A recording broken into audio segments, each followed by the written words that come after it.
The Beast Master banished from the hero's party is on a journey to meet Beast Girls. Volume 8, Audiobook by Masquerade at Masquerade Audiobooks.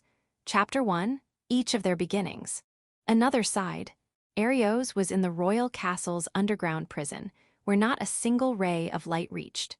Not only were his arms and legs bound in chains, but a magic seal also suppressed his powers. He couldn't escape. No, he couldn't even move his body freely. Why was someone like him, a hero, facing such a fate? Arios had abused his privileges as a hero and, driven by selfish desires, had taken lives. He murdered multiple people solely to frame his former party member, Rain. The term atrocity would be an understatement. When the king learned of the entire incident, he flew into a rage. Arios was stripped of his hero title and thrown into prison, along with the rest of his party. Damn it, damn it, damn it. Why does someone like me, a hero, have to suffer like this? Why had things turned out this way? Why was he being treated like this? It was entirely his own fault, but Arios had no remorse and only continued to curse his fate. He neither acknowledged his mistakes nor reflected on his actions. He was like a child. One who gets scolded for misbehaving, sulks, and refuses to apologize. Pathetic, that word summed him up perfectly. Agath, Leanne, Mina. He called out to his comrades, but there was no response. Anticipating the worst, they had been imprisoned far away from him. But unaware of that fact, Arios kept calling their names. Can't you use your powers to break us out? Don't you hear me? His voice echoed meaninglessly into the void. Even if his companions were nearby, even if they had the means and opportunity, they still wouldn't answer him. This entire situation was Arios's doing. His thoughtless actions led to the loss of his hero status. Worse still, it landed them all in prison. Would they really help someone like that? Would they still trust him as they once had? No. If his companions were here, they would likely be expressing their resentment and distrust. That much should have been obvious, but Arios didn't realize it. He just kept calling out, demanding they do as he said. How pitiful you are, Arios. You. Before he knew it, Argus was standing before his cell. He had apparently come to check on him, his gaze cold and unyielding. Have you cooled your head yet? Let me out of here immediately. I'm a hero. I don't deserve to be treated like this. Fool. Even after everything, you've learned nothing. I haven't done anything wrong.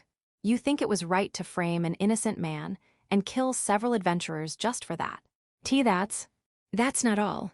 During the demon incident on the southern continent, though there's no solid evidence, I heard you also took the life of an adventurer.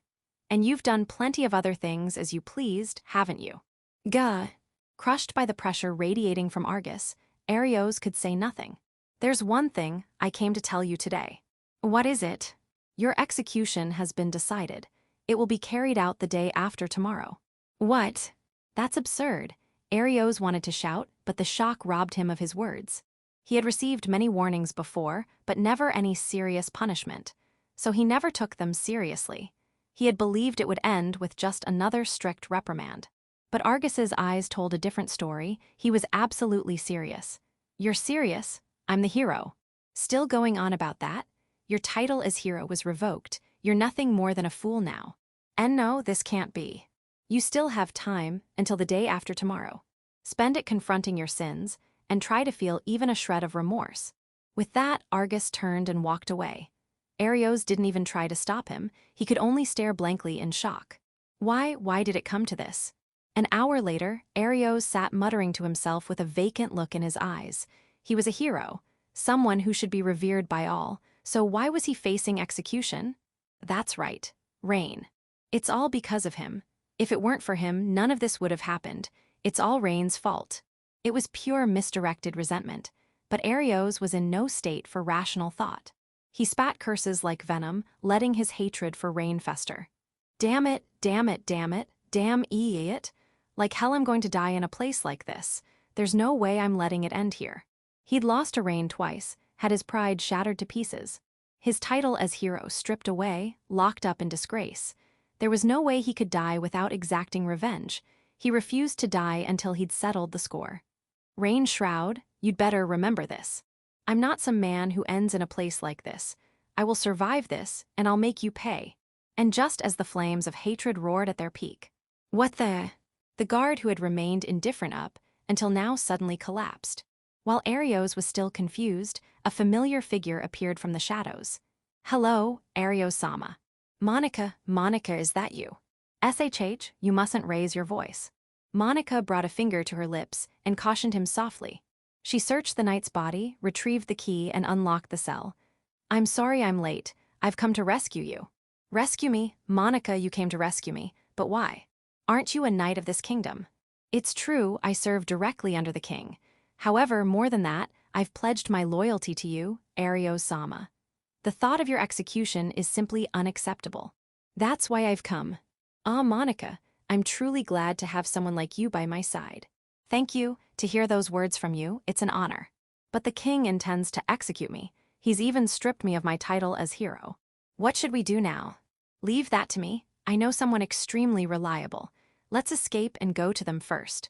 Oh, and don't worry, Liansan and the others have already been freed as well." "You've done everything. Thank you, Monica. You're truly dependable." "Please think nothing of it.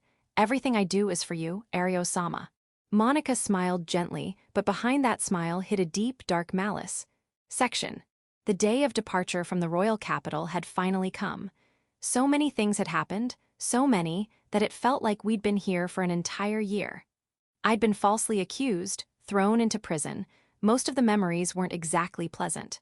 But through all of it, I felt like our bond had grown deeper. When I think about it that way, maybe it wasn't all bad. Well, I wouldn't want to go through it again, though. I let out a wry laugh as I made my way to the royal castle. There was someone I absolutely had to say goodbye to, so I had already arranged for permission to enter. A soldier escorted me to a particular room. "Welcome, Rain-san." As I entered, Sarya-sama greeted me with a smile. The maid waiting quietly at the side brought out some tea and sweets, then quietly left the room. A princess alone with a man, it was probably her decision, but wasn't she being a bit too trusting? I mean, it's not like I'd try anything, but still. If I think of it as a sign of trust, it's not a bad feeling. Honestly, I'm kind of happy about it. "Please, have a seat." "Thank you." "Pardon the intrusion." I took a seat across from Sarya-sama and accepted the tea. "Rain-san, you're leaving the capital today, aren't you?" "Yes, that's why I wanted to take a moment to say goodbye." "I hope I'm not imposing." "Not at all. I wanted to say goodbye too. If you had left without a word, I would have been upset, you know? After all, we're like comrades in arms." "Haha, I'm honored. And actually, while we're on the topic of goodbyes, or rather, this is my main reason for asking you here, I have a favor to ask." "A favor? Will you marry me?" "Biwa." Tea down the wrong pipe. Wait, what am I doing, coughing in front of royalty? Am I going to get charged with disrespect to the crown? That ridiculous thought crossed my mind as I coughed violently. "Sarya-sama, please don't joke like that so suddenly. You startled me." "Oh my, it wasn't a joke. I'm quite serious, you know." Cough. Another coughing fit. Fortunately, I hadn't been drinking tea at the moment, so I didn't end up spewing it everywhere.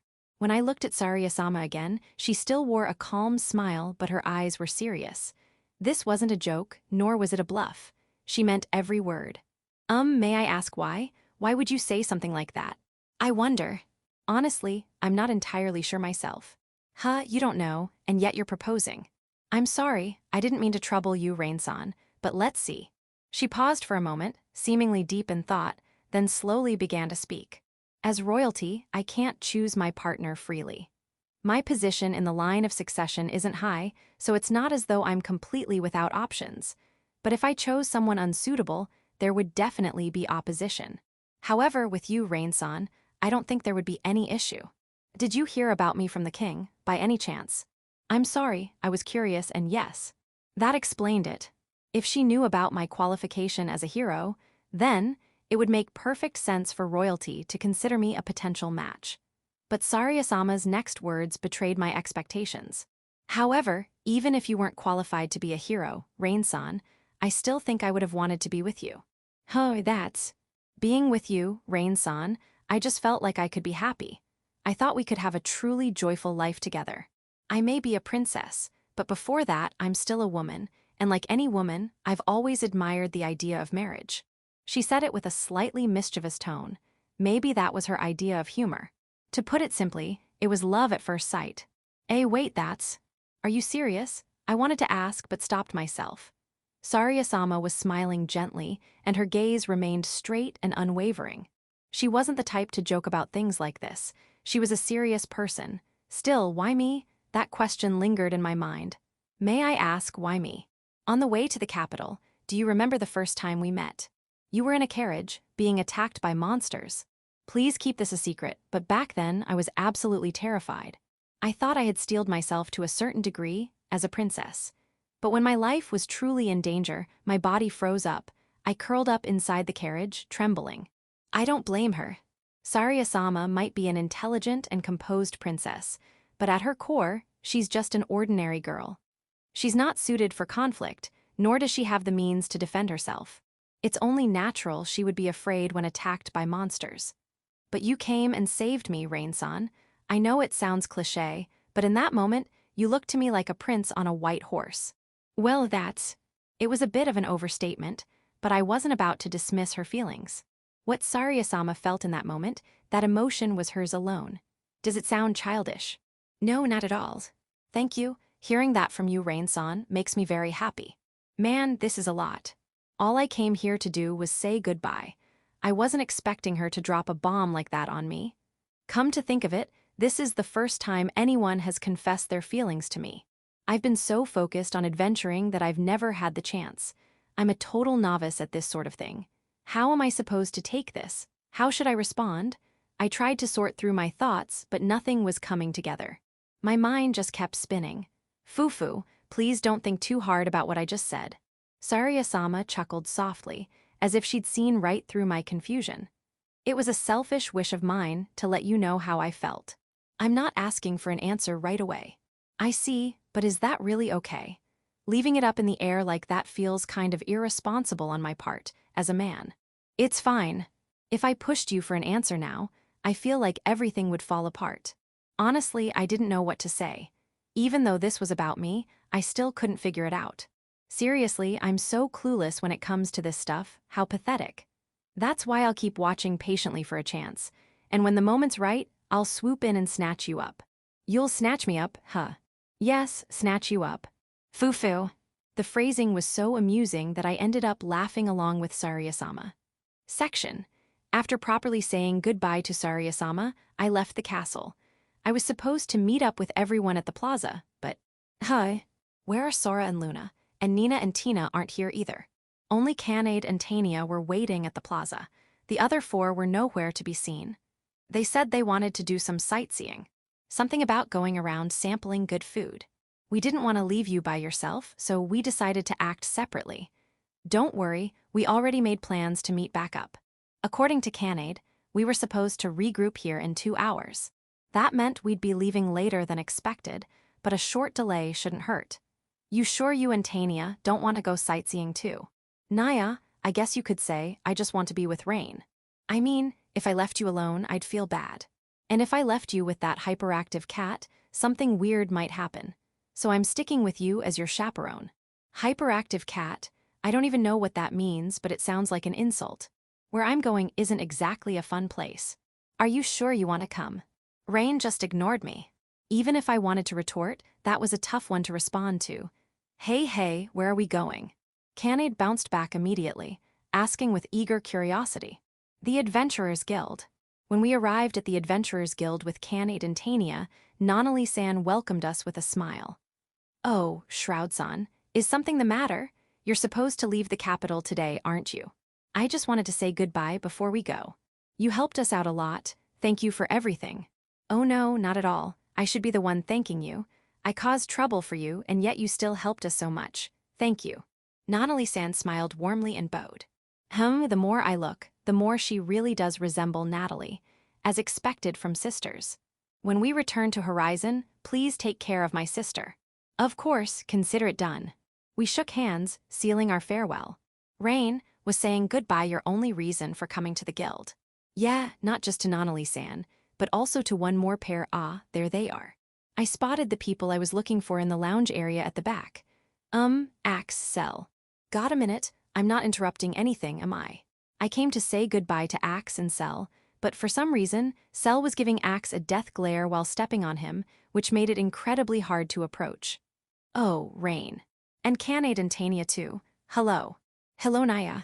What exactly are you doing? Discipline. De-discipline. Axe made a mistake and lost half of our reward money, so I'm disciplining him. Ouch, that hurts. But seeing Axe in a doja position with Cell's foot on his head made it hard not to feel a little sorry for him. Goo, hey, Rain. Glad to see you're doing well. Yeah, can I even say the same for you, Axe? Are you okay? Yeah, this isn't so bad. It's kind of thrilling, actually. The girls immediately backed away in disgust. Also, from this angle, the view is just spectacular. Wah! Cell's face turned bright red, and she hurriedly pressed down her skirt with both hands. Fufufu, that passionate red. I'll be sure to admire it later tonight. Guh. Cell launched a full-powered kick into Axe's gut. Apparently, this kind of thing was an everyday occurrence. The other adventurers in the guild didn't even bat an eye and continued chatting like nothing was happening. Naya, he can't see under mine, right? My outfit doesn't show anything, so I'm fine.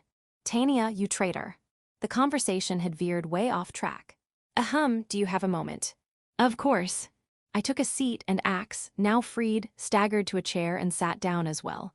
The six of us gathered around a table and started talking. Is something wrong? We're leaving the capital today. I just wanted to thank you both before we go. Really, thank you. You helped us out more than once, and because of that, we made it through safely. It was no big deal. But hey, since you brought it up, how about treating us to some good food and drinks next tea? Guh. No need to thank us, we only did what anyone should. Cell said with a smile while punching Axe. The gap between her words and actions was intense. Kinda scary, honestly. Cell sure is harsh with Axe, huh? Could it be that it's her way of showing affection? Please stop. Don't say anything so foolish. Cell shut it down with a dead serious face, and Axe quietly began to sob. Still, the fact remains you helped us. If you want a treat, I don't mind. Oh, are you sure? It'll have to wait until next time, since we're leaving today, but yeah. Let's drink and relax when the chance comes. Now you're talking, that's our Rain. Seriously, sorry about Axe being so pushy. But I agree, we should have fun together next time. Forget treating us or anything like that. Let's just enjoy ourselves. I'm ordering the good stuff, expensive drinks and all the best food. Get ready. You should learn the meaning of moderation. Or do you want another round of discipline? I'm sorry. Axe immediately prostrated himself. No, this was more like full-body groveling. Classic Axe, really. Though I'm not sure being known for doja is a good thing. By the way, what are you two planning next? Still staying in the capital? No, we'll be leaving soon too. Too many adventurers gather here, too much competition. It's a hassle. I figured you'd be the type to welcome that. Thought you'd be all fired up to compete. You're spot on. Axe did say exactly that at first, but Cell got mad at me. What's the point of being inefficient? If we can't take jobs, we won't even be able to pay for lodging. Are you going to solve that with spirit alone too? Or something like that. It was brutal. Ha. The whole scene was so easy to imagine that I couldn't help but laugh. Canade and Tania laughed too, and seeing that, Cell and Axe ended up smiling as well. We'll probably stay around the capital for a while. Then, if we get the chance, we'll head to Horizon. I see. So the drinks will have to wait until then. Don't forget your promise to drink with us, okay? You're treating us until your wallet's empty. So, until next time. I shook hands with Axe and Cell in turn. With gratitude and friendship, I gripped their hands tightly, very tightly. Take care, both of you. Just like Rain, I'll be looking forward to seeing you again. You better do well on your end too. And be careful not to get hurt, got it? Thanks. Yeah, see you later. And so, with a promise to meet again, a promise we couldn't fulfill before, we parted ways with Axe and Cell. What lies ahead, we don't know. There's no such thing as certainty. Even so, we hope we'll meet again someday, and each of us moves forward on our own path. Chapter 2, Home Ground. There weren't any major problems, and the trip back went smoothly. However, just like on the way there, Sara and Luna got motion sick from the carriage.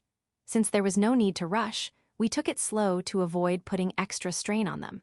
Because of that, the return trip took a full week instead of 5 days, but regardless, we made it back safely to Horizon. Feeling nostalgic about our home after so long, I opened the door. Yua. All of us, including myself, ended up making the same uneasy face. Having left the place unattended for over a month, dust had gathered everywhere. The windows were filthy. The plants in the garden had grown wildly out of control, making the whole place look like a haunted house. Shroud-san, this is. Yeah, sorry, everyone. I know we're all tired from the long trip, but we can't leave it like this. Let's get it cleaned up. Yeah, totally. We couldn't sleep in a place like this anyway. I'm gonna do my best. Do my best. Kanade and Nina were raring to go. F you haha, for one such as I, this is nothing goo. I'll make the house nice and clean for everyone bleh. Luna Sora, you two should rest. You're still not over the carriage sickness, right? Tania quickly cleaned off the sofa and laid Luna and Sora down on it. There's no helping it, they were clearly in no shape to help, so the rest of us would handle the cleaning while they rested. All right, let's get this cleaning started. Yeah. Leaving Sora and Luna to rest, the rest of us grabbed our tools and began tidying up. Naya, my nose is all itchy from the dust, achoo. Kaya. Hey Kanade, can you not sneeze in here? You're just stirring the dust up even more. Why, you say that, but the Nekore tribe have really sensitive noses, achoo. Geez, you sneezing cat. Sneezing cat. Haven't there been a lot of weird nicknames lately? Achoo. Nina also looked like she was struggling with the dust, sneezing while covering her mouth with both hands. Sorry. It's fine. Don't worry about it, Nina. That's favoritism. What are you saying I should scold Nina too? You're such a tyrant, Kanade. WL. Am I a bad girl? No, not at all. You're a good girl, Nina. There. Kanade, flustered, gently patted Nina on the head. Everyone was soft on Nina. She had this youngest child vibe that made her easy to dote on. Ugh. Sora and Luna still hadn't recovered and lay completely drained. I was getting a little worried. Sora, Luna, you hanging in there? Want some cold water? I think it'll help you feel better. Thank you. Water, I'd like some, just a little though. Alrighty, leave it to me. Since we were finally home, Tina had switched out of doll mode and into ghost mode. She seemed more agile this way and was moving with more energy than usual. Using telekinesis, she floated a pitcher and some glasses over to Sora and Luna to help them out. At the same time, she controlled a broom to sweep the floor with quick, precise strokes. Then she grabbed a cloth and went around wiping everything clean. Tina, you're amazing. What makes you say that? Doing so many things at once like that? Wait, hold on. I don't think you could multitask like this before. Have you leveled up or something? Maybe.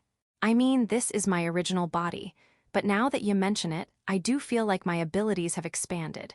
Wonder why? Well, if it's useful, guess it's all good. I heard the full story from Gantz later. Apparently, being inside the doll Gantz made was like constant training for her. On top of that, being around all these strongest race members seemed to be boosting her magical power. Thanks to that, she could now do more than ever before. Well then, I can't let myself fall behind either. I rolled up my sleeves and faced the grime in our house, cloth in hand, ready to tackle the mess. We all pitched in to clean the house and tidy up the garden. While we were at it, we also repaired anything that had worn down. By the time we'd finished everything, the sun had completely set. Everyone was exhausted, and it was getting late. Cooking dinner from scratch at this point would have been too much work, so we decided to eat out. We headed into town and dropped by our usual place. Welcome, Shroud-san. And Kanade-san too. The waitress greeted us with a bright smile, but her expression quickly shifted to surprise. Weren't you all headed to the capital? Did you just get back? We got in just past noon. We've been cleaning the house ever since, but we're wiped out now, so we figured we'd grab dinner here. There's 7 of us. Are there seats available? Of course there are, right this way. Shroud-san's party, follow me. She seemed genuinely happy to see us back, her energy way up. That reaction made me happy too, but she said my name loud enough for it to echo through the restaurant. Wait, did she say Shroud? No way Rain's back. He went to take the promotion exam, didn't he? How'd it go? Adventurers from all around the restaurant began gathering after overhearing the waitress. Thanks to the incident with the Lord and Iris, I'd got to know many of them, and we'd started chatting more often. Adventurer comrades might be the best way to describe them. Naya, what's going on? Why is everyone giving us so much attention? Don't you know? One of the adventurers chuckled at Sora's confusion. Rain and the others may be our rivals, but they're also this town's heroes. When heroes return after being away for a while, of course it draws attention. Yeah, and it just doesn't feel the same without Shroud and the gang around. It's kind of dull or lonely, so it's great to have them back. Welcome back. We've been waiting for you guys to return. All right, dinner's on me tonight. Wait, no, never mind. 7 people's too much, even for me. Oi, don't go acting stingy when Rain and the others just got back. Anyway, bring out the booze, lots of it. Not just adventurers, but townsfolk began coming up to us too. Everyone was smiling and genuinely happy to see us. It warmed my heart. Seeing that, I couldn't help but smile too. And in that moment, I realized something deeply. This town, Horizon, really is our home turf. Hey, Rain, what was the capital like? You've got to tell us. Oi, don't hog him. I've got stuff I want to ask too. All right. I get how you feel, but first we need to take Shroud-san and his party's order. They look very hungry, Thanks, in that case, let's order first. Then we'll eat, drink, and talk at our own pace. Yeah. That night, we ate, drank, and had a great time together late into the evening. Section the next morning, MMM. Bathed in full sunlight, Canaid stretched with all her might. With a beaming smile on her face, she swayed her tail back and forth, clearly in a great mood. Such nice weather today. It's perfect for a walk. Yeah, it's been a while since we've had such a relaxing day. Feels extra nice. Exactly, and also, Naya, I'm happy 'cause I'm with Rain. For some reason, she was blushing. Yeah, I'm happy to be with you two, Canaid. Really? I wouldn't lie. You're always so cheerful and full of energy. Being around you lifts my spirits too. Honestly, I want to stay by your side forever. I see. So I cheer Rain up. Nyafu, that makes me really happy. Hey, don't forget I'm here too. What's with you two getting all lovey-dovey? Tania was walking with us as well, but she must have felt left out. Her eyes were half-lidded in annoyance. After breakfast, she'd invited me out for a walk. Canaid, who had overheard, decided to come along too, and now the 3 of us were strolling through town together. I'm the one who suggested this walk, You could say I'm the event planner, so don't go leaving me out while you two have your fun. Sorry, I didn't mean to. Well then, I guess I'll be needing an apology. An apology? What should I do? Let's see. It looked like she was making it up as she went. Tania paused thoughtfully. Then, how about linking arms with me? Link arms with Tania. Just imagining it made my face heat up. Isn't that kind of inappropriate? Why would it be?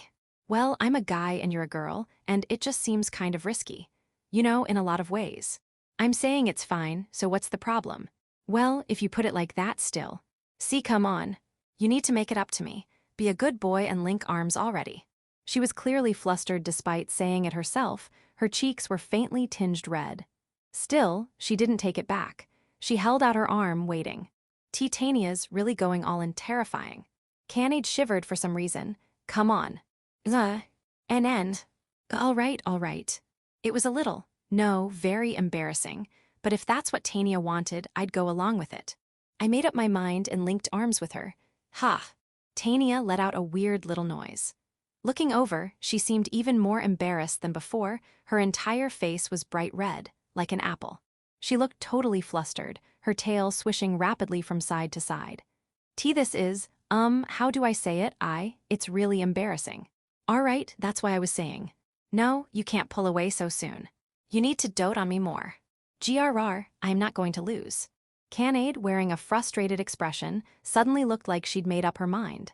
She marched straight toward us. Nyan, and wrapped herself around my other arm. Canaid, if you're linking arms with Tania, then it's fine if you link arms with me too, right? Well, yeah, but this is. Because she was so close, I could smell her sweet, girlish scent. Not only that, but the soft, bouncy sensation against my arm was. This is bad, really bad, but neither of them would let go. Ooh, this is so embarrassing. Hey, Canaid, don't go copying me. You were trying to sneak in a move on him. Well, it's Rain we're talking about. If we don't do this much, he'd probably never notice our feelings. Can't argue with that. Right. Somehow, a strange sense of solidarity was forming between the two of them. Well, fine. It looks like cooperating would be more effective than competing for now. We need to make him aware first. Yeah, totally. We won't get anywhere if we can't even reach the starting line. Let's do it, Canaid. Nyan. With some kind of newfound resolve, both Tania and Canaid nodded firmly. Then, for some reason, they looked straight at me and pressed in even closer. Canaid, Tania, what exactly are you two? Hey, Rain, let's keep walking like this, yeah. Sometimes, this kind of closeness isn't so bad, is it? You might even discover something new. Even if something like that does exist, I'm probably going to die of embarrassment before I ever find it. Wait, are they not embarrassed? Because they really look like they are forcing themselves. Shouldn't we stop this after all? Why? Am I bothering you? It's not that at all. Actually, I feel more like I should apologize to you both. Nyan. Apologize? For what? Saying this would only make them even more embarrassed, but I couldn't just let it go. As a guy, I felt like it was my duty to be honest and point it out. Don't get mad, okay? Okay. Sure. Your chests are touching me. A moment of silence, then. Both Canaid and Tania's faces turned bright red in an instant. It seemed they hadn't considered what would happen when they linked arms. Even so, despite their embarrassment, they still didn't pull away.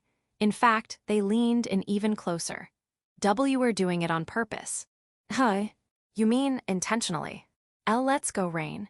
TT, this much isn't even that big of a nail. You fun, getting flustered over this. Rain, why you're such a CCC child? They kept repeating, co, like panicked chickens. They were obviously flustered, yet they still wouldn't let go. At that point, I gave up and decided to go along with them. After that, I was teased by the townspeople and got plenty of jealous stares. It was honestly exhausting. Both of them said, let's go for another walk sometime, but I wasn't so sure. Section, a sunny afternoon. Sunlight streamed in through the windows, lighting the room in a warm, cozy glow. It was so comfortable I felt myself getting sleepy. I thought about taking a nap, but I was also a bit thirsty. Heading to the living room for a drink, I found Sora and Nina in the kitchen. If you touch it, you'll see carrots are hard. If you freeze them a bit, you could probably hammer nails with them. Hard, yeah. So you have to come down with the knife like it's a one-hit kill, specifically like this. Thwack. Hey. I rushed in to stop her just as Sora brought the knife down with a force that could have killed someone. Oh, it's you, Rain. Good afternoon. Good afternoon. Both Sora and Nina were wearing aprons, knives in hand. Looking around, I saw meat, vegetables, a box of seasonings, and various cookware like pans and mixing bowls. They weren't performing some kind of dark ritual, they were actually trying to cook. Though whether swinging a knife like that really counted as cooking was another question entirely. What are you two doing? Nina said she wanted to learn how to cook, so I, Sora, offered to teach her. You've got to be kidding me. The words slipped out before I could stop them, earning me a sharp glare from Sora. What kind of reaction is that? You look like someone just told you the world's ending tomorrow. That's not too far off from how I feel, actually. And what's that supposed to mean? I mean, are you really qualified to teach Nina how to cook? Sora's cooking skills were, well, disastrous. That was the only way to describe them. Having her teach someone else to cook seemed like a very bad idea. Of course I am. I may not be as skilled as Luna, but when I'm serious, I can make something decent. Teaching the basics is no problem at all. I've never heard of chopping carrots in half from above with brute force as part of the basics, though. Nina, why do you want to learn to cook? Because I want Rain and everyone to try my food. She said it with such a gentle smile that I couldn't help but want to cheer her on. That said, with Sora as the teacher. Wouldn't it be better if Luna or Tina taught her instead of you, Sora? They're both out right now, you know. Then maybe we could pick another day. Rain, from what I've been hearing, it sounds like you're trying to remove Sora from her teaching duties, are you not? And no, that's not what I meant. I instinctively averted my eyes, because she was exactly right. I felt bad for Sora, but I honestly couldn't picture her as a suitable cooking instructor. After all, her cooking was infamous. Just remembering that time, I took one bite and nearly passed out. Even my stomach hurts just thinking about it. You're being surprisingly rude, Rain. Sorry, but I still remember that monstrosity you served me. I do feel bad about that. Sora's expression turned bitter. She really did seem remorseful. But almost immediately, determination returned to her eyes. However, Sora is a woman who grows stronger every day. I learn from my mistakes and overcome my weaknesses. This is the perfect opportunity. I'll show you right here, and now just how much my cooking has improved.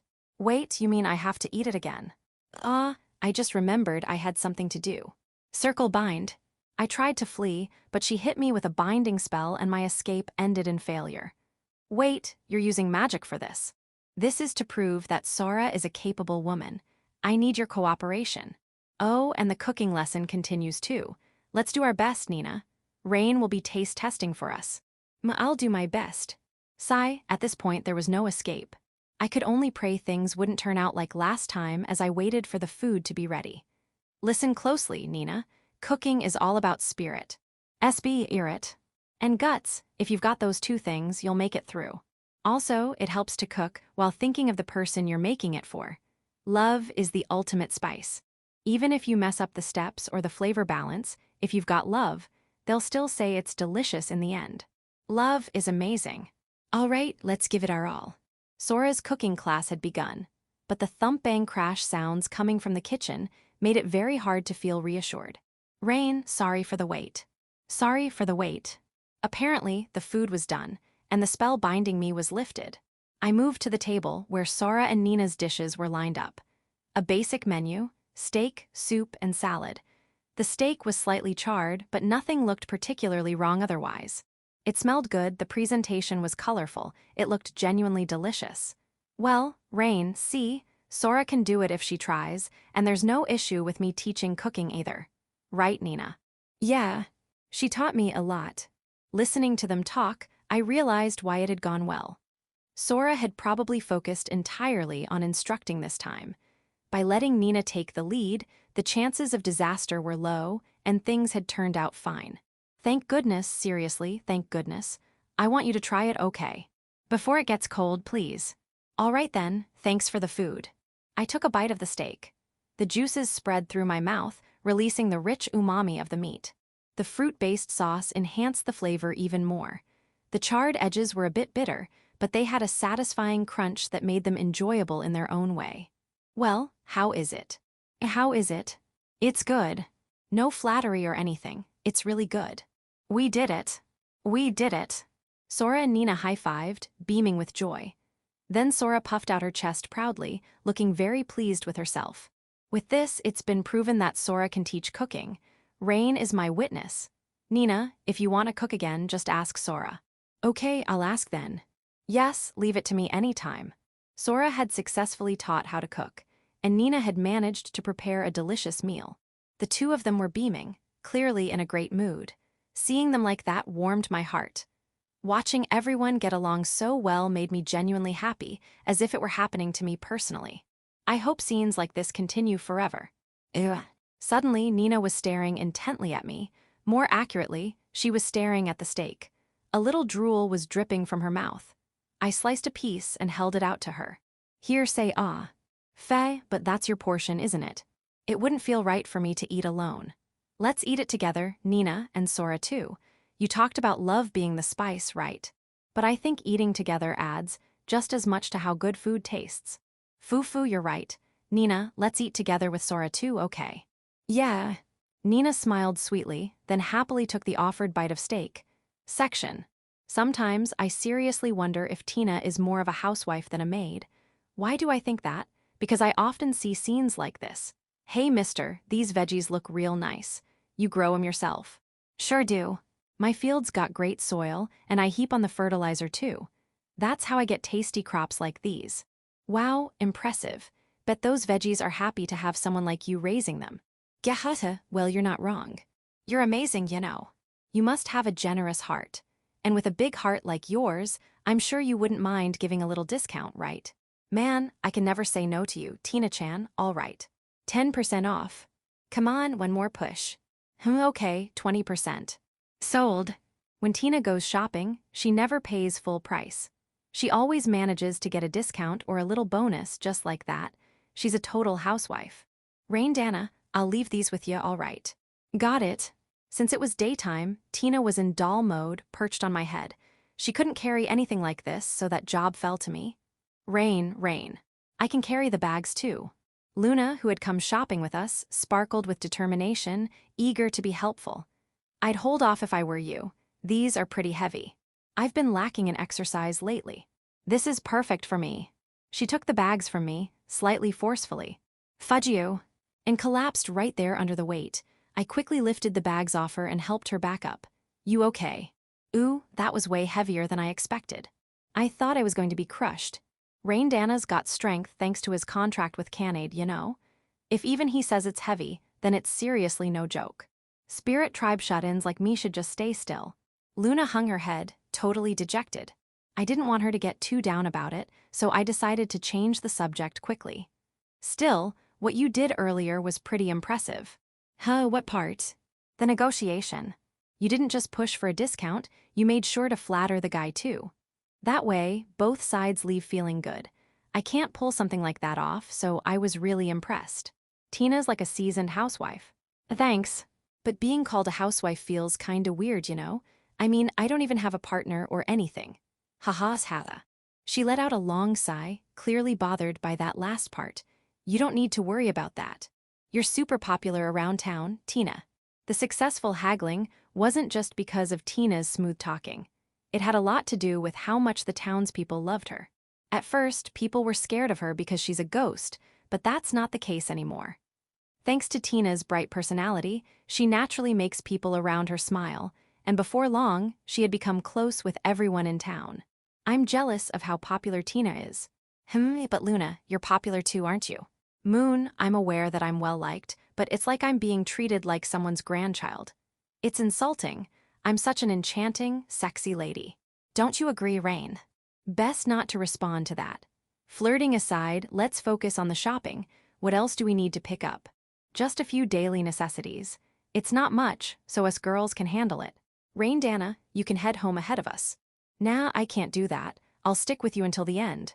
No, you're good to go, Rain. Just leave the rest to us. Or rather, the rest of the stuff we're buying is mine, so it'd be kind of awkward if you came along.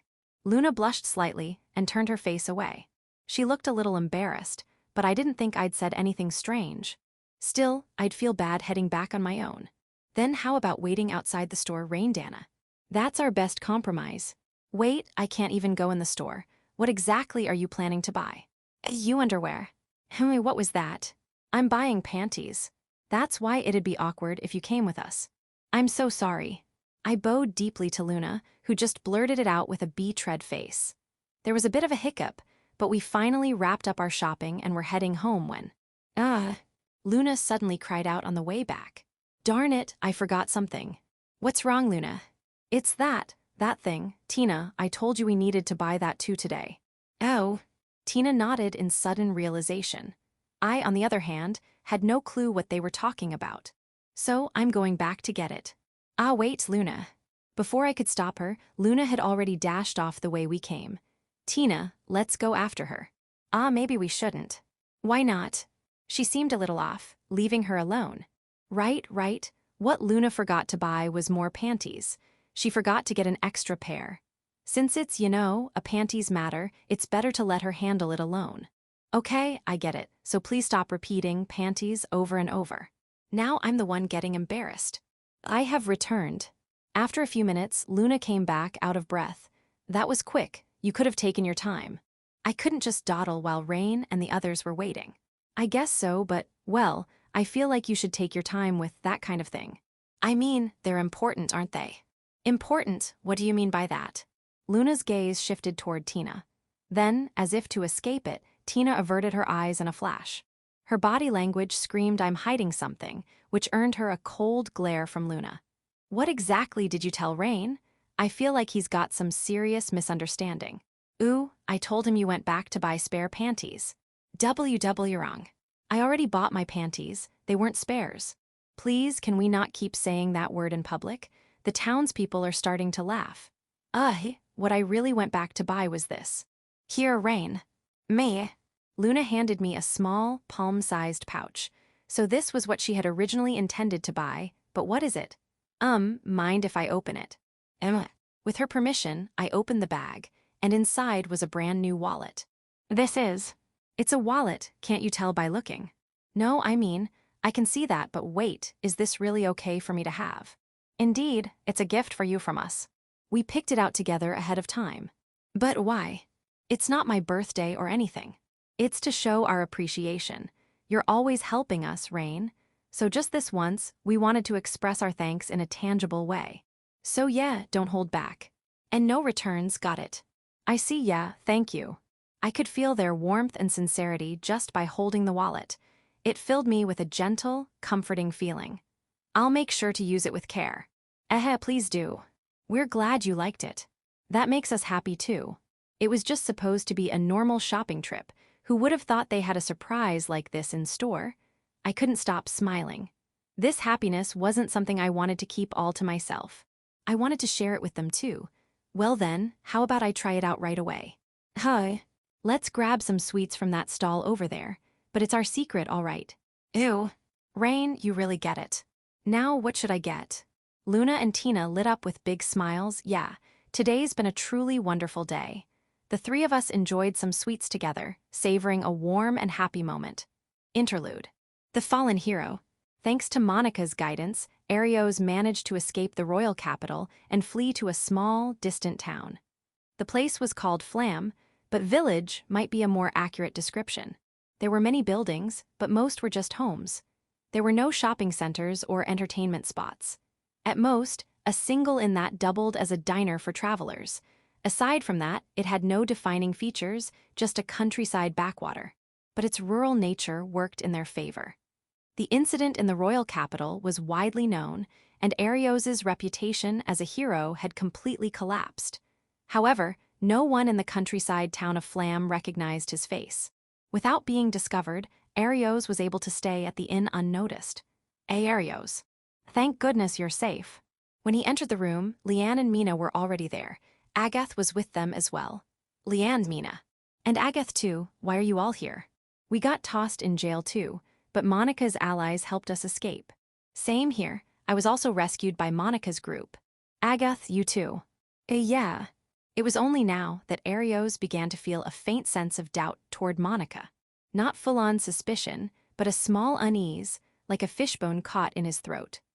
Monica belonged to the royal capital's night order and held a position high enough to act under the king's direct orders.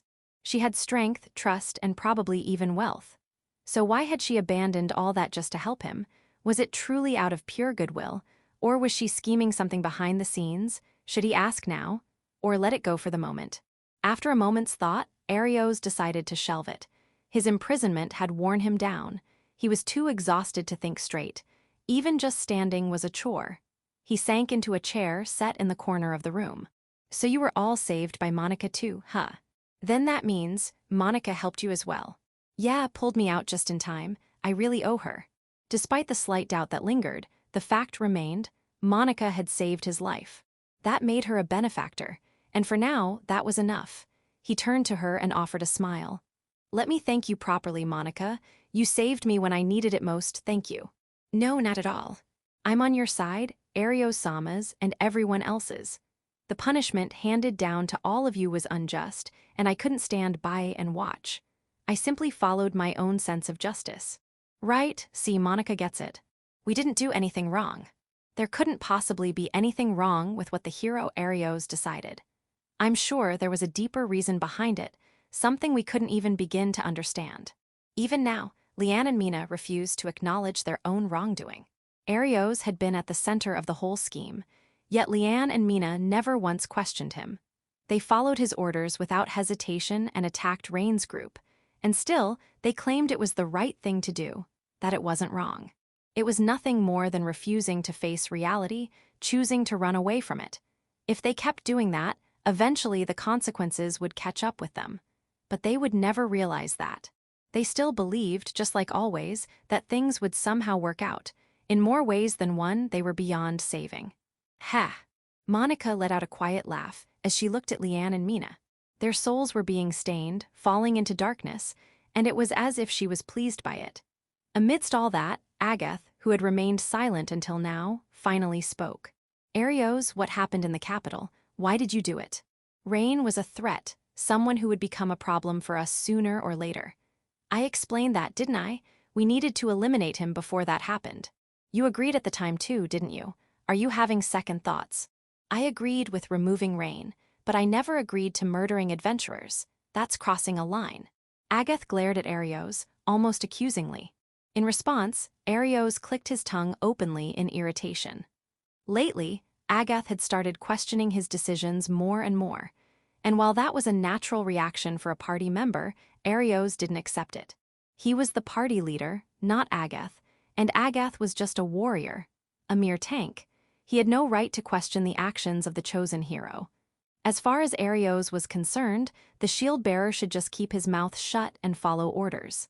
Yes, Arios genuinely thought that way about Agath, one of his own companions. The reason things turned out this way is because of your reckless decision to kill those adventurers. That's why we were judged by the king. Do you understand that? In the end, everyone made it out alive. So what's the problem? The problem is that we were stripped of our status as the hero's party. What are you planning to do now? There's only one hero, and that's me. Agath, don't forget that you're just a sidekick. A tense silence fell as Arios and Agath locked eyes, hostility in the air. Seeing that, Leanne and Mina quickly stepped in to defuse the situation. Hey, come on, you two. Now's not the time to fight, right? Exactly. This is when we need to work together to overcome the crisis. We can't afford to be fighting amongst ourselves. You're right. After a pause, Agath backed down. I may have gone a little too far myself. Forgive me. Arios still looked annoyed, but he offered a reluctant apology. As a sign of reconciliation, the two shook hands. Heh. Watching the scene unfold, Monica curled her lips into a satisfied smile. But what exactly did that smile mean? If they had realized what Monica was truly thinking at this point, perhaps they could have avoided the ruin that awaited them. Section. Late at night. Summoned by a letter, Arios stepped out behind the inn. There stood Monica, gazing up at the moon with her hair fluttering in the night wind, holding it in place with one hand. Arios-sama. I apologize for calling you out at such a late hour. It's fine, this doesn't bother me. Arios responded with a calm, generous tone. Since she had saved him, he never acted selfishly toward Monica. In fact, he often treated her with gentleness. So, what is it? Calling me out here at this hour, and alone, must mean you have something to say that the others shouldn't hear, right? Yes, that's exactly right. Monica's smile faded, replaced with a serious expression. Seeing that, Arios instinctively straightened up, sensing that this wouldn't be a pleasant conversation. It's about what comes next. I have a proposal I'd like to make to you, Arios-sama. A proposal? Shall we eliminate Agath? What? Arios was genuinely taken aback by something so unexpected. Even he hadn't seen that coming. His expression sharpened as he tried to grasp the meaning behind her words. What do you mean by that? Why would we need to do such a thing? As you saw earlier, Agath seems to be harboring dissatisfaction toward you, Arios-sama. It's like holding a lit match. Who knows when and how it might flare up into something worse. If it's manageable, that's one thing, but there's always the possibility it could lead to a fatal blow. In that case, wouldn't it be best to act before it comes to that? You mean, exile him from the party? No, I mean exactly what I said, eliminate him. That's, kill Agath. Realizing what Monica truly meant, Arios faltered. Self-centered as he often was, even Arios hadn't fallen so far that he'd kill someone who had been his companion for years. Yes, they'd argued earlier. But to kill him over that would cross a line he could never come back from. Monica, I'm grateful to you. You've helped us countless times. You've stood by me personally and offered strength and guidance. I have no idea where I'd be without you. You honor me. Because it's you saying this, I can't dismiss it outright. Maybe it's the right thing to do, maybe it should be done, but to actually kill Agath, I just can't. Arios had been stripped of his title as hero. He had received a death sentence. His privileges were revoked, his wealth was gone, his fame shattered. He'd lost everything. But there were still things he hadn't lost. Agath, Leanne, Mina, his comrades. Now that everything else had been taken from him, he couldn't bring himself to discard the last things he had left. He couldn't cut them off with his own hands. Maybe this is how Rain felt. For a brief moment, Arios recalled Rain. Rain, who had always put his companions first. Arios had always found that irritating. He still did. In fact, he outright hated him. But just this once, Right now, he found himself understanding Rain, even if just a little. You truly won't agree to it. It's not an easy decision. Agath's been difficult, yes, but I don't think he's done anything worth killing him over. Even if he betrays you, Ario-sama. What did you say? Monica leaned in, whispering like a devil tempting a soul, letting her words poison Arios's thoughts. Section, I have returned. Iris spoke softly into the darkness as she stepped back into a certain mansion. No lights were lit inside. Moonlight filtered faintly through the windows, but most of the interior remained shrouded in shadow. Welcome back. From the gloom emerged a woman. It was Reese, the demon who had saved Iris's life and now moved behind the scenes. I heard from Monica, it seems you saved Rain Shroud. I was told I could do as I pleased, was I not? Yes, there's no issue. I want to maintain a balanced, equal relationship with you, Iris-san. As long as you don't do anything too reckless, I won't hold it against you. Though, if I'm being honest, I would have liked a heads up before something like this. It was a sudden development. I suppose that's fair. That's true enough, so I'll keep the scolding to myself. Oh my, no punishment at all. That's rather unexpected. Do you want one? Of course not, I've no need for such things. I thought so, Foo-Foo. Reese laughed, clearly in a good mood. Iris tilted her head slightly, confused. She wasn't angry, in fact, she seemed amused, and Iris couldn't figure out why. Why are you in such a good mood? I helped Rain-sama, you know. And that same Rain-sama crushed the man you're supporting. Isn't that strange? Iris-san, haven't you already arrived at the answer yourself? So, you're saying the prediction I'm thinking of right now is correct. Foo-Foo, shall we see if you guessed correctly? With a snap of Reese's fingers, the lights turned on. A table and 2 chairs had already been prepared, with wine and fruit set on top. Clearly, she'd anticipated this. Reese took a seat and poured wine into both glasses. Pardon me. Iris also sat down and brought the offered wine to her lips. It had a sweet, melting taste. A rich, mellow aroma followed, drifting through her nose and leaving a pleasant feeling behind. Incidentally, she wasn't worried about poison. Reese wouldn't go through the trouble of saving her only to kill her with poison afterward. Too much hassle, and meaningless. And even if it was poisoned, very few toxins could affect a celestial like her anyway. Thanks to recent events, Rain-sama's reputation has soared, while the hero's name has been dragged through the dirt. At first, I assumed your goal was simply to weaken the hero, enemy of demonkind, but if that were the case, your methods seem needlessly roundabout. Wouldn't it have been far faster to just kill him? My Iris-san, that's quite a drastic way of thinking. Reese teased her with a playful smile, but Iris ignored it and pressed on. So then, what's the real objective? The answer is, to make the hero an ally, correct. Foo-Foo, correct. Like a teacher praising a clever student, Reese gave a soft smile. As you said, my goal is to make the hero an ally of the demons. That man, well, he's a miserable excuse for a human being. But even so, I don't think he's foolish enough to side with demonkind. Which is exactly why we had to make him fall.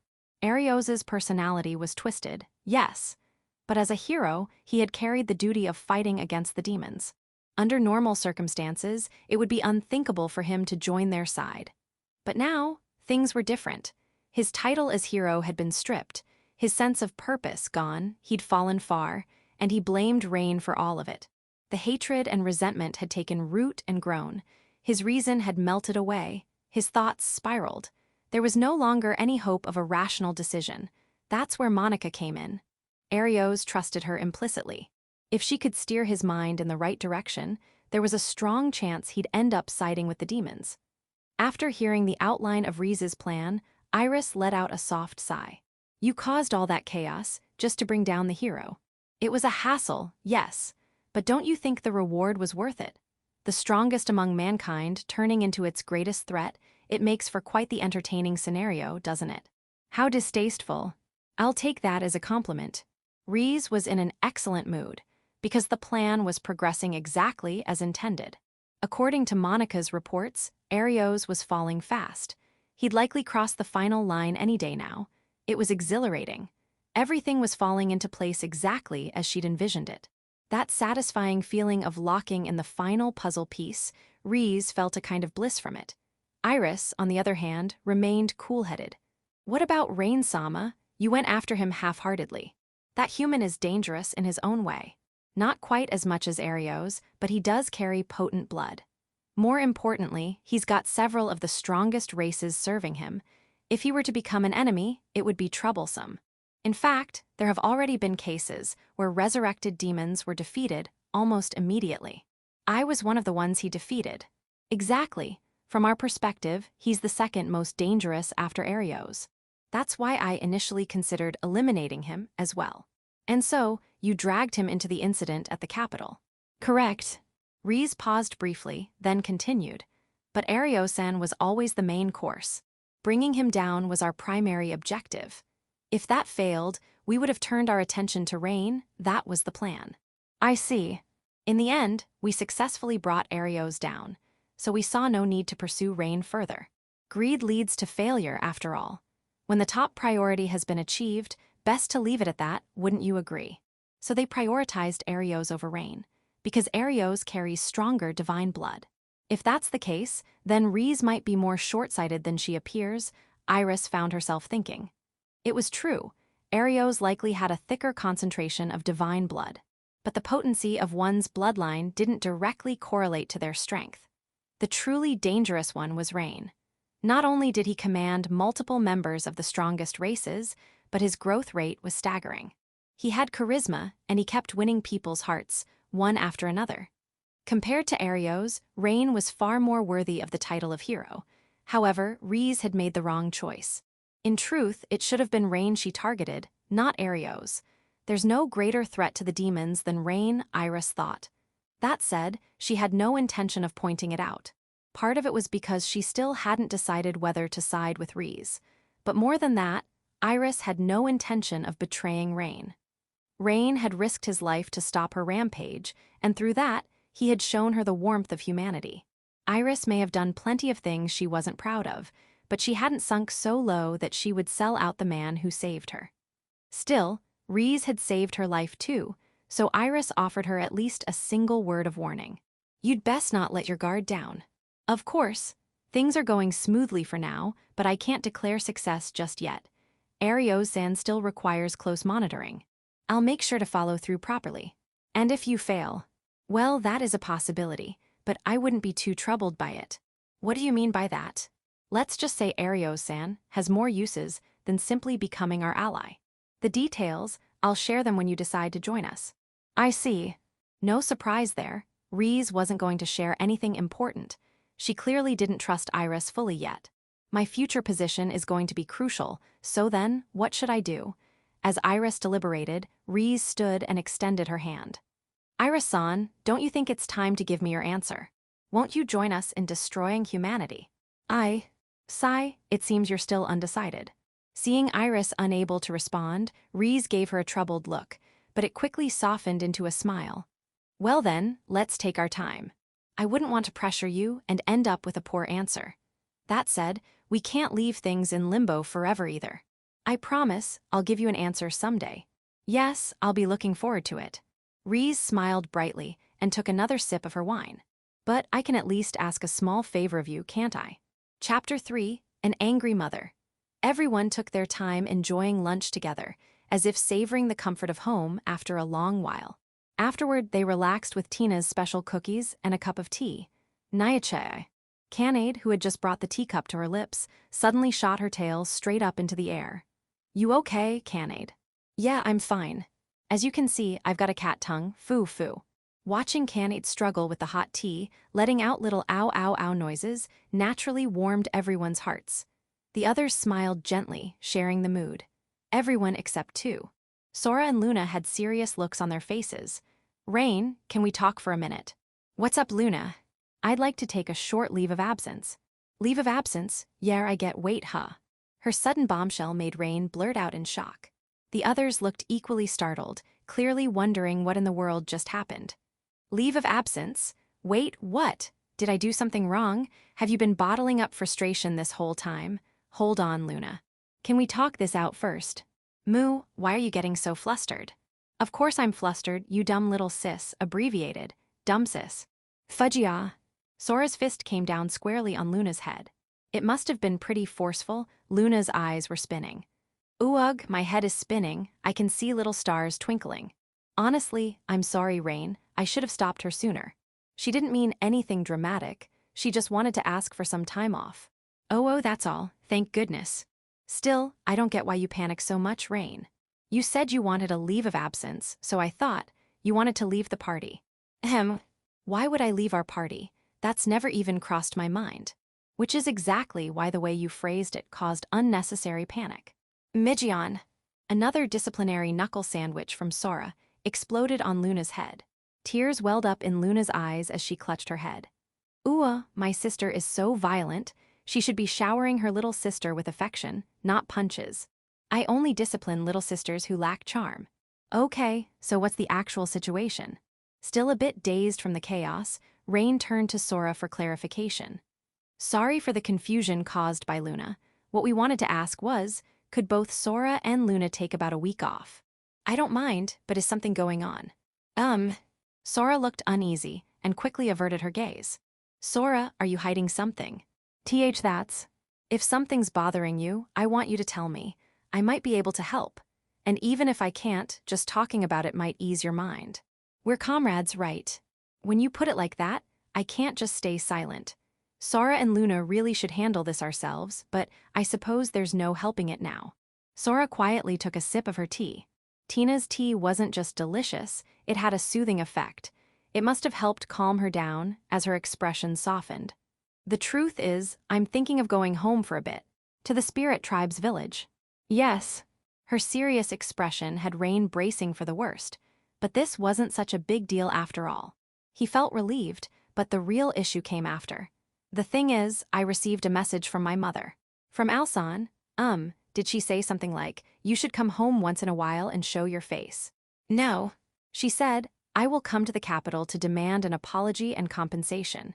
You're coming with me as a witness. Hi. Apology and compensation? What the hell is that supposed to mean? Sora sighed and, looking a bit resigned, continued. It seems our mother somehow caught wind of the incident in the capital. How Luna and I were captured and nearly executed. Mother was furious, it was scary. Even though it was just a voice-only communication spell, I could feel her wrath loud and clear, gaku gaku, brrr brrr. Luna turned pale and trembled at the memory of her mother's rage. Alsan's anger must have been truly terrifying. I kind of get it. Alsan's definitely not someone you want to anger.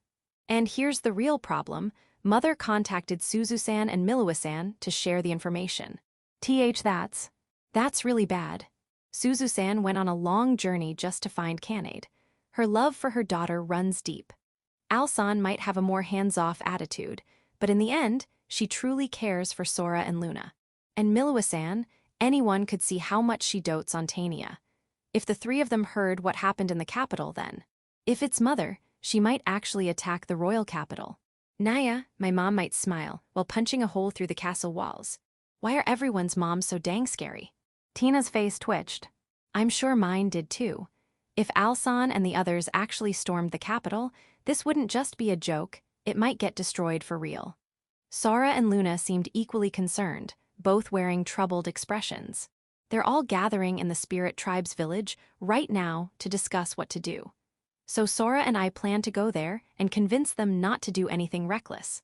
It's nice to know they care and are angry on our behalf, but yeah, charging the capital is going too far. Yeah, I get that. I understood why Alsan and the others were upset, but storming the capital, that's just too much. Not everyone there sided with Arios. Most people had nothing to do with it at all. We figured it'd just cause more trouble if we involved everyone, so we thought it'd be best to go alone. I think that's not the right call. An unexpected voice of dissent came from Nina. Everyone turned to her in surprise as she spoke, awkward but earnest. I think this is everyone's problem, and I don't think it's a bother. We're comrades after all. You're right. Yes, Nina's absolutely right. I was wrong to try to handle this all on our own. I should have talked to everyone about it from the start. Yeah, we're a team. Nina smiled sweetly, and Sora returned it with a smile of her own. It was a warm, heart-melting scene. Can we count on your help? To be honest, it'd be tough on our own. With Rain and everyone else, we'd really be saved. Of course we're coming. We've got to tell your moms not to do anything stupid. My mom's pretty soft on me, so maybe if I ask her, she'll stop. I'll help convince them too. I may not look it, but I'm good with words. I'll do my best. Everyone was fully fired up. And of course, so was I. All right. Let's go stop Alsan and the others together. Yes. And just like that, our next mission was decided. Our destination, the Spirit Tribe's village. Our goal, stop Alsan, Suzu-san, and Milua-san from going on a rampage. Section. We had only just returned from the royal capital, but now we had to leave Horizon again. We'd rested enough so no one was tired, but things sure were hectic. After prepping our gear, we left town and headed into the Lost Forest. Normally a tricky place, but with Sora and Luna with us, there was no chance of getting lost. We made our way to the massive tree that served as the entrance to the Spirit Tribe's village. Halt! A voice echoed from seemingly nowhere. Beyond this point lies the Spirit Tribe's village. Outsiders and humans are not permitted to pass. Turn back. It felt like a reenactment of the first time I met Sora. Even though it was a warning, I couldn't help but feel a bit nostalgic. Who are you calling an outsider? We are most definitely not outsiders. The two of them revealed their glowing wings of light, usually hidden by magic. A gasp came from the shadows. Someone had clearly seen them. Those wings, are you one of us? Wait, that face, could it be? The space in front of us distorted like a mirage, and from it stepped a young girl. She looked older than Sora and Luna, but younger than me, probably somewhere in between. Her hair was a pale blue, like clear, still water, beautiful and serene. Her skin was porcelain white, and her arms and legs were so slender they looked fragile. But the graceful curves of her form gave her the aura of an art piece. Her outfit resembled Sora and Luna's, though the skirt was noticeably shorter. And on her back, wings of radiant light. No doubt about it, she was from the Spirit Tribe. She was probably the one assigned to guard the entrance in Sora and Luna's place. Yuki, isn't it? Hello, it's me, Sora. Oh, Yuki, been a while. How have you been? From their exchange, it was clear they knew each other. Sora and Luna smiled warmly, and the Spirit Tribe girl called Yuki softened at the sight of them. Sora, Luna, it's been a while. I heard from Alsama. I'm glad to see you both doing well. And I'm relieved to see you looking healthy too, Yuki. So you've been managing this place in our stead, huh? The three of them embraced with cheerful smiles. Their expressions were genuine. There was no mistaking the deep bond of friendship between them. Wait, are you two planning to return to the village? Otherwise, you wouldn't be here. We are going back, but just temporarily. We're here to stop our mothers. You've heard what's going on, haven't you? Ah, so that's it. Yuki sighed, her expression darkening. Then she turned a cold gaze toward us. And who are they? They're all Sora's comrades. Kanate of the Nekore tribe, Tania of the Dragon tribe, Nina of the God tribe, and Tina the Ghost. And that one is our master, Rain. Master, what do you mean by that? Rain is a beast tamer. Sora and I formed contracts with him. Spirit Tribe members forming a contract with a human. Yuki glared at me with a sudden, intense look. Wait, what's going on here? It's one thing to be with a human, but to form a contract. That's insane. Don't tell me he forced you. No, please don't let your imagination run wild. We chose to be with Rain of our own will. So your name's Rain, huh? Glare. Yuki shot me a sharp look. Last time I visited the Spirit Tribe village, I thought I'd built a decent relationship with them, but clearly, getting along with everyone was too much to expect. It couldn't be helped. Apparently, some members of the Spirit Tribe really do hate humans. Yuki, can you open the path to the village for us? No. Sora blinked in confusion, clearly not expecting a refusal. Luna stepped forward in her place, questioning Yuki. Why not? We can't think of any reason we wouldn't be allowed back. Sure, we may have abandoned our gatekeeper posts, but when we came home last time, no one said anything. There's nothing wrong with Sora or Luna. The problem is him. Yuki pointed straight at me with a stern expression. There's no way I'm letting a human like him set foot in the sacred Spirit Tribe village. This wasn't just dislike, it was outright hatred. Her icy glare stabbed into me with frightening intensity. Was she just unusually hostile toward humans, or had I done something to offend her? Nya, but isn't that kinda weird? Rain already entered the Spirit Tribe village before, didn't he? No one complained back then. The chief even approved it. Yuki flinched under the barrage of support from everyone else. So this ban wasn't coming from the tribe, it was just Yuki acting on her own. Could you explain why I'm not allowed? Last time I was granted entry, but now I'm not. That doesn't make sense. If I've done something wrong, I'd like to know. You're not allowed because you're human. So basically, it's just your personal bias. Gah. Yuki fell silent. She was easy to read. She was all prickly, but honestly, I didn't mind girls like this. Fine, whatever. Just this once, I'll make an exception and let you in.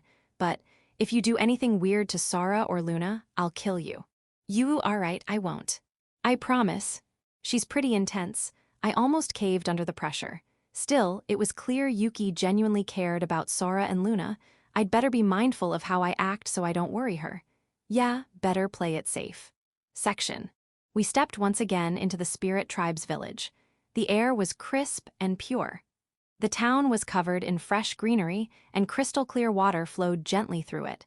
Just looking at the scenery was enough to soothe the soul. It might sound exaggerated, but paradise really was the perfect word for it. As beautiful as ever, totally different from the Dragon Tribe's village. What's your place like, Tania? It smells like sweat. Ah yeah, that one line pretty much says it all. I don't think I'd ever want to go there. Smart choice. The whole place is built for combat, so everyday life is ridiculously inconvenient. There's no entertainment besides fighting either. It's not great. Well, I'm one to talk. Chatting away like that, we followed Yuki toward the chief's home. Along the way, Yuki kept glancing back at me. Her eyes were full of hostility. She was glaring hard. I don't think I've done anything rude, but I guess it's just how the Spirit Tribe feels about humans. I want to get along with her, especially since she's friends with Sora and Luna. But I have no idea how to bridge that gap. We're here. Still unable to come up with a solution, we arrived at the chief's house. Oh well, I'll think about how to get through to Yuki later. Right now, we have to deal with the situation regarding Alsan and the others. I knocked and opened the door. Excuse me. We should burn it to the ground. The moment we stepped inside, an incredibly violent shout rang out. Suzu-san, Alsan, Milua-san, and the chief of the Spirit Tribe were all gathered around a large, round table. Behind them stood an attendant-looking spirit, clearly stuck in a very awkward position. Unaware of our arrival, bam. Milua-san slammed her hands on the table. They messed with my sweet, sweet little Tania, my adorable, adorable Tania. I'll never forgive them. That city needs to be burned down immediately. Her eyes burned with love for her daughter, and with rage, as she ranted. Watching that, one thought came to mind. Can we even reason with her? Calm yourself, Milua. We don't exactly have warm feelings toward humans either, but destroying the capital, that's a bit much. The chief, who had radiated dignity the last time we met, now looked completely overwhelmed. He was clearly losing ground to Milua-san's intensity. Show mercy to the human who hurt my Tania? No way. Death penalty. Only option. Why must your thoughts go to such extreme measures? What kind of mother wouldn't be furious after her child was hurt? MMGH. The chief had nothing to say in response to that perfectly reasonable argument. Looking like he'd given up trying to reason with Milua, he turned to Suzu-san. Suzu, do you share Milua's view? Let's see. Suzu took a sip of tea before speaking. Of course I do. She said it with a warm smile, which somehow made it all the more terrifying. I wouldn't go as far as to destroy the capital, but I do expect a formal apology and compensation. On top of that, measures must be put in place to prevent this from happening again. Oh, and, yes, I suppose the hero should face punishment. Not lynching, execution. Suzu, you too. I give Kanade-chan full freedom over her choices, so she's responsible for whatever happens to her. However, that's beside the point. Milua-san is right. No mother could sit calmly after seeing her child hurt. Suzu was smiling, but her eyes weren't. I'd never seen her this angry. Her presence was so overwhelming, the air itself seemed to tremble. What about Al? As if grasping for his last hope, the chief turned to Alsan. You want to hear what I think? Why yes, exactly. What will you do about this incident, Al? Surely, you don't mean to attack the capital. Let's see, I've always been the hands-off type, so I don't really interfere much in Sora and Luna's affairs. I don't plan to make a big fuss over this either. And yeah, raising the capital might be a bit much. Ooh, so you say. Yes, that's what I was waiting to hear. However, Alsan hadn't finished her thought, Perhaps sensing something ominous, the chief flinched. It doesn't sit well with me. I'll echo Suzu's point. While I'm normally hands-off, I am still their mother. Sora and Luna are precious to me. It would be stranger not to be angry when they've been hurt. The chief, who had pinned his hopes on Alsan, looked visibly distressed. The spirit tribe, in general, dislikes humans, but that doesn't mean they want entire nations to be wiped out. I want to find a way to reason with them, but Alsan and the others clearly aren't budging. Oh, you're... Noticing us, the chief's face lit up as if he just found hope. It's been a while, and sorry for dropping in unannounced. You came after hearing what happened. I'm glad. In that case, you're more than welcome. Tania Charan. Fudgio. Before he could finish, Milwasan charged toward Tania and tackled her. Tania let out a strange yelp as she was wrapped in a crushing hug. Tania-chan, Tania-chan. Tania-chan, are you okay? Are you hurt? In pain? Scared? Don't worry, mommy's here now, so everything's going to be just fine. Stop freaking out like that. I'm totally fine, really. Just please stop hugging me so hard. I'm gonna die. As Tania tried to calm Milwasan down, Alsan and Suzu-san turned to us. It's been a while, my daughters. It's good to see everyone again. Indeed, it's been a while. You look well, mother. Naya, you haven't changed a bit, mom. The tense mood from earlier had vanished, replaced by a warm reunion between mothers and daughters. So, what brings Kanade-chan and the others here? Don't tell me you came to see me. Well, you're not entirely wrong. We're here to stop our mothers from launching an attack on the royal capital. Stop us. Suzu-san and Milwasan tilted their heads in sync. They seemed genuinely confused. Why would their daughters oppose them? From their perspective, they were in the right. Clearly, they didn't understand what Kanade and the others truly wanted. Mom, please don't talk about attacking or burning down the capital. That's insane. Tania pulled Milwasan back and tried to reason with her. I get why you're upset, and it's not wrong to be angry. But we're okay, really. Yeah, nothing happened to us. Besides, not all humans are to blame. This was the scheme of one foolish person, the hero. The others are innocent. Which is why all this talk about burning the capital is just too extreme. No way. I can't agree to that. Their daughter's plea was flatly rejected. Even if we were to let go of the idea of burning the capital, we still expect a proper apology and compensation for what happened to Kanade-chan and the others. They must show sincerity. We're not being unreasonable, are we? These are rightful demands. Despite their stubbornness, it was hard to blame them. As they kept saying, what mother wouldn't be furious if her child was hurt? Their anger was completely justified. Still, that didn't mean we could just let them destroy the capital. Desperate to change their minds, we kept trying to convince them. Phew, that was exhausting. We ended up talking until sundown.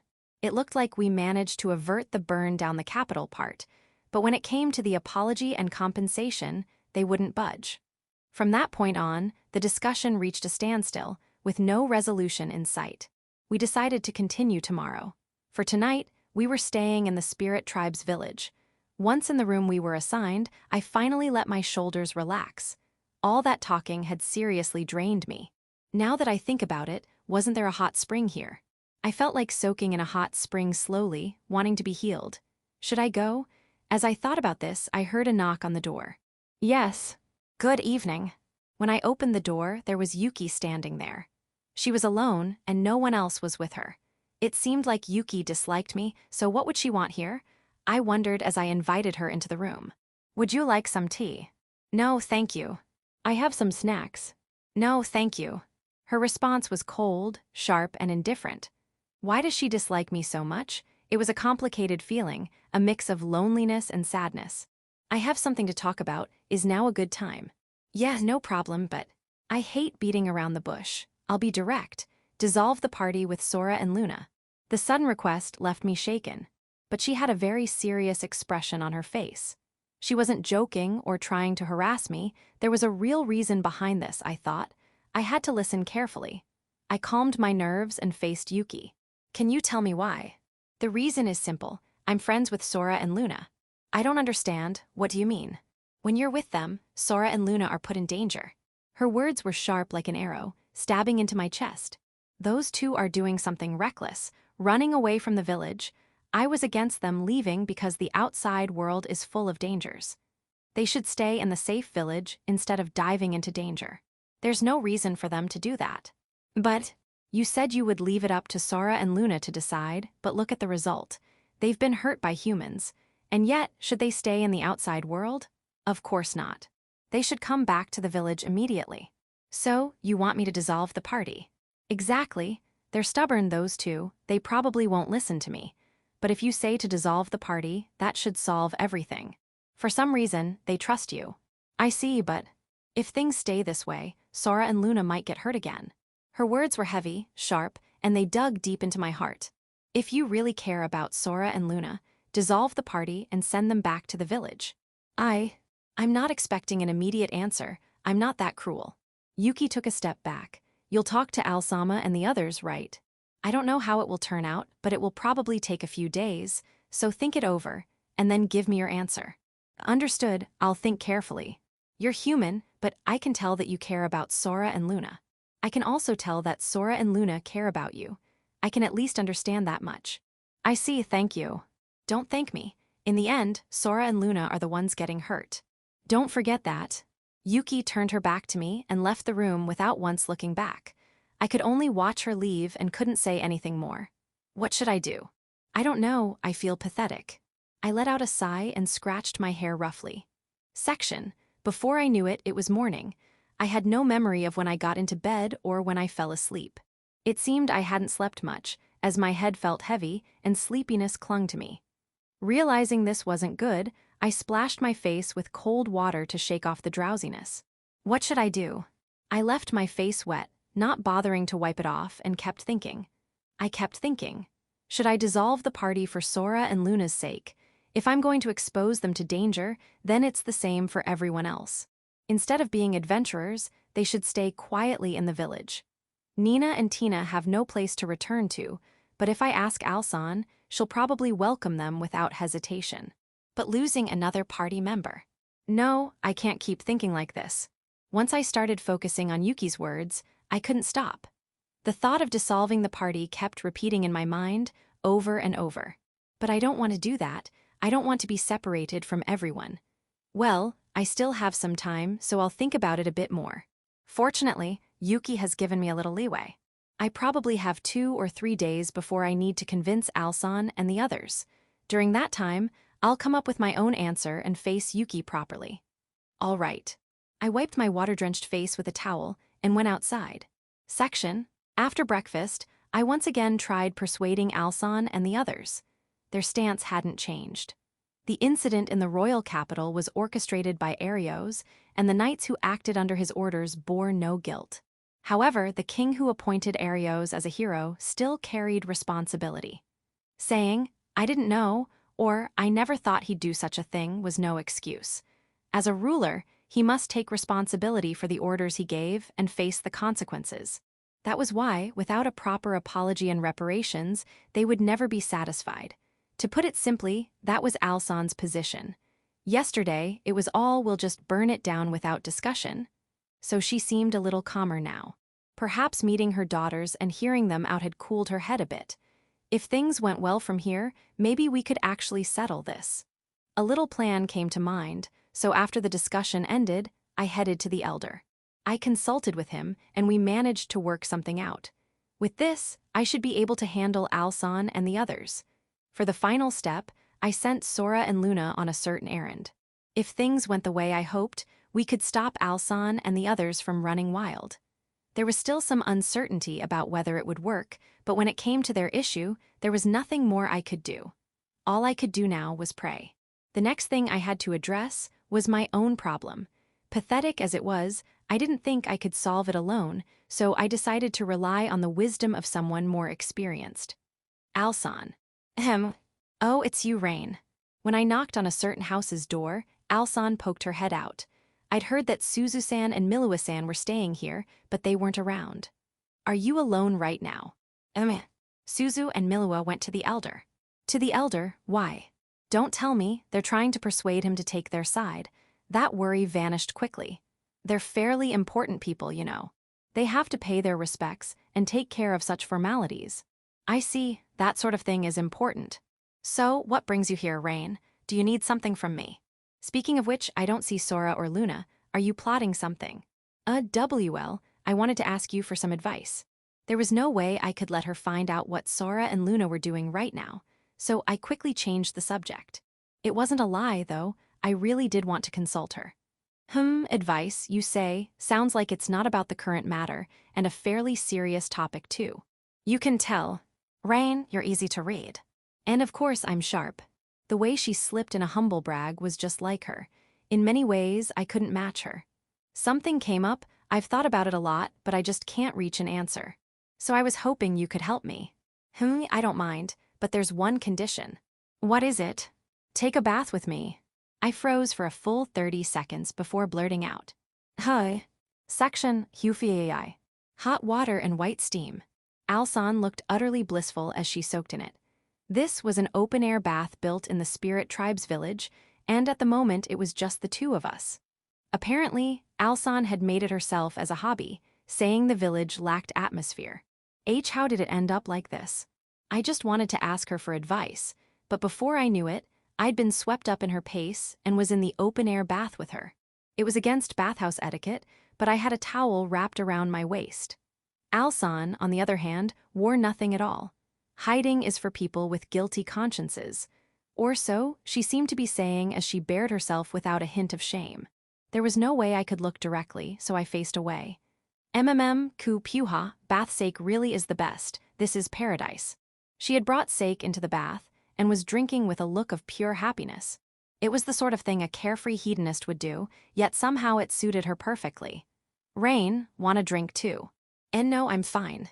Is that so? You don't have to hold back, Noda. It's not about holding back. Actually, why are we in the bath? You've heard the saying, haven't you? That bonding while naked is important.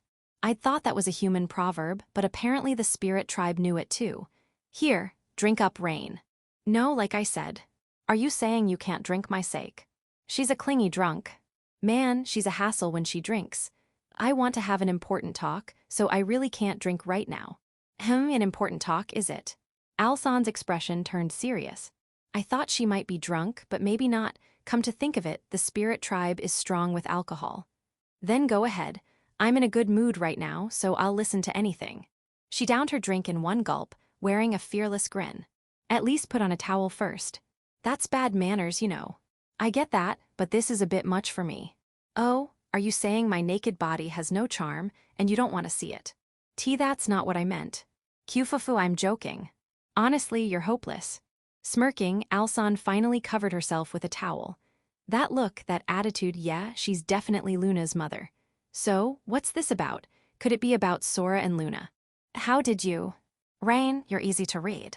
It's one of your virtues, but you do well to learn to hide things a little better. Otherwise, you won't even be able to tell a lie. So, you've already guessed what I want to talk about, Alsan. Pretty much.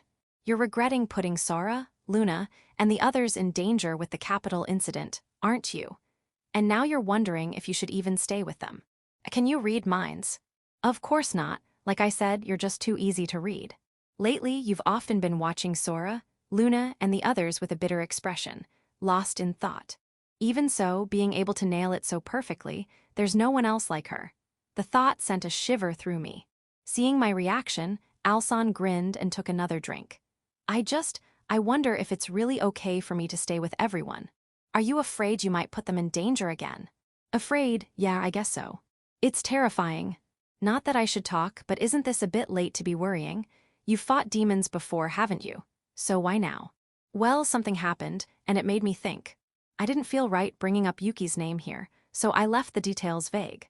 Something happened, and it got me thinking about everyone, wondering if this is really okay. Up until now, I was just happy to be with them and never thought beyond that. I never questioned the meaning, the reason, or the consequences of staying together. And then, in the capital, I ended up putting them in danger. Arios targeted me, and that incident happened. Everyone got caught up in it. Yuki was right. It was my fault they were put in harm's way. I can't say it won't happen again. If anything, as long as we keep adventuring, the chances of danger are high. If that's the case, shouldn't I disband the party? That's how my thoughts start spiraling into the negative. The truth is, I hate the idea. I've met companions I can trust from the bottom of my heart.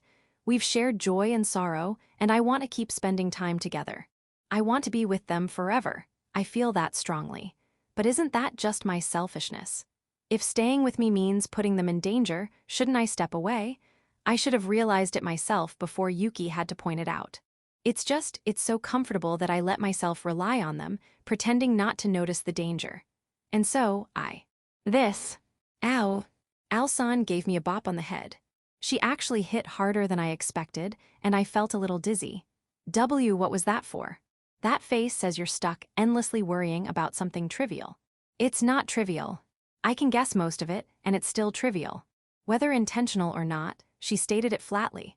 That's a foolish line of thought, or rather arrogant might be the better word. Arrogant? Why should you bear all the responsibility? What are you, everyone's guardian? If they were helpless children maybe, but they're not. They're all adults. Everyone is responsible for their own actions. That's how it should be. You don't need to shoulder it for them. But because you're the party leader, because you invited them, because the cause started with you, thinking everything revolves around you, doesn't that seem arrogant? Well, Nina is still a child. In that respect, you might have some responsibility, but even so, her heart is already that of a grown adult. She's prepared to take responsibility for her own actions. There's no need for you to take it upon yourself. Her words were gentle, and they struck deep. Still, I couldn't think there was no responsibility at all. I didn't know to what extent, but there had to be some. That's why Yuki didn't acknowledge me. If you still feel responsible, then show me you have resolve. Resolve? Why, the fact you're wavering now means your heart isn't set. It's unsteady. So, make up your mind, set your heart, and the path forward will reveal itself on its own puha. Saying something that cool, she then took another swig of sake. Section. When I left the bath and returned to my room. Good evening, Rain-san. Yahoo, hope you don't mind us dropping in. Suzu-san, and Milwa-san too. For some reason, Suzu-san and Milwa-san were there. Both looked freshly bathed, their skin warm and giving off a pleasant soap scent. They had a certain alluring air, yet their posture was carelessly unguarded, making it hard to know where to look. What's going on? Did you need something from me? Yes, we came to persuade you, Rain-san. Persuade me? Wasn't that supposed to be our job? You're against us attacking the capital, right, Rain-kun? Of course. We'd gone over that point countless times already, never able to convince each other, just ending in stalemate. So, maybe you're willing to change your mind. Nope, not at all. Rather, we decided it'd be better to persuade you instead. I couldn't quite figure out what they were getting at. I've been called dense more than a few times, but in this case, I'm pretty sure that wasn't the problem, right? Could you explain a bit more? I'm not following. In other words, this is what we mean. Whoa. Without warning, Suzu-san hugged me. I was pushed down, ending up with my head resting on both her and Milwa-san's laps, one on each side. A double lap pillow, a situation I couldn't even begin to make sense of. What is this? Phew. We're going to use our adult charm to make you fall for us and win you over. Exactly. They might look young, but they both had an undeniable air of maturity.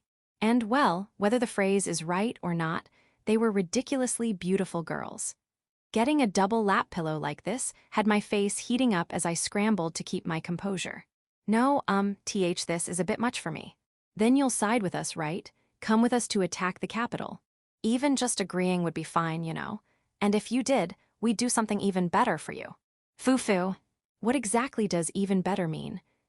Well, don't our laps feel nice? What do you think, Rain-san? Yes, honestly, they're very comfortable. Then will you help us?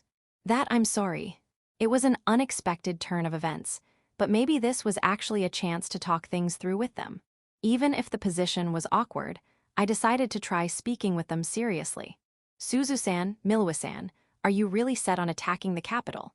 Not absolutely, but after what they did to Kanade-chan and the others, there's no way we can just do nothing. The hero and knights who bullied cute little Tanya-chan need a total beatdown. The strongest races don't have formal relations with humans. Well, we're not even a nation ourselves, but we do have some degree of contact. If we sit back and watch, it'll make the strongest races look weak. And that's no good. We need to drive the point home here and now. I see they had a point. To put it bluntly, people don't learn unless they make mistakes. When they get hurt, they think, I never want to go through that again, and grow stronger through experience. The reverse is also true. If nothing happens to them, they don't change. If we don't make them reflect on wrongfully detaining and injuring Kanade and the others, they might repeat the same mistakes. That was probably what Suzu-san and Miluwa-san were worried about. Hearing it laid out like this, their reasoning seemed perfectly sound, but first, the knights and adventurers who captured Tania-chan get turned into punching bags. Then the bigwigs who gave the hero such authority without oversight get beaten to a pulp. And after that, the hero who hurt Tania-chan, death penalty. Yufufu, yufufufufu. The problem was the heavy dose of personal grudge mixed in. If they went through with it, they might not stop at making them reflect. They could actually destroy the country. That would be going too far, so I had to get them to compromise somehow. Still, judging by this, the plan I had in mind might just work. Unless something extreme happened, I felt confident we could resolve the issue with Suzu-san and Miluwa-san. Can I ask something? I might as well get all the answers I could now. Sure, what is it? I understand your reasoning, but I have one question. You don't feel any anger toward me. Both of them looked at me in puzzlement. I wasn't sure if they were feigning ignorance or truly didn't feel that way, so I pressed on. The main culprit, Arios, the hero's target was me.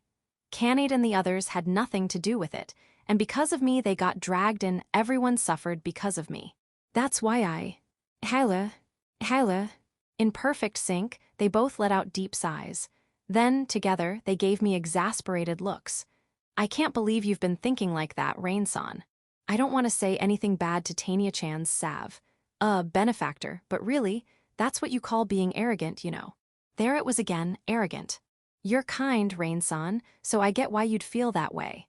But you don't need to take on that much responsibility. If you want to put it that way, then I'm the one who's ultimately responsible for letting Tania-chan go on a journey. If I just kept her safe in the village, none of this would have happened, right? When they put it like that, I suppose they weren't wrong. Still, the fact remained, I had dragged everyone into this. Sigh. I wanted to stay with my companions, but staying might mean I'd hurt them again. Contradictory feelings swirled inside me, stirring my heart into chaos. No matter how much I thought about it, I couldn't find the answer, and my head felt heavy. What should I do? Foo-foo. Suzu-san seemed to notice my inner struggle, her expression softening. When I looked, Miluwa-san's face was also full of maternal warmth. Rain-kun, your problem is that you overthink things. But as Kanade-chan's mother, I'm glad to see it. Yeah, same here. The fact that you worry this much means you're seriously thinking about Tania-chan and the others. Of course I am. I'm serious about them. They're all important companions. Then don't shoulder it all yourself. Why not talk to everyone about it? Suzu-chan's right. But I'm not saying you have to tell us everything. Everyone has one or two things they'd rather keep to themselves. But this kind of worry is different. It has a big impact on your party's future, doesn't it? Something like this should be shared with everyone, talked through together, and solved as a group. That's the best way.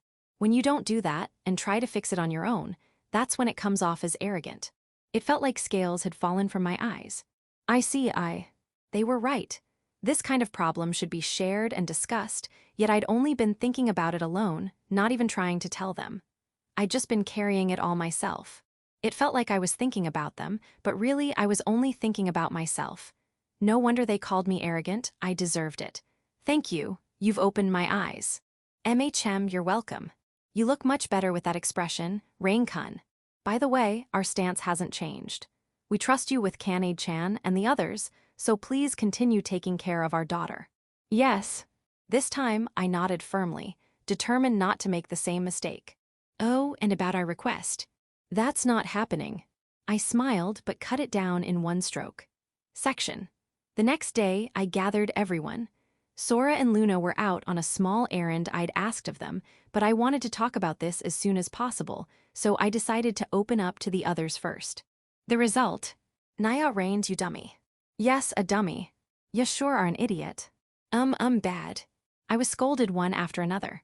All of them gave me those flat, cold stares. It was pretty scary. But the most intimidating of all was Nina, puffing her cheeks in displeasure. Since she rarely got angry, seeing her in a foul mood was the scariest thing. Saying that being with you puts us in danger. And then thinking that's your responsibility. Rain Dana, you really are an idiot. And there it was, idiot officially declared. They all looked thoroughly exasperated. I mean, it's very like you to worry like that, Rain, and that's a kind thing, but Canaid, in times like this you should be clear. Tell him straight, Rain is an idiot, a dummy, and just plain no good. He. The merciless words pierced my heart like an arrow. But since I really was in the wrong, I had to accept the criticism. I appreciate your concern, but we're not children. We think for ourselves and make our own decisions. Sure, Bane with you might put us in danger, but we chose this ourselves, knowing that. We've got the resolve, and we ain't plannin' to dump the responsibility on ya. That's right, just like Tina says, we're with you because we want to be. Taking on responsibility you don't need to carry is just weird. Geez, you're totally no good today, Rain. Yeah, I really am sorry. I'd planned for this to be a discussion, but it had turned into a lecture. Still, given the way things had gone, I could only bow my head in silence. Rain. Nina lifted my face from where it was hanging low. When our eyes met, she smiled warmly. I'm still a kid, but you know I want to be with you, Rain. And Nina, even if it's dangerous, I still want to be with you. Because that's what I decided, so you don't need to worry about it. Yeah, you're right, thank you, Nina. Nina's gentle words sank right into my heart, filling me with warmth. Even though I'd misunderstood, tried to shoulder everything alone, and mess things up, everyone still smiled and forgave me, saying it couldn't be helped. I couldn't make the same mistake again. I couldn't do anything to betray their trust. I swore it to myself, deciding to keep looking forward and moving ahead.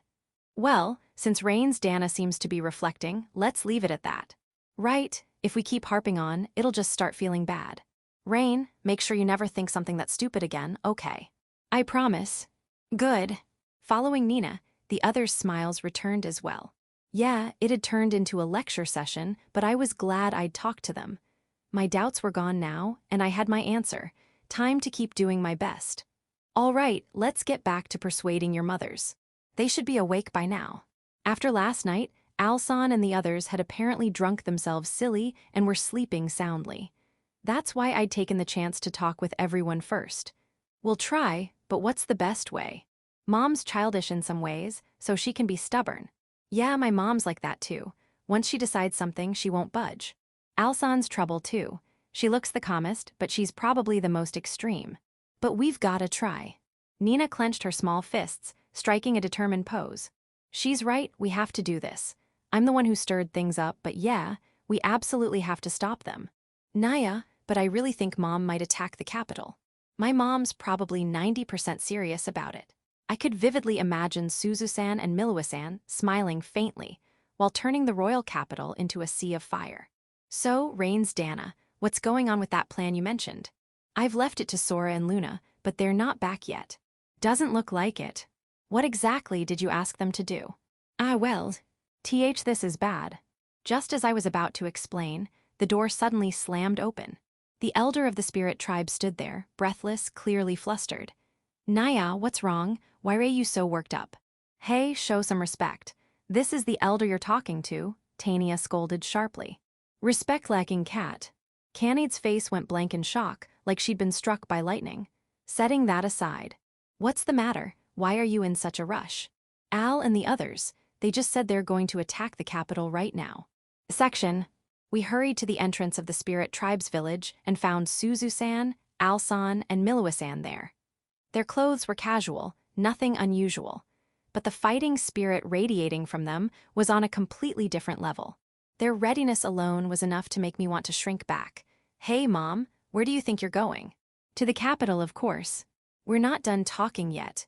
Because, Tania-chan just keeps saying difficult things and getting in the way. Our talks have gone nowhere, and neither side's going to agree, right? So the discussion ends here.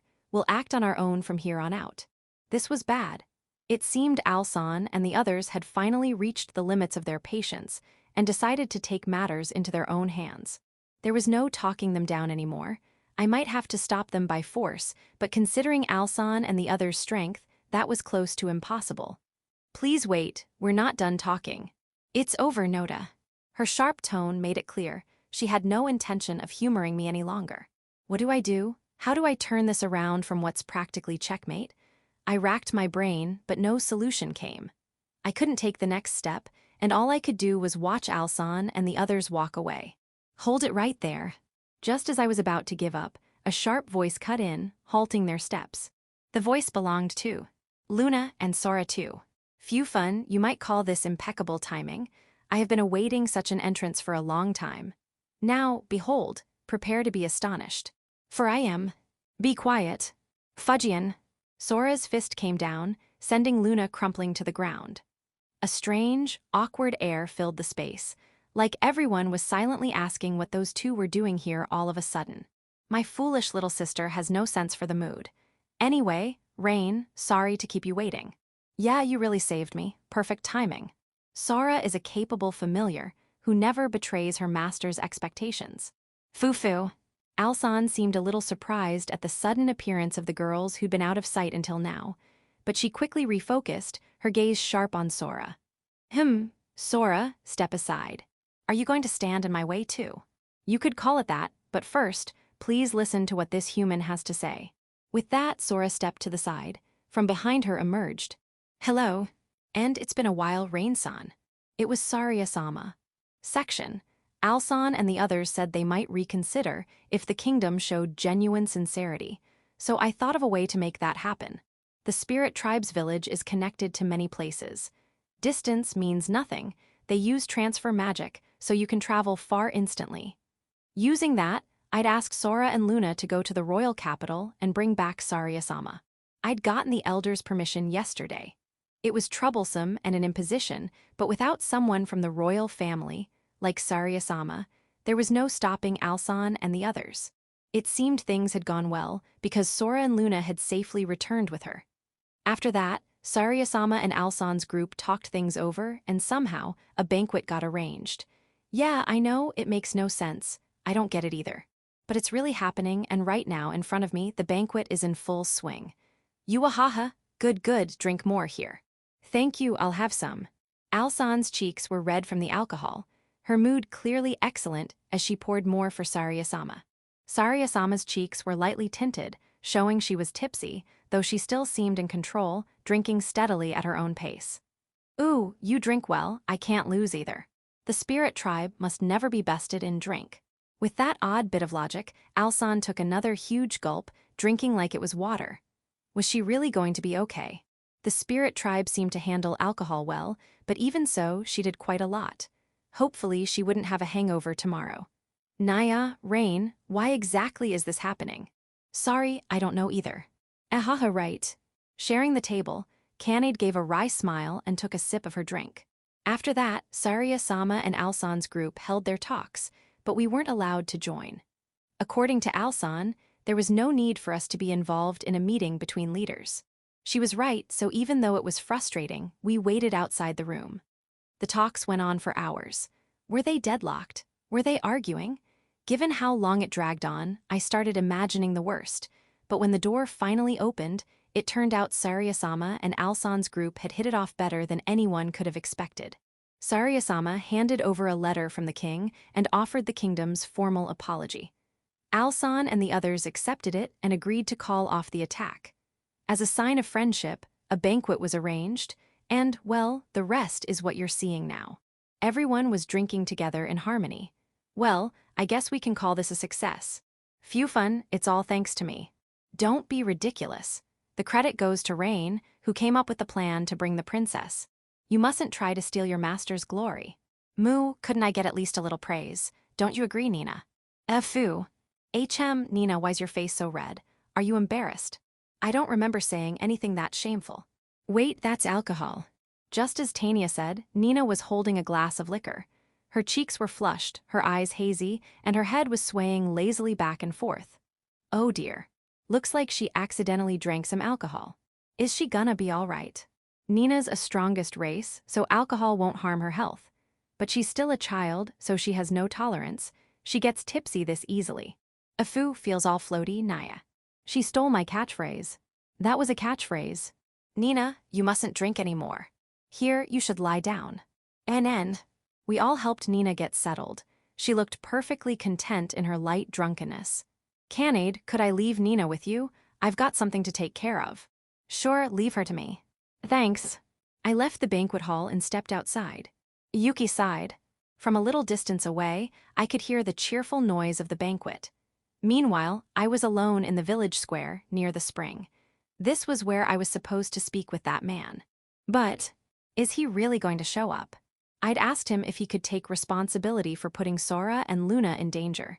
He hadn't been able to answer at all. Pathetic. Humans really are hopeless. I'll have to be the one to protect Sora and Luna. Just like they once helped me, this time I'll protect them.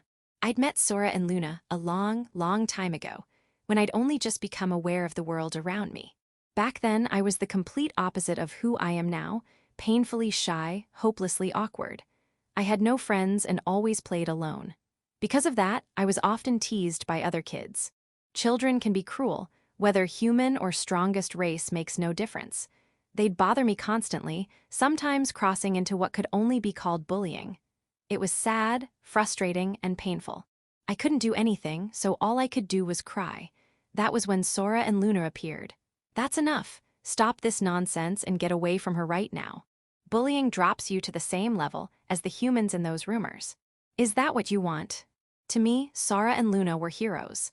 They appeared out of nowhere, standing up for someone they'd never even spoken to before, and I came to admire them deeply. I wanted to be like them. After that, I started spending more time playing with Sora and Luna, and the distance between us grew smaller. At the same time, my own personality changed dramatically. That was their influence. The shy, withdrawn part of me became more outgoing. And not just cheerful, I became bold enough to make the ones who used to pester me cry. It was all thanks to Sora and Luna. I could never thank them enough. Of course, I doubt they even realize how much they helped me or how much they changed me. To them, it was probably nothing more than we made a new friend. That's just part of their charm, which is exactly why I can't forgive that human. Dragging them into danger with careless thinking, if something had happened to Sora or Luna, what would he have done? He needs to think about that more seriously. Honestly, I'd love to blast him with magic until there's nothing left but ash. But since Sora and Luna seem to have really opened their hearts to him, I'll let it go. Sora and Luna trusting him, that stings a little. But if he ever says something careless, then This time, I'll be the one to protect Sora and Luna. I'd sworn that before, but I'd already failed once. When Luna was captured by a monster, I couldn't do anything. I just stayed in the village like I was told. I'd never regretted my own inaction more than I did then, and I swore I would never fail again. I said it firmly in my heart. That's why Section. Leaving behind the residential area, I stepped into a quiet square filled with lush greenery. There, I found Yuki. "You came. We agreed to meet. Before the banquet started, she'd asked me to make time and come here. So your answer." Yuki didn't seem the type for roundabout talk. She asked me straight. I'd already found my answer. "I refuse." I think I managed to say it clearly. It was only a single word, but it should have conveyed my resolve. "I see." Yuki neither got angry nor looked surprised, just quietly murmured those words. "If that's what you've decided, then I can't say any more. A shame." "Sorry. But if you don't mind, could you tell me why you came to that decision?" "I'm selfish." "What do you mean by that?" "Simply put, I still want to be with everyone. Just one simple wish." When I said it, Yuki's eyes widened. "Huh, that's it." "Yeah, that's it." "Hold on, I said a lot, didn't I? I warned you, didn't I? That being with you could put Sora and Luna in danger. And your answer is, that's it." Yuki pressed her fingers to her temple like she had a headache. I could understand. My answer was selfish to the core. But there's no other way to put it. I want to be with Sora and Luna. If they ever reject me, that's one thing. But as long as they don't, I want to keep laughing with them, crying with them, always doing that together. So you're fine with putting them in danger for that? They'll be fine. And what's that supposed to mean? I'll protect them. I told Yuki my resolve from the bottom of my heart. Talking with everyone had made me realize it's arrogant to think I can shoulder all the responsibility. Even so, Yuki isn't wrong either. Being with me does mean they might be put in danger. Responsibility aside, that's the truth. That's why I'll protect them, no matter what happens. I won't let them be hurt. I won't make them sad. I won't make them cry. I won't let them be unhappy. I'll do whatever I can to prevent that, and if hardships come our way, I'll fight them with everything I have. Even if we're struck by an unfair fate, I'll shield everyone with my own body. That's the new vow I've made. When I said that, Yuki let out a sigh. Unbelievable, that's just someone with no grip on reality, a hopeless idealist. Protecting them from everything is impossible. Maybe so, but I'm not giving up before I even try. Listen. Sure, I can't keep them from ever tripping while walking down the street. But if something like the Royal Capitol incident happens again, no matter what, I'll protect them. You say that so easily. How much resolve do you think that takes? I'll stake my life on it. I answered without hesitation, and Yuki's eyes widened. She stared at me for a moment, then gave a small smile. Looks like you're serious. Of course I am. I never thought there was a human who could risk their life for their companions, but you might be different. 0% lies, 100% serious. Honestly, you're insane. Her words were sharp, but Yuki looked amused. She smiled softly, showing the expression of an ordinary girl her age. She turned her back to me. Where are you going? Our talk's over, and when it's over, the one in the way leaves, right? So you're accepting this. I don't have a choice. If you're willing to risk your life, I'm not petty enough to tell you no. Just make sure you keep that promise. Of course, I swear it to you too, Yuki. That's a good answer. I think you really would protect Sora and Luna in my place. Yuki looked back. Take care of Sora and Luna. She gave me a gentle smile before walking away. It was such a kind smile, I thought to myself that this must be her true face. Phew. Once I was alone, I let out a breath and let the tension drain from my body. I'd been nervous the whole time, but in the end, I was glad she accepted my answer. Maybe for Yuki, this felt like sending her daughters off to get married. That's how much she must treasure Sora and Luna. I can't betray those feelings. I have to do my best. I'll protect everyone. I reached a hand toward the sky and clenched my fist tight. Section. Another side. In the sunny clearing known as the sunlit spring, Rain and Yuki had been talking. After a while, Yuki left first, then Rain followed. Two figures who had been watching them slipped back into the shadows. Sister, you're sure they didn't notice us? I think so. Since we're inside the Spirit Tribe's village, neither of them seemed to be paying much attention to their surroundings. Sora and Luna had quietly followed Rain after he'd slipped away from the banquet, saying he had something to do. The reason was simple, they were curious. Their complete disregard for Rain's privacy was very much in character for the twins. Truthfully, Sora had been against it, but Luna had pressured her into coming along. Don't you want to know what he's up to in secret? She'd said, and once she heard that, Sora couldn't resist joining in. Still, I didn't expect Yuki to be talking to Rain about something like that. She made a big fuss with her words, but deep down she was worried about us. A classic Tsundere-chan Noda. Don't tease her, she was looking out for us after all. But isn't it a bit too much worry? Saying we should return to the village because it's dangerous, that's just like Rain, a little arrogant Noda. We'll decide for ourselves. We're not children anymore. Yes, that's true. After sharing their thoughts and feelings about Yuki, the twins fell silent. Both were thinking of the same person, Rain. Even so, for Rain to give that kind of answer, I'm surprised, Noda. Indeed, for both Sora and Luna, saying she'll protect everyone, well, I mean no offense, but isn't that a bit too idealistic? But that's what's great about Rain, Noda. Rather than just looking at reality and giving up, it's far cooler to keep dreaming and working toward it, Noda. Yes, it is cool. It's cool, Noda. At that moment, the twins' cheeks flushed red. Luna, your face is red. Sora's face is red too, Noda. It can't be helped. If someone says something that cool, like they'll absolutely protect Sora, my heart's bound to race. I too, how should I put it? My instincts as a woman are all aflutter, Noda. Sora and Luna now had the faces of girls in love. They each glanced at the other. Being twins, their faces were nearly identical. It felt like looking in a mirror, and seeing their own love-struck expression only made them blush even more. Unable to endure the embarrassment, they both turned their gazes away. Shall I guess what my dear sister is thinking right now, Noda? Oh, has Luna gained the ability to read Sora's mind? If it's about the current Sora, it's easy, Noda. You're thinking about Rain, right? Yes, correct. Oh, you admitted it so easily, Noda. And you, Luna, are also thinking about Rain, aren't you? That's, well, ha. Luna's usual demeanor was nowhere to be seen. Her face, and even her ears were flushed red as she bashfully averted her eyes. Despite her wild and free-spirited behavior, Luna was, at heart, a maiden. She was something of a romantic, and her views on love had a cute side to them, no different from any other girl. Normally, she never showed that side. She covered it with an arrogant attitude, so few people realized it. But her older sister Sora seemed to see right through her. "So then, you said your dear sister was thinking about Rain. What sort of feelings are those? How are you thinking about him, Noda?" "Of course, I'm thinking of him in the sense that I like him." "Ooh-foo." At Sora's direct words, Luna let out a strange sound. Even though it was an expression of someone else's affection, perhaps because they were twins, she felt embarrassed as if it had been about herself. "I've always found Rain likable, but after this, I'm certain. Sora likes Rain. I love him." "Ooh, Sora, why your bold Noda? And what about you, Luna?" "Me, I well us." Luna fidgeted in embarrassment.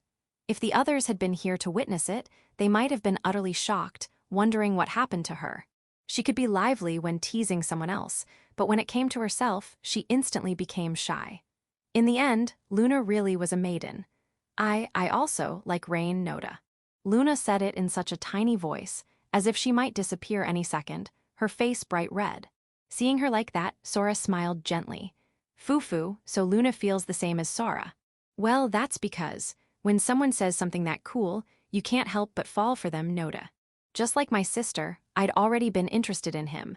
And this time, he completely struck the finishing blow, Noda." "Yes, that conversation with Yuki earlier was cheating." "Exactly, Noda. Anyone who doesn't fall for that is the strange one, Noda." "So then, that means Sora and her little sister are now both in love with Rain." Does that make Sora and Luna love rivals starting today?" "MMMs." Luna returned to her usual self, frowning in thought. "Must I really compete with my sister? I don't think it's just Sora. Canade, and probably Tania too, like Rain." "Now that you mention it, that does seem to be the case, Noda." "That makes 3 rivals. What about Nina and Tina, Noda?" "Tina is a little tricky to say. I'm certain she has feelings for him, but whether that's romantic or not, I can't tell. Same for Nina.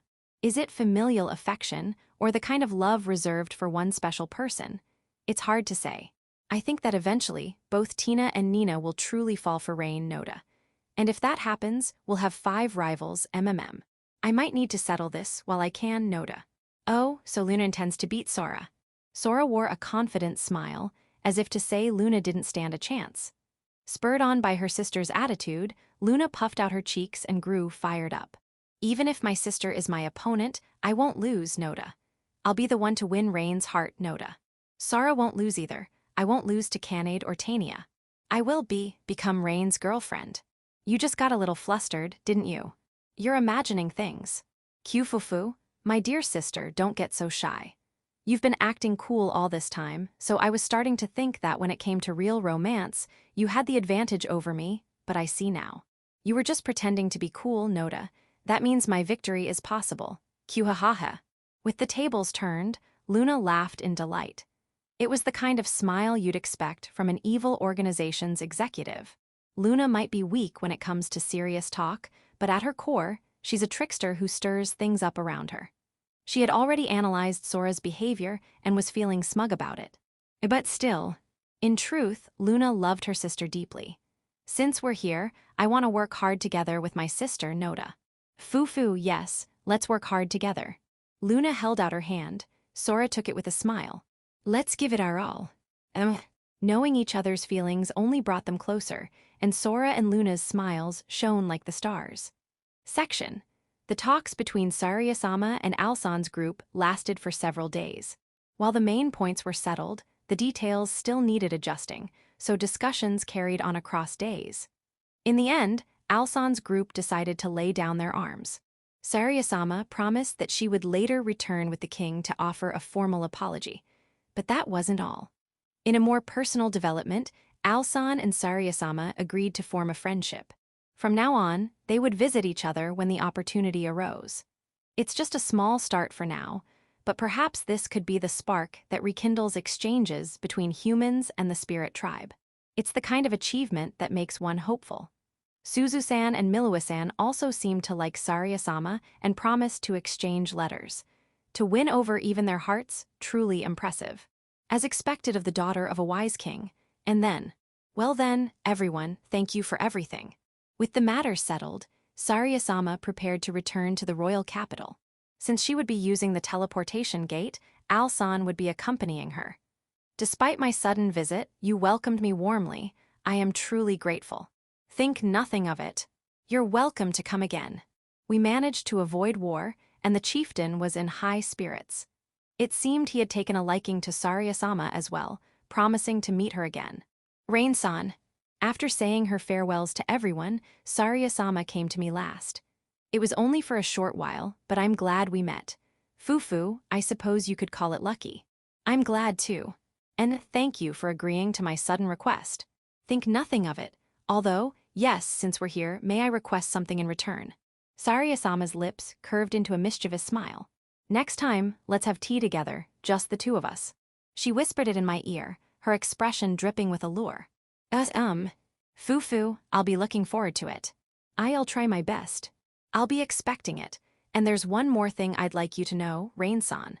What Sarya-sama told me then was information of considerable importance. Well then, we'll be going. Until next time, Noda. Rain-san, everyone, until we meet again. With that, Sarya-sama disappeared into the teleportation gate alongside Al-san. Using the gate required a spirit tribe escort, but it was a little surprising that Al-san volunteered. That must mean he had really taken a liking to her. Afterward, we packed our things and prepared to leave the spirit tribe's village ourselves. Suzu-san, Miluwa-san, and the chieftain came to see us off. Suzu-san and Miluwa-san were apparently going sightseeing and would be staying a while longer. Kane-chan, keep doing your best, okay? A smile is important. And don't eat things that have fallen on the floor, all right? There's no such thing as the 3-second rule, you know? Also, you should try to learn to be more ladylike. That way, you can appeal to Rain-san. Yeah. Mom, that's all just meddling. My fufu. They were the same as always, mother and daughter. Tania-chan, are you really leaving? Won't you stay with your mother? It's about time to end your training and come back home, don't you think? Don't worry, if anyone tries to oppose it, I'll take care of it for you. See you later, Mom. Wow, Tania-chan is being so cold. Is this your rebellious phase? This pair was also the same as ever. Though it looked exhausting, Miluwa-san's actions overflowed with affection, and Tania, for her part, looked quietly pleased. Nearby, the chieftain was speaking to Sora and Luna. I'm hardly in a position to say this, but you two take care of yourselves. Stay healthy. My best trait is how healthy I am, so no need to worry, Noda. And I've found a goal I'm determined to achieve. I can't afford to get sick. Oh, and what might that be? Fufu. That's secret. Sora and Luna spoke in perfect unison. The chieftain tilted his head. I, listening nearby, did the same. A new goal for those two. I hadn't heard anything about it, but then again, it'd be stranger if they told me everything. Everyone has one or two secrets, best to leave it at that. Well then. See you. After a final round of farewells, we left the spirit tribe's village. Our stay, spanning several days, had been for the purpose of persuading Al-san's group to stand down. We hadn't come for fun, but still, it had been a fulfilling time. If the chance came, I'd like to return just to visit. We passed through the teleportation gate and emerged into the lost forest. After taming a rabbit to guide us to the exit, we reached the highway and began walking the road toward Horizon. Naya, what's up, Rain? You look kinda spaced out. Oh no, it's nothing. Really nothing. You're not hiding something from us, are you? Well, I almost said no, but then I reconsidered. I've been told it's a bad habit to keep things to myself, and it might only make the problem worse. It could even make it seem like I don't trust everyone. I'd hesitated, thinking it might worry them, but no. I should just be honest. Actually, I have some bad news. Bad news? We just settled things with your mothers, and everyone was feeling good too. Kanade and Tania's faces fell, and the mood spread to the others. I gave a wry smile and shared the bad news with them. I told you before about Arios being imprisoned, right? I heard. Also that his title of hero was stripped from him, Noda. Serves him right. I hope he spends the rest of his life in prison. Sora and Luna really didn't hold back. Well, I felt much the same, so I couldn't exactly lecture them. About Arios, apparently he's escaped from prison. He escaped. It seemed like a difficult word for Nina, and she tilted her head. Nina, escaped from prison means breaking out of jail without permission. It's a bad thing. Rain escaped too, you know. Ahaha, true enough. I guess that makes Rain a bad boy too. Nina's clever comeback drew laughter from Tina and the rest. I see.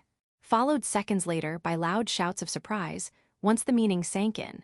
I pressed a finger to my lips, asking them to keep quiet. This hasn't been made public, so please keep it secret. Okay, I understand. To think that Hiro actually escaped, I'm shocked. I heard it from Sariasama. You remember Monica, the female knight? Apparently she helped Arios escape. Monica was supposed to be a member of the royal guard sent to keep watch on him, but instead, she betrayed the kingdom. Her motive was still unknown, but before his sentence could be carried out, she took Arios and his companions and disappeared. When I explained, Tania made a face of exasperation. What the heck is that? Getting betrayed by your right-hand woman? That king's hopeless. Is he even fit for the job? Don't be so harsh. Monica had served him for years. Predicting that someone like her would betray him would have been difficult. If anything, it's impressive she could work her way into the king's confidence over so many years. Or maybe I should say it's the people backing her who are impressive. I thought back to the night I'd met Monica face to face. From that conversation, it was clear she had someone behind her. Whether it was an individual or a large organization, I didn't know, but it wouldn't be an easy opponent. So that means that Hiro's going to cause more trouble. Hard to say. Back in the capital, he could do so much because of his title as hero. Now that he's lost that, who knows how much he can still manage. Still, we should probably be careful. Having spoken to him directly, I could tell Arios wasn't right in the head anymore. He'd always been arrogant, but now he seemed even more violent. And since he clearly bore a grudge against me, I doubted he'd just let things end here. If the chance arose, maybe we should take the initiative. But with no more information than we had now, that would be difficult. So what's his status now? He's wanted, only a few people know though. It couldn't be helped. A hero committing a crime, getting arrested, then escaping, there's no way they could announce that. If they did, panic would spread, and it might even spark unnecessary incidents. Officially, Arios was recovering from illness. Eventually, the king would find a new hero and announce the replacement. Wanted, we should capture him ourselves and use the bounty to eat something delicious, Noda. That would be a very delicious meal indeed. Luna and Sara were wearing very wicked smiles. Not the kind of example I wanted set for Nina. Anyway, that's how it is. Since he's only just escaped, I doubt he'll make a move right away, but just in case, let's stay alert. Yeah, you're right. Who knows what that hero might pull. But don't worry, if anything happens, I'll protect Rain. I will protect him, Noda. Leave it to Sora. Hey, that's my line. Sora and Luna puffed out their chests as if to say leave it to us, and hugged me from either side. Kanade and Tania gave them suspicious looks. Nyan, feels like your personal space is different from before. Suspicious. Ignoring their stares, Sora and Luna cheerfully spoke up. Rain, is that all you had to say? Yeah. Then let's hurry home, Noda. Once we get there, I want to take a nice, long nap, Noda. Yes, Rain, how about we relax and enjoy some sunbathing? Well, that might not be a bad idea. I smiled, then glanced into the distance, steeling myself. I had a feeling my ties with Arios weren't cut yet, that we would meet again somewhere and we'd have to fight. But I wouldn't let things go his way. Whatever he was plotting, I would crush it completely. And I would protect everyone. I reached toward the sky and clenched my fist tightly. Interlude 2. Sometimes we have these conversations. After returning to Horizon, we resumed our activities as adventurers. Having been promoted to A rank, our range of work expanded, and higher difficulty requests began to increase. Even so, none of those jobs were much trouble for us. Our party had multiple members of the strongest race, and after enduring countless battles, I'd grown strong enough to stand alongside them. One request after another, we continued to level up as adventurers. The days were both smooth and peaceful. One afternoon. Hey, Tania. Hope I'm not interrupting. After lunch, Tania came to visit Kanade's room. She seemed restless and unable to sit still. Kanade was no different. She peeked out into the hallway to check that no one else was around, looking both ways before closing the door once she was sure it was clear. All right then. Shall we begin? Just what were Canade and Tania about to do, alone in the room? It was. Phew-fun, the other day Rain patted me on the head. Isn't that the usual? But, it felt just a little bit gentler than normal. Listen, if you're satisfied with just getting your head patted, you're missing the point. Our goal is beyond that. I know, but it's not easy. Rain's dense after all. Yeah, but I like him. Me too, I like him. Canade and Tania might be love rivals, but their opponent was the oblivious Rain. Since neither could get him to notice their feelings, they had formed an alliance. They'd begun meeting to talk about things like, what can we do to make Rain notice us? Or here's something he did for me today. It was their way of trying to push their love forward, even if only by a step. Not that they'd had any results. Recently, their meetings had turned into nothing more than bragging and complaining sessions. It's frustrating. I think I've been dropping some pretty obvious hints. Same here, I've done all sorts of things, but he doesn't notice at all. They looked at each other and sighed in unison. One might think they should just confess outright, but lacking the courage, they instead sat here discussing it like this. Why do you think Rain is so dense? Just like how he didn't really know his own abilities at first. Maybe he doesn't realize his own charm. So he assumes no one would have feelings for him. And I think Rain avoids looking at Sora and the others in that way. Whether it's conscious or not, I'm not sure. But the reason's probably that he's afraid romance could ruin the relationships in the group. Yeah, that could be it. But looking at it another way, that just means he values us. So I can't really complain too much or ask for more than necessary. Canade and Tania nodded in agreement. Sora, Luna, they both cried out in surprise when they noticed the twins had somehow slipped into the room without them realizing. When did you two get here? I didn't hear the door open. Phew-fun, don't underestimate us, Noda. We just used a little magic, and poof. Seeing Luna and Sora's mischievous smirks, Canade and Tania let out weary sighs. If these two got serious, locking the door wouldn't mean a thing. They were a real handful. So, what exactly are you doing here? Tania shot them a sharp look. If they'd been eavesdropping out of curiosity, punishment was in order. That was the kind of glare she gave them. Actually, there's something we wanted to tell Canade and Tania. And when we saw you whispering secrets, we figured we might as well join in, Noda. Hey, it's a secret talk, so don't eavesdrop. Jaya. Hey. Tania's knuckles landed on Luna's and Sora's heads, making them yelp. She had held back, though, so they ended up just teary-eyed. Misunderstanding, Noda, we didn't mean to eavesdrop, we wanted to join in, Noda. Nyan, and what's that supposed to mean? Spit it out. In short, Sora and I have fallen for Rain. We've liked him for a while, but now we can say clearly, it's love. We want to be Rain's girlfriends, Noda. So we'd like to take part in this love meeting, Noda. Canade and Tania's eyes went wide, and silence fell. After a beat, Canade's tail shot straight up. Tania's tail followed suit.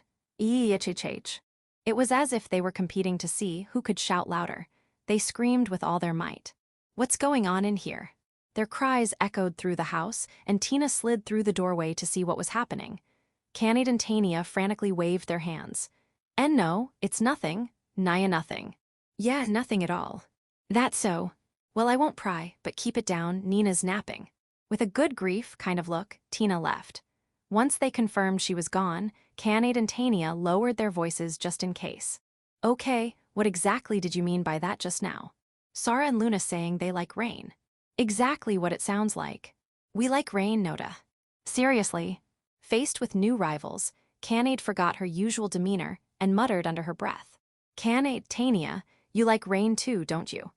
That's why we thought we should confess our feelings and stand on equal ground, Noda. Hold on a sec, how do you even know we like him? It's not like we've ever told you. Are you serious? Just from watching your usual behavior, it's obvious. Probably the only ones who haven't noticed are Nina and Rain himself. It was true, Canade and Tania's feelings were easy to read. They always tried to be near Rain, acted more affectionate than before, and sometimes took bold actions using a woman's charm. For anyone watching, it was plain as day. So that's why we like Rain too. I can't believe Sora and Luna are joining in. Is this going to be a 5-way rivalry? Don't make that face. With us in the mix, things might actually move forward, Noda. How do you figure? Let's form an alliance. You mean a romance alliance against Rain? Not just the two of us anymore. If you join, yeah, that could actually work. Sora's suggestion caught Kanade and Tania's interest. The twins might be rivals, but right now, they wanted more strength and ideas to break the stalemate. The more allies, the better. Two's better than one, and four's better than two. If we all work together, we can first make Rain realize we're girls in love, Noda. Otherwise, we can't even start the competition. Once we've made him notice, we'll each do our best on our own. And whoever wins Rain's heart, no hard feelings, how about it? I'm in, Naya. I'm in too. Kanade and Tania decided to take the chance and form an alliance with the twins. It was grasping at straws, or rather, grasping at spirits. Then it's decided, Noda. The four of us will work together to capture Rain's heart, Noda. We'll make this love succeed. Ew. And so, the romance alliance against Rain was formed. Do your best, everyone. None of them realized Tina had been listening in from the other side of the door. Chapter 3. The End. That day, we took on a request to subjugate a minotaur that had appeared near the town. Since I had some things to take care of at home, it was decided that Kanade, Tania, and I would handle it as a trio. A minotaur is a monster that looks like a raging bull walking on two legs, wielding a weapon. It's classified as a B-rank threat and is known to be quite formidable. Kanade, it's heading your way. Leave it to me. The minotaur brought down its massive axe, but it didn't even come close to hitting Kanade. Her figure turned into a blur, and the axe swung through nothing but empty air. Unyan. Like she had teleported, Kanade slipped behind the minotaur and delivered a powerful strike to the back of its knee. Maybe because it walked on two legs, the minotaur's weak points were the same as a human's. It let out a scream and dropped to one knee. This'll finish it. Tania leapt high into the air and drove her knee into the minotaur's jaw, shattering it. She then spun midair and whipped her tail with a sharp snap, landing a fierce blow to the minotaur's face. With a loud crack, its neck snapped, and the beast collapsed completely. Moments later, its body turned into a magic stone. HMPH, nothing to it when I'm involved. Hey, I was going to land the finishing blow. First come, first served. Even a B-rank minotaur was like a baby in the hands of Kanade and Tania. Back then, we probably would have had a much harder time. But after all we've been through, everyone has grown so much. I can't afford to fall behind, I thought, stoking the fire in my heart. Still in a quiet moment, an odd thought crossed my mind. Hey, Rain, say something to Tania, will you? She totally stole my credit. You get it right, Rain. I'm not the one at fault here. The sluggish cat is. Sluggish cat? Ugh. Rain. Huh. What's up, you spaced out? Were you thinking about something? No, maybe I just let my guard down a little since the fight's over. Sorry. Come on, get it together. You're the one who told us not to let our guard down in the first place. Yeah, you're right, my bad. The reason I couldn't focus was because of something Alsan told me the other day. There had been something that bothered me about the recent incident. How did Alsan and the others know that Kanade and the others were about to be executed? Alsan and Suzu-san had no way of knowing that.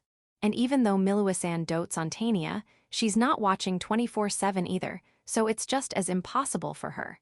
It was a major event, so I figured rumors would have spread eventually, but even then, their response was unusually fast. When I asked about it, Alsan said this. A mysterious girl appeared and brought us the information. Another sighed. I'm home. Welcome back. Having returned to the estate, Iris received Rize's greeting and made her way to the living room. There, as if anticipating her arrival, tea and sweets had already been prepared. Were you watching me? Not at all. I simply thought it was about time you returned, though you did take longer than I expected, and the tea has gone cold. This is perfectly fine. I'm feeling a bit tired, so a cold tea suits me just right. She traced her fingertip through the air, summoning a small piece of ice that plopped into the teacup. Stirring it with a spoon, she turned the drink into iced tea. Once it had cooled just right, Iris took a quiet sip. That's refreshing. You're that tired, it was just a simple errand.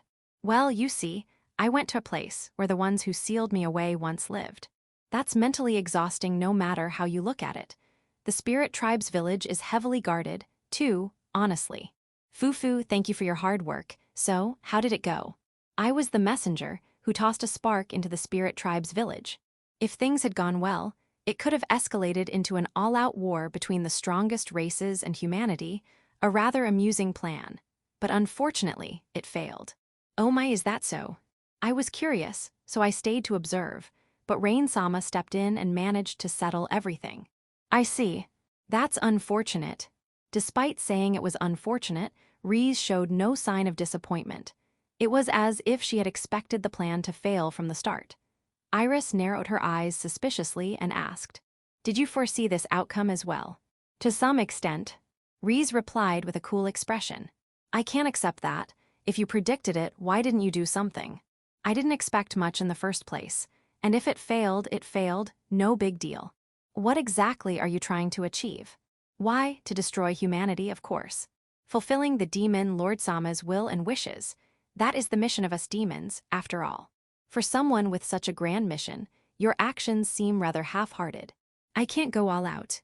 I may have mentioned this before, but if I overdo it while the demon Lord Sama is in slumber, he'll scold me when he wakes up.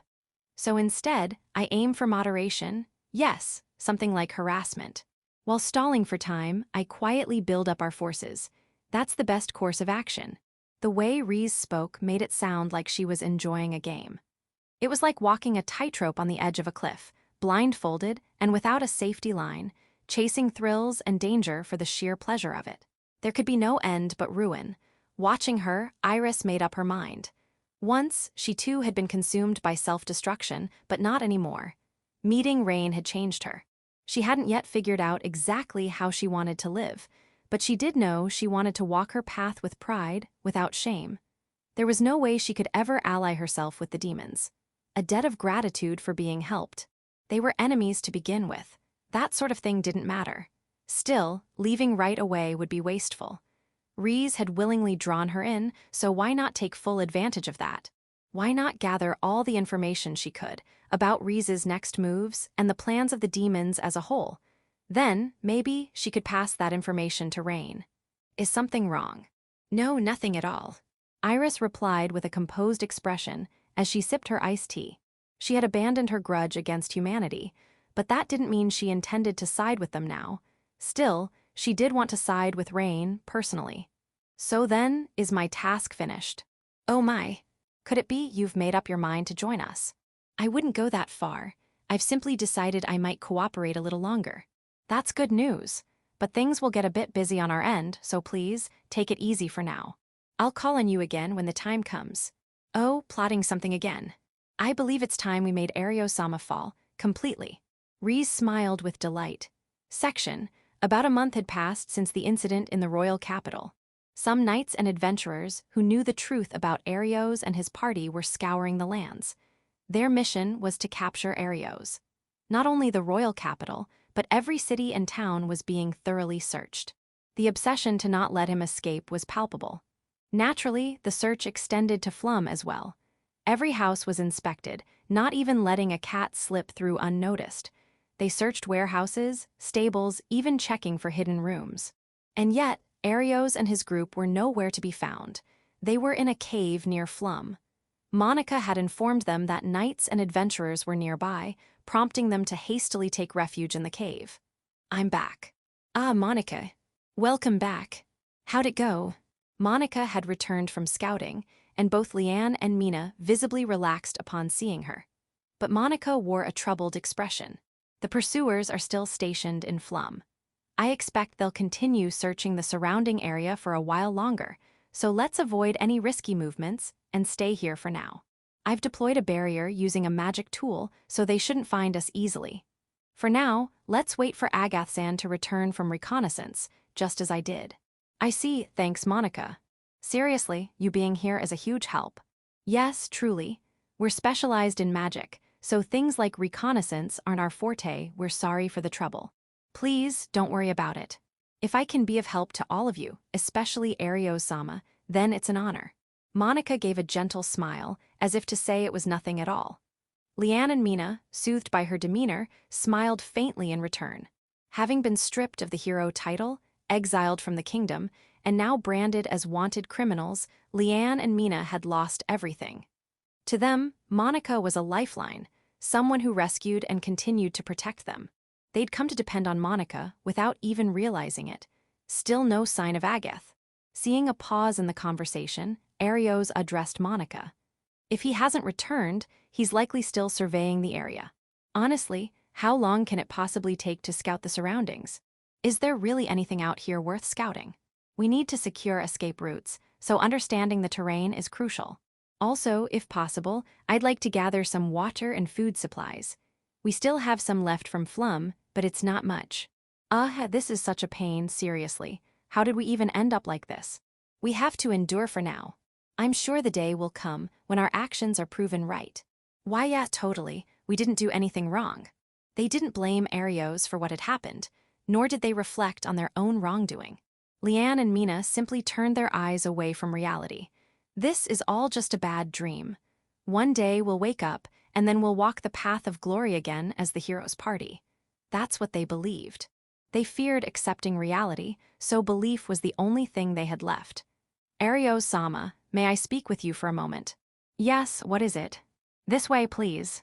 Guided by Monica, Arios stepped away from Leanne and Mina, toward the entrance of the cave where their voices couldn't reach. There, Monica wore a grim expression as she quietly spoke. It's about Agath-san, the matter from the other day. Section, Agath was inside an abandoned shack a short distance from the cave. He wasn't alone. There was an adventurer with him. Arios is in the cave up ahead. His companions are with him too. Hiding out in a remote place like this, No wonder we couldn't find him. Our job's to capture them. Arios' party is strong. You brought enough people. We've got 20 adventurers and 50 knights, give or take. That's not very reassuring. We're dealing with the hero, after all. Honestly, I'd like double that. But hey, with you on our side, we'll manage, right? The adventurer grinned. You'll drug the hero's group, and we'll swoop in and take them down. Even if the drug fails, we've got 3 backup plans.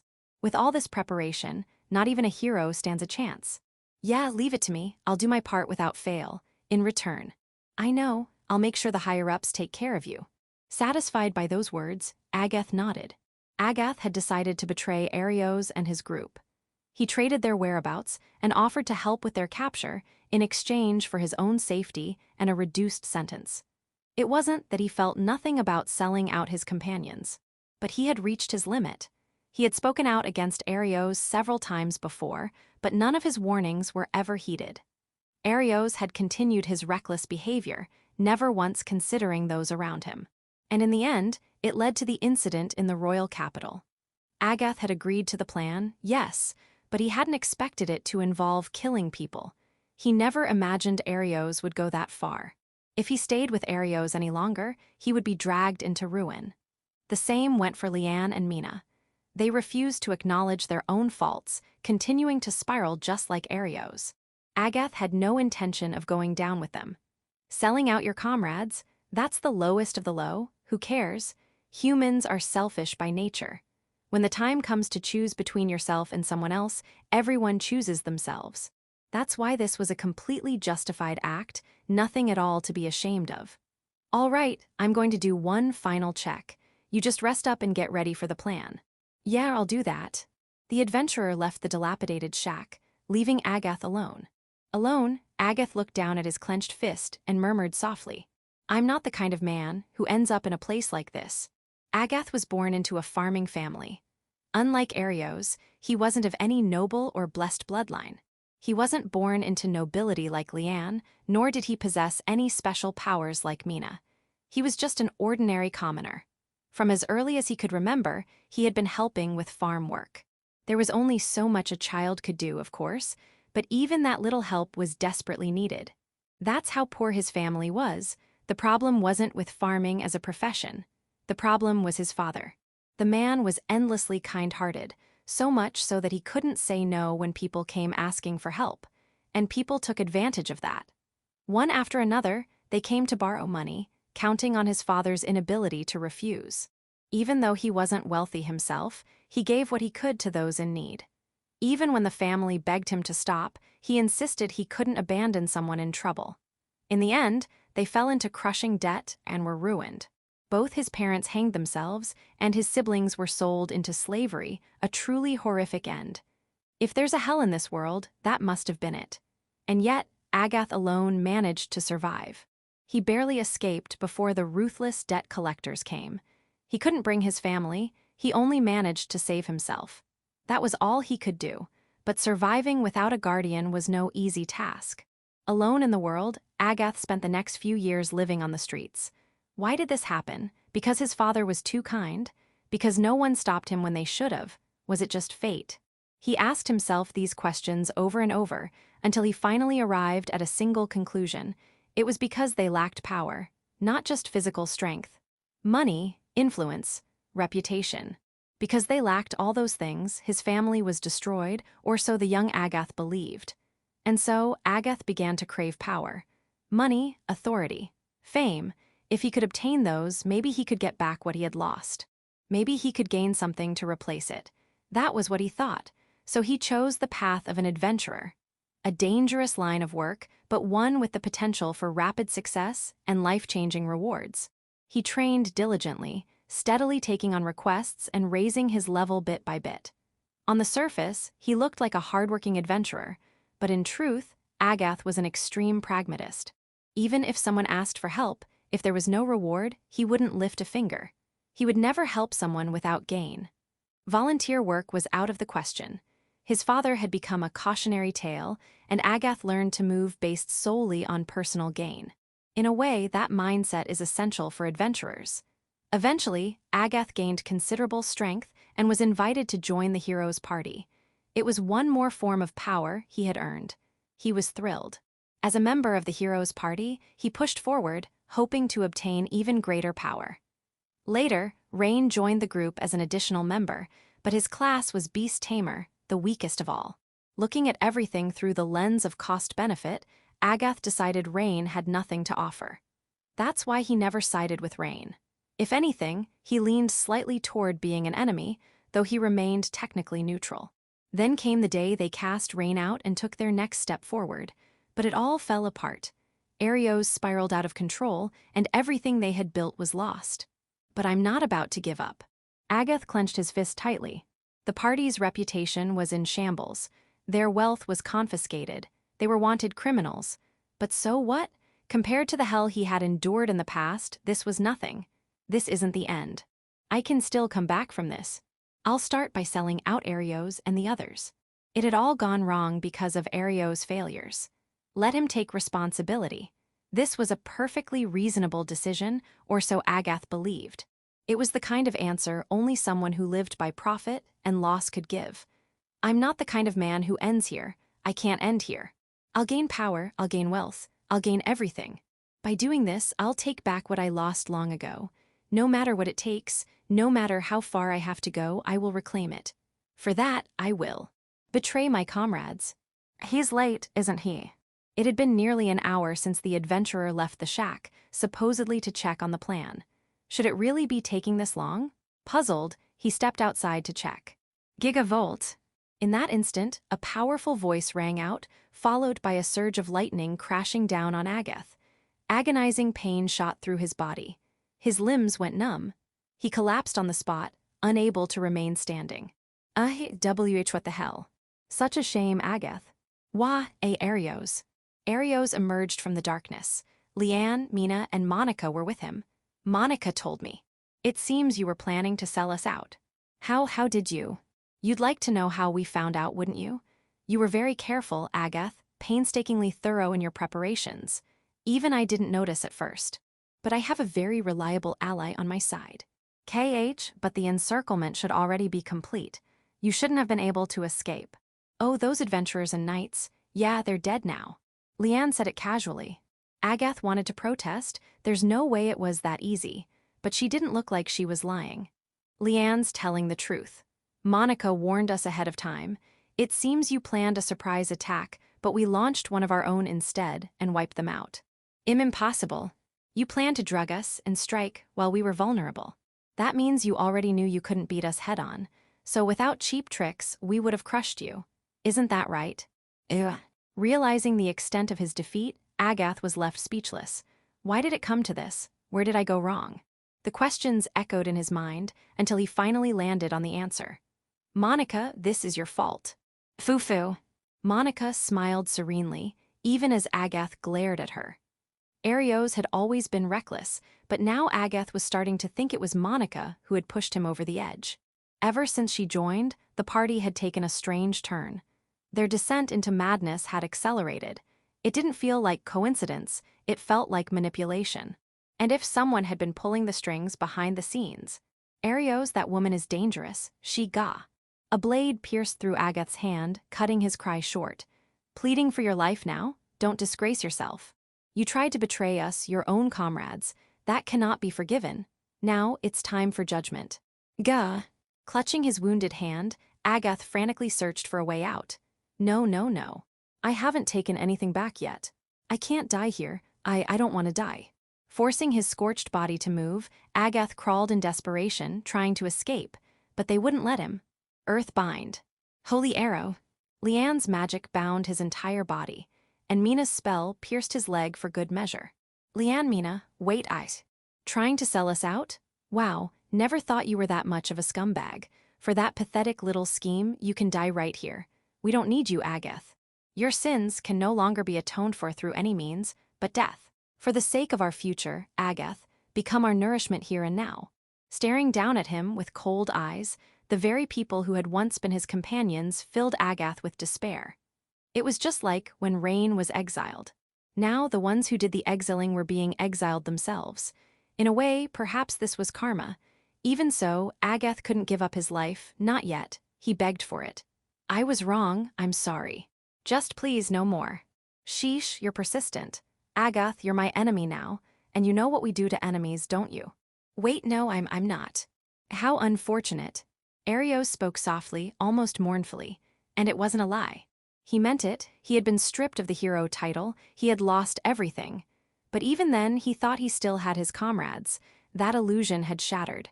Agath had planned to betray them, sell them out. Unforgivable, unforgivable, unforgivable. Grief turned to rage, then to pure hatred. Goodbye, Agath. Wah! With an expression cold as ice, Arios swung his sword, without hesitation, without mercy, without the slightest bit of doubt. Zan! The blade severed Agath's neck. His head rolled across the ground as blood poured from his lifeless body. Agath Nord, once a member of the hero's party, met his end in a remote land. Arios stared at Agath's corpse with a conflicted expression. The sword in his hand was slick with blood, and the crimson droplets dripping from its tip looked almost like tears. Perhaps he was grieving over Agath's death. Perhaps he regretted it. But the fact remained, Arios had killed one of his own. That reality could never be undone. The sin of it was now etched into his soul. In that moment, his body, his heart, and his soul had completely fallen. Section. Monica stayed behind, saying she would take care of the body. Meanwhile, Arios and the others returned to the cave to prepare for departure. Though they had eliminated the pursuers Agath had led to them, it was clear their presence near Flum had been exposed. That meant it was time to relocate. Thank you, Agath-san. Thanks to you, I was able to defile Arios-sama's soul. Looking down at the corpse, Monica smiled in satisfaction. Everything about this incident had been orchestrated by Monica from the very beginning. With Reese as her ally, she had quickly sensed Agath's betrayal, but rather than warn anyone, she let it play out. No more than that, she worked behind the scenes to push Agath toward betrayal, all so that Arios would be forced to kill him, exactly as Monica had planned. Foo-foo. So this is what it means to laugh uncontrollably. With a wicked grin curling her lips, Monica, despite her elegant appearance, looked nothing short of demonic. Now then, everything is ready. Arios-sama, will you become one of us? Or will you serve as a sacrifice to the demon Lord Sama instead? Foo-foo. Chapter 5, A Girl Soaked by Rain. It was an unfortunate day.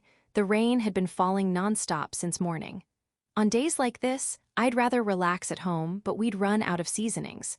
Like it or not, I had to go shopping. Taking my umbrella in hand, I headed for the front door. Rain, where are you going? Are you going out, somewhere fun? Canade and Luna, lounging on the sofa in the living room, looked over at me. Just shopping. We're out of seasonings. Then let's get ingredients for dinner too. I want fish tonight. I want vegetables. You'll have to work that out with Tina, since she's the one in charge of cooking. In our home, Tina was the head chef. I wasn't the one who decided the menu. Still, since she was kind, she'd probably take their requests into account, so long as they weren't too unreasonable. Are you sure you'll be all right by yourself? Should I come too? It's only seasonings, so no problem. Besides, it's raining canned. You and the others should stay here and relax. I hate the rain. What canned? You don't like it. Cats hate getting wet, you know. But you don't mind the baths. Baths are warm and feel nice, so I love them. I don't understand at all. Watching the two banter like that, I couldn't help but feel warm inside. Peaceful days really have come back to us, haven't they? Well, I'll be off. Take care. Come back soon, Naya. Seeing me off, the two waved as I left the house. With my umbrella open, I walked through the rainy streets. Because of the rain, there were fewer street vendors than usual, so I had to make my way to the main shops. Still, it worked out. I was able to get high-quality seasonings. Tina would surely be pleased. Since I'm already here, maybe I should pick up some sweets as a treat for everyone. They all loved sweets. I was sure it'd make them happy. I went to a confectionery and had shortcakes wrapped up for each of us. I could already picture Sora and Luna's eyes sparkling with joy. All right then, I'd better head back. I suddenly noticed a figure standing in a narrow alley off the main street. Despite the steady rain, they weren't holding an umbrella. Instead, they wore a robe that covered their entire body, even their head. Who's that? Their face was hidden by the hood, so I couldn't be certain, but most likely a stranger. Guess I'll say something. It might just be fate. Thinking so, I approached the robed figure and quietly held out my umbrella. If you stand around like this without an umbrella, you'll catch a cold. The robe shifted slightly, a tilted head maybe. What are you doing here? Looking for someone. The voice that answered was clear and beautiful, like a ringing bell. It was probably a girl. Younger than me, maybe about Sara and Luna's age. It was only a guess, based on her voice alone, but that was the impression I got. If you're looking for someone, you shouldn't be standing around here. You'd be better off checking the Adventurers Guild or the inns. I got lost. I see. So that's why she had been wandering around like this. Well then, I could take her to the guild, but first, she needed to get out of the rain. If she stayed like this, she'd catch a cold. I'll guide you. Really? But first, you should warm up. You'll catch a cold like this. My place is nearby, wanna come? Wait, hold on, did I just... Isn't that basically picking her up? This could just make her suspicious of me. Emma. The robed girl gave a small nod. It looked like she trusted me. What's wrong? No, nothing. All right then, let's go. She seemed far too trusting, but, well, I wasn't planning anything, so I supposed it was fine. And so, I brought the robed girl back to my home. I'm back. I called out, but no response came. Before leaving, Canade and Luna had been in the living room, but they were nowhere to be seen. With the rain keeping them indoors, maybe they had gone to nap. Come in. Excuse me. The girl stepped inside without the slightest hesitation. What if I were a bad person? What would she have done then? Her lack of caution worried me a little. Achoo. You all right? Me just a little cold, that's all. You should change out of those clothes. And if you'd like, you can take a bath too. You have a bath. It'll take a little time to fill, though. Thanks. So she meant yes, right? With how few words she used, it was sometimes hard to read her intentions. Oh, Raindana. From deeper inside, Tina drifted into view. Welcome back. Did you get those seasonings I asked for? Yes, here. I handed her the bag with the seasonings. Much obliged. Wait, who's this kid? She was lost and soaking wet, so I brought her here. Raindana, you can't just pick people up like stray dogs and cats. Sorry. Well, I guess that's just like you. Could you get her something dry to wear? Sure thing. Leave it to me. With that, Tina floated off toward the back. The robed girl looked startled as she watched her go. Was that a ghost? Yeah, but she's an important comrade of mine. A ghost as a comrade, could it be? Let's deal with that wet robe first, okay. I led the girl toward the changing room. This is the changing room, and the bath's in the back. Wait here a moment. I stepped into the bathroom and started filling the tub. In about 10 minutes, it'd be full. If you wait just a bit, the bath will, When I came back into the changing room, a naked girl was standing there, the soaked robe lying at her feet. She was clearly the one who had been under the robe. Hey, don't start undressing while I'm still here. No problem. It's definitely a problem, and wait. My gaze froze on her forehead. Two small horns jutted out from just above it. That was the mark of the strongest race, an Oni. There exists a strongest race known as the Oni tribe. All Oni are born with horns on their heads. The number isn't fixed, some have a single horn, while others may have as many as 10. Aside from that, they don't look much different from humans. Like humans, they age and their appearance changes over time. Unlike most races, the Oni tribe's abilities aren't tied to a single trait. For example, the Nekore tribe excels in physical ability, dragons are known for their balance of power and endurance, and the God tribe wields special abilities.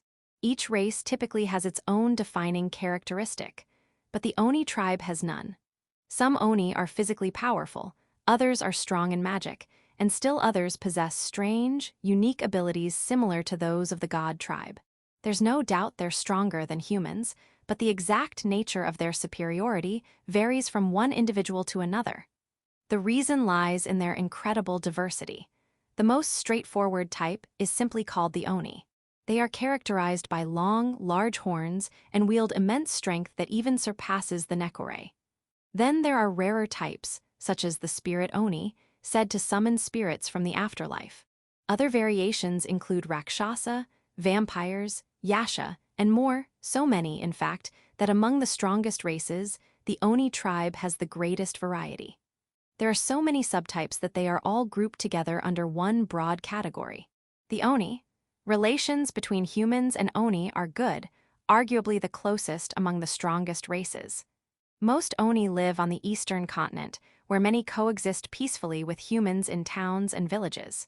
They are said to be honest by nature, making it easier for people to accept them. Once Oni settle somewhere, they rarely move. That's why most of them remain in the east, and it's very rare to see one here on the central continent. You're an Oni, right? Emma. The girl gave a small nod. There was no need to confirm it, but sure enough, she was an Oni. I couldn't help feeling a little excited. Not in a weird way, just as a beast tamer, I couldn't help but get hyped when meeting such rare races. Rain. Canade's voice came from outside the changing room door. Tina asked me to bring this clo, eh? The door opened, and Canade appeared holding clothes. Her eyes went wide as she glanced between me and the girl. The girl completely naked, and me standing there as a man. Canade froze, then trembled, then her face turned bright red as she screamed, "WH, what are you doing? Or rather, why do I keep walking in on scenes like this?" I panicked and bolted out of the changing room. Section, about 30 minutes later in the living room. Naiha, sorry to keep you waiting. Emma. Canade returned with the Oni girl, now dressed. Of course, the girl was wearing clothes this time. They were Canade's hand-me-downs, but the size didn't fit, baggy and loose. Still, it would have to do until her own robe dried. Her cheeks were faintly flushed, no doubt from the warmth of the bath. With her porcelain-white skin, the heat was easy to see. Her white hair was silky, like strands of spun silk gathered together with a large ribbon. She looked like a doll, an impossibly beautiful girl. I heard what happened from her, but Rain, you really need to be more careful. Seeing her naked like that. My apologies. Even I've never shown you mine. No, wait, why would you need to show me yours? Don't say it like that's something normal. Do you feel warm now? My thank you. The girl gave a small bow. She didn't show much expression, but her gratitude came across clearly. Most likely, she wasn't a bad kid. Until the rain stops, feel free to stay here and relax. Are you sure I won't be a bother? Not at all, right, Canade? Yup, guests are always welcome here. Come to think of it, this might be the first time we've had a guest. We bought the house, but since we were always going out, we never had much chance to invite anyone over. Thanks. The girl bowed her head once more. My name's Rifa, Oni tribe, 15 years old. Nice to meet you. I'm Rain Shroud, and this is. I'm Canade, as you can see I'm Nekore, nice to meet you. Nice to meet you. There are others too, but I'll introduce them another time. Don't forget to introduce me too. Tina drifted through the wall. That startled me. Her tone was so flat it was hard to tell if she was genuinely surprised or not. I'm Tina Holly, the ghost. Nice to meet you. After greeting her, Tina passed back through the wall, only to return a short while later with tea and sweets prepared for Rifa. Apparently, she'd already been busy preparing them while asking Canade to handle clothes. Oh, Rifa's eyes sparkled when she saw the tea and sweets laid out on the table. In that moment, she seemed just a little childish. Can I eat this? Go ahead. But I don't have any money. We're not charging you for that. Thank you for the food. She bowed politely, then began eating with proper manners. Definitely a well-behaved girl. It's delicious. Thanks, I made the sweets myself, you know. Tina's really good at making sweets. Oh, amazing. Her voice stayed calm and flat, but she wasn't being insincere, just that kind of personality. The sparkle in her eyes made it clear she genuinely thought so. She must have liked them a lot, because before long she'd eaten half already. I'll take you to the Adventurers Guild. Once the rain stops and your clothes are dry, we'll head into town. Thanks, that helps a lot. Naya, by the way, Rifa, why'd you come to this town? I'm looking for someone. Oh, really? When I saw her just standing in the rain without an umbrella, I couldn't ignore her. That's why I brought her home. So that's what happened. Honestly, I thought Rain was unconsciously hitting on her again. I would never do that. Naya, you don't even realize it yourself. Canaid puffed out her cheeks for some reason. So then, who exactly are you looking for? It could be someone I knew, so I decided to ask. A hero. A hero. Someone who exposed a corrupt lord, defeated demons, repelled devils, and brought the hero's crimes into the light. They call him the hero of Horizon. That's who I'm searching for. She was talking about me. I wasn't sure how I felt saying this myself, but people had started calling me the hero of Horizon. After exposing a corrupt lord and defeating a sudden demon threat, the townsfolk gave me that title. I wasn't really hero material, but since it was a sign of their gratitude and affection, I didn't dislike it. Rifa. You don't know the actual name of this hero, do you? I don't. Rifa gave a small nod. But I heard he's very famous. I thought if I came to this town, I'd find him right away.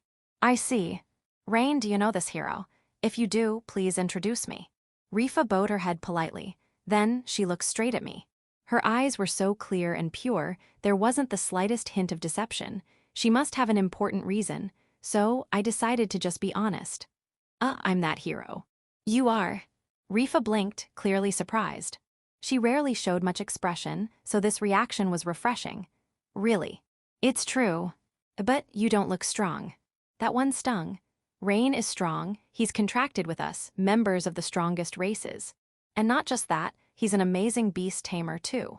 Canaid quickly came to my defense, and Rifa tilted her head thoughtfully.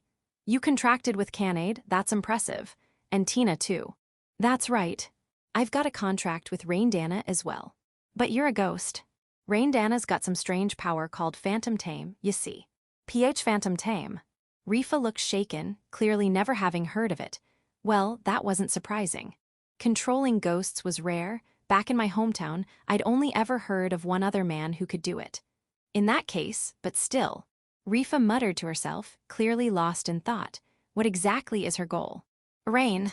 When she looked at me again, her expression was more serious than ever before. Will you fight me? What? Why? I want to test your strength. You can't just drop that on me.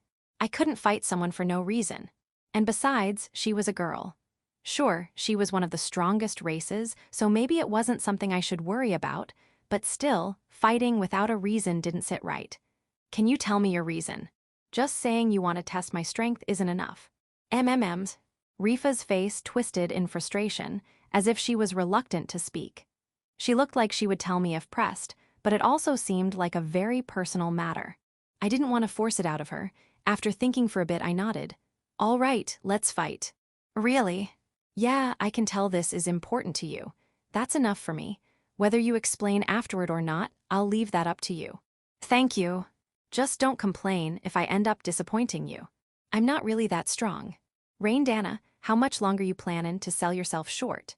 If Rain's weak, then what does that make everyone else? I'm looking forward to this. Please, don't you two start hyping this up. Section. Just in time, the rain stopped. We moved out to the yard, and I used magic to smooth the wet, muddy ground so we wouldn't slip or get splattered. Rifa and I stood facing each other, about 10 meters apart. Her outfit had changed now that her clothes had dried. It was a type of clothing not often seen here, a yukata, I think, commonly worn on the eastern continent. The unique style matched her perfectly, enhancing her presence. Go Rain, go. Do your best to, Rifa. Canaid and Tina cheered us on. Meanwhile, Luna just sat on the ground beside them, happily munching on snacks she'd carried out from the house. I didn't hear anything about this kind of event. This is exciting. It seemed she had heard about it from somewhere and came to watch. It's not supposed to be a spectacle, but whatever. With Luna here, if anyone gets injured, she can heal them. That means I don't have to worry about any worst-case scenario, and that's reassuring. Here I come. Yeah, bring it on. Rifa kicked off the ground, and the battle began. Huh? Rifa charged straight at me, fast. There should have been at least 10 meters between us, but in an instant, she was right in front of me. As expected of the strongest race, her physical abilities were on a completely different level. Still, this much I can handle. Suppressing my surprise, I calmly parried her punch with my bare hands. She must not have expected a human to stop her. Rifa's eyes went wide, then she leapt back, wary now. Not bad. I've been through my share of tough battles, after all. I'll get a little more serious. The pressure radiating from Rifa grew stronger, and I raised my guard another notch. After a few seconds of glaring at each other, Rifa charged again. Her speed hadn't changed. She said she'd get more serious, but that didn't mean her physical abilities went up. Then, does she have some kind of hidden move? I braced myself as I met her charge. Rifa's assault was incredibly fast, far beyond human limits. But I'd fought plenty of non-human opponents before, and above all, facing her a second time meant my eyes had adjusted. With my right arm, I swung in a counter, perfectly timed to meet her rush. The strike should have landed squarely on Rifa, but... What? Her body scattered apart just before my fist hit. No, it only looked like she scattered.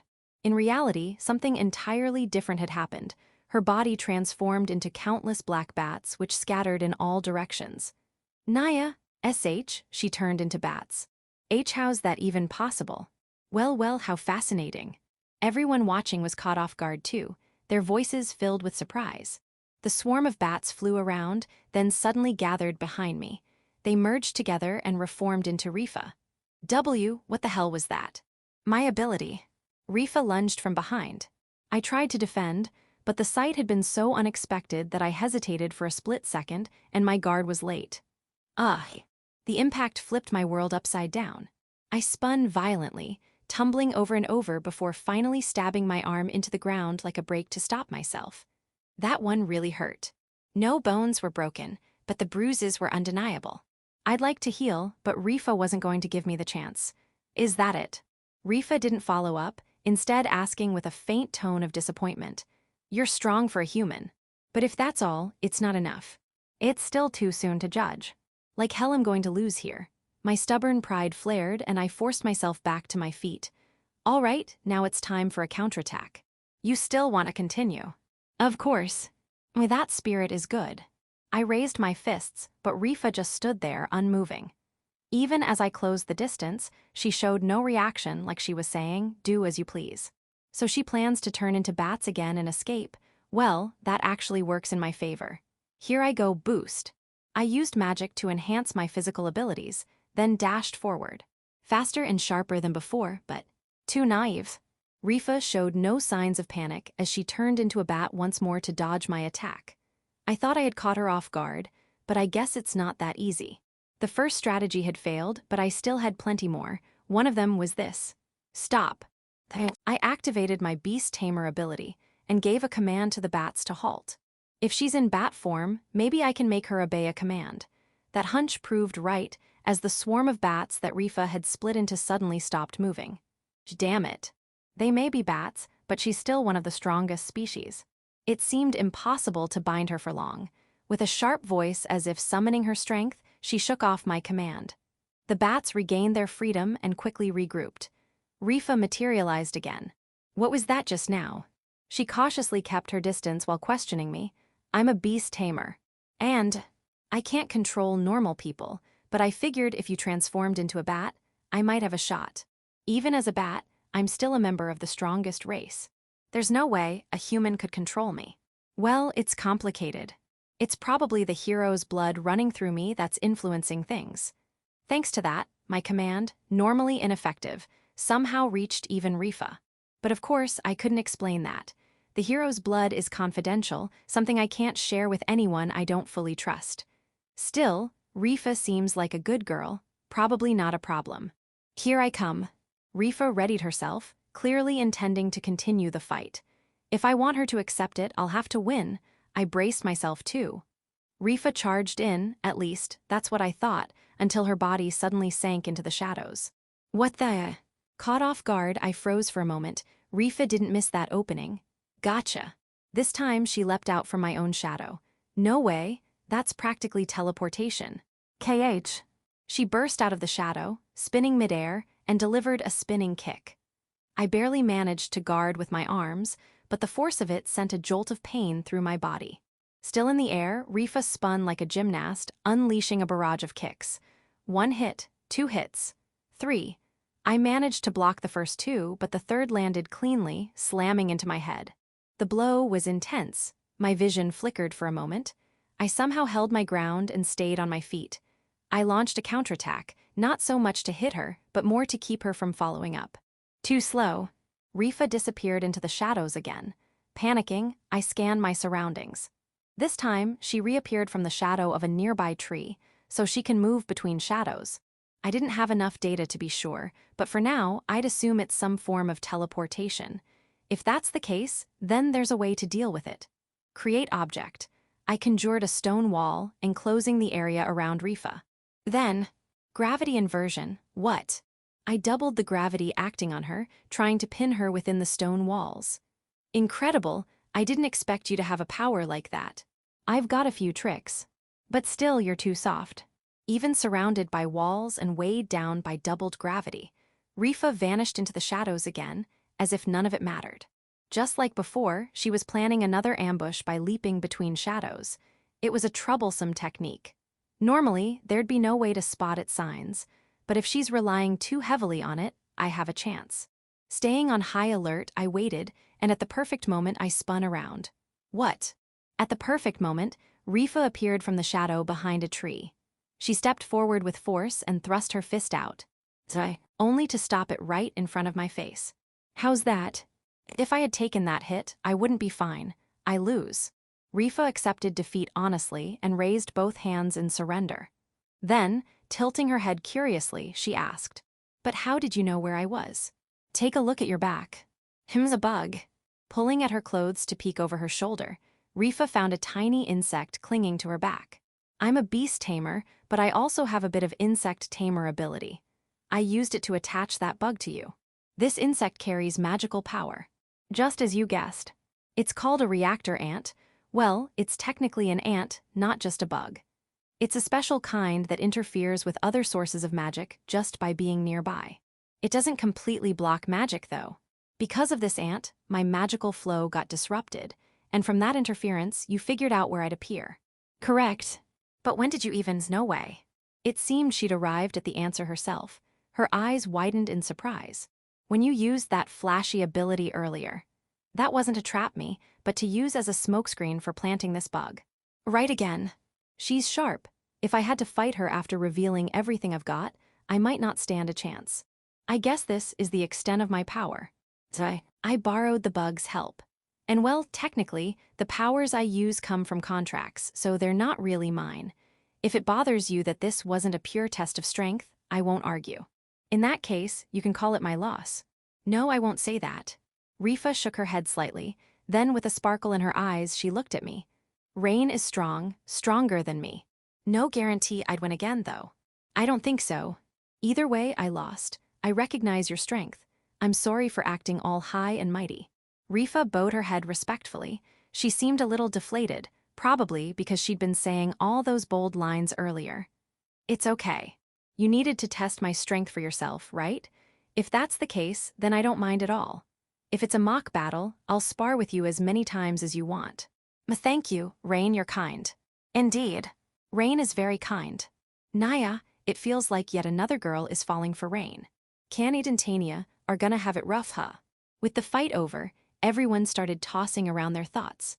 Well, more like idle chatter than serious impressions. For now, let's talk inside. About why you were looking for me. Section, we headed back into the house and moved into the living room. Tina once again served tea and snacks. While she was preparing them, I went to call everyone else over. Rifa's story seemed important, so I figured it was best for all of us to hear it together. Amazing. Once everyone had gathered, Rifa's eyes widened slightly in surprise. Though, as always, her face remained expressionless. There are Dragon Tribe and God Tribe members here too. I'm Tania. Nina, nice to meet you. I'm Sora. I'm the older twin of that useless little sister over there. I'm not useless. The two exchanged introductions, with Sora going last. Then everyone took their seats in a loose circle. Sora and Luna sat to my left and right, with Rifa directly across from me. Naya, someone took the seat next to Rain. Those twins sure didn't waste any time. HMPH. We may have formed an alliance, but there were no rules against showing affection. Stacking up small gestures like this is how you ultimately secure victory. For some reason, sparks were flying between Kanade and Tania, and between Sora and Luna. But it didn't seem like an actual fight, so I decided to ignore it for now. More importantly, we needed to hear Rifa's story. So then, would you mind telling us what brought you here? Rifa gave a small nod and stated her purpose. We want you to help us Oni tribe. It was a far more serious request than I had expected, and yet, the meaning wasn't entirely clear. What does that mean? I couldn't help tilting my head in confusion. Sensing my doubt, Rifa continued with a more detailed explanation. I'm from the Oni tribe. More specifically, I'm what's known as a vampire. Oh, I've heard of those. They're bad Oni who drink human blood, right? Kanade narrowed her eyes cautiously, but Rifa didn't seem like someone who would do something like that. There are vampires like that, but I don't do those things. I live with humans and even play with them sometimes. Don't lump me in with them. I'm sorry, I jumped to conclusions. Even always stoic Rifa glared at her, prompting Kanade to apologize sincerely. Seeing Rifa show emotion must have made Kanade realize she was a genuinely good person. The place I live is a city called Cleos, just inside the eastern continent. Cleos, I've heard of it. Tania seemed to recognize the name and chimed in. In terms of size, it's about the same as Horizon, but its population is maybe a tenth of that, possibly even less. What makes it special is that members of the Oni tribe live there alongside others. Their abilities are put to good use, and from what I hear, it's actually a lively place. Tania is quite knowledgeable. Before I met Rain, I traveled all over. I heard about it during my journeys. Tania is right. That saves me from having to explain one thing. A city where humans and members of the strongest race live together sounds like a neat place to visit someday. But this wasn't the time to be talking about sightseeing. Rifa's expression turned serious. Right now, Cleos is on the brink of destruction. That's not something you say lightly. What's happening? A stampede is occurring. Stampede. Not knowing the term, Nina tilted her head in confusion. Everyone else, however, instantly went grim. So a stampede has started. That's serious, no wonder Rifa came. What is that? A stampede is a phenomenon where multiple factors cause monsters to multiply explosively. Just like how locust swarms devour crops, a stampede can wipe out any town in its path. I don't know much about humans, but monsters are our natural enemies. Even we've heard of it. Ooh, Sora and Luna so wise. Foo-foo, no need to flatter me so much. Though I won't stop you, keep going. Which is it? All right, you two, maybe tone it down a bit, okay? Just as the conversation started to derail, Tina cut in. As expected, her timing was impeccable. Back to the point, so a stampede has broken out near Cleos. Naya, and that's why you're asking Rain for help. No, that's not it. It's not. If it were just a regular stampede, we could handle it ourselves. The Oni tribe are among the strongest races when it comes to combat, and their strength had already been proven in the mock battle earlier. And even then, Rifa wasn't fighting seriously. If she went all out, average monsters wouldn't stand a chance. Now, if they had to face thousands or tens of thousands of monsters, it would get tough, but from what I'd heard, there were plenty of Oni in Cleos. If they worked with the humans, they wouldn't escape without casualties, but they could suppress the stampede. And since it was such a serious event, the royal capital would likely send reinforcements too. Some damage was to be expected, but defeat, under normal circumstances, that wouldn't even be a question. But if Rifa was asking for help, then something far from normal must have been happening. What's going on in Cleos? Stampedes have been occurring in succession. In succession. That shouldn't be possible. It's said that stampedes occur only once every several decades. There are occasional warning signs, sure, but they usually stop there and never escalate into a full stampede. The first stampede happened a month ago. It took 3 days to suppress. Then, a week later, the second one happened. The third came 5 days after that. There's been 3. That's impossible. The chances of that happening are about as likely as winning the lottery multiple times in a row. It wasn't just me, everyone else looked stunned. Stampedes happening back-to-back like that was an unthinkable phenomenon. We only have our limits, humans even more so. Reinforcements aren't infinite either. We built up defenses and turned the city into a fortress, but I don't know how much longer we can hold out. For the first time, Rifa's expression twisted with visible worry. She was probably thinking about the family and friends she'd left behind in the city. I was just recently separated from everyone too, I thought, so I can understand how she feels. When the people you care about are in danger and you can't see their faces, it's terrifying. Before I realized it, I'd leaned forward and was patting Rifa on the head. Sorry, I did it without thinking. I don't mind. It's comforting, do it a little more. At Rifa's request, I gently continued to stroke her head for a while. I'm okay now. Once Rifa had calmed down, Tania spoke up. So, you came to ask Rain for reinforcements? Yes, I want your help eliminating the cause of the stampedes. The cause? We can still suppress the stampedes for now. We're choosing to stay defensive to avoid unnecessary losses. But if this keeps up, we won't last. That's why we need to uncover the reason behind the repeated outbreaks. That makes sense. One of my comrades found a strong magical presence far from Cleo's. It's been there since the first stampede started a month ago. It's extremely suspicious. Wait, Rifa, are you saying someone is causing these stampedes on purpose? Rifa nodded firmly, as if to say I was right. Causing a stampede artificially sounded absurd. But then again, the fact that stampedes were happening in succession was already absurd. There were too many strange things about this whole incident.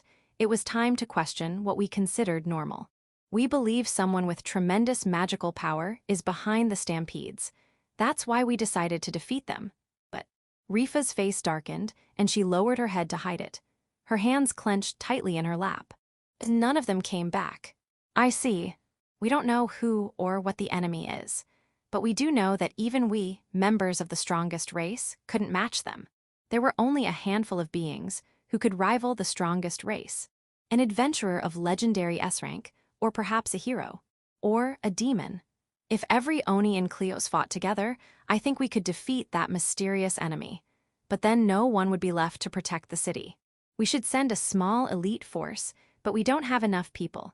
We need warriors strong enough to face a powerful foe. And that's why you came to me. I heard Rain defeated a demon. So. Rifa's voice trembled with emotion. Her eyes welled with tears, and her expression crumpled as if all the feelings she'd been holding back were breaking through. Please help my friends, my family, my comrades. Tears streamed down her face as she bowed her head. Burdened with the mission of saving those she loved, she had struggled and endured all on her own. Her heart must have been stretched to its limit. And now, at last, the pressure overflowed. She shed tears for her comrades, her family, her friends. And seeing Rifa like that, so earnest and brave, I was deeply moved. I wanted to stop those tears, more than anything, from the bottom of my heart. It's okay. Gently, I wiped away Rifa's tears with my fingertips. I accept your request. You'll help? Yeah, of course. Really? If you're in trouble and your family and friends are suffering, then I want to help. I can't say I'll be able to do everything, but I promise to give it everything I've got. Thank you. Though still sniffling, Rifa gradually stopped crying. She wiped her eyes with the back of her hand, then wrapped her arms around me. Thank you. She repeated the words again, but this time I felt warmth and kindness behind them. After Rifa pulled away, I looked around at everyone. So yeah, I've decided to accept Rifa's request. I made the decision on my own without asking you all first. But you were planning to say, I hope you'll help me too, weren't you? Tania finished my line before I could even say it. And then you'd probably follow up with, how did you know that? Even Luna joined in, reading my next words aloud. HMPH, nailed it, didn't I? Still, how come? We've been with you for a long time, Rain. We can kind of guess what you're thinking and what you're going to say next. You don't need to ask if we'll help or not. You're our leader, Rain. I think you could stand to be a little more forceful, you know. Like saying, follow me, or something.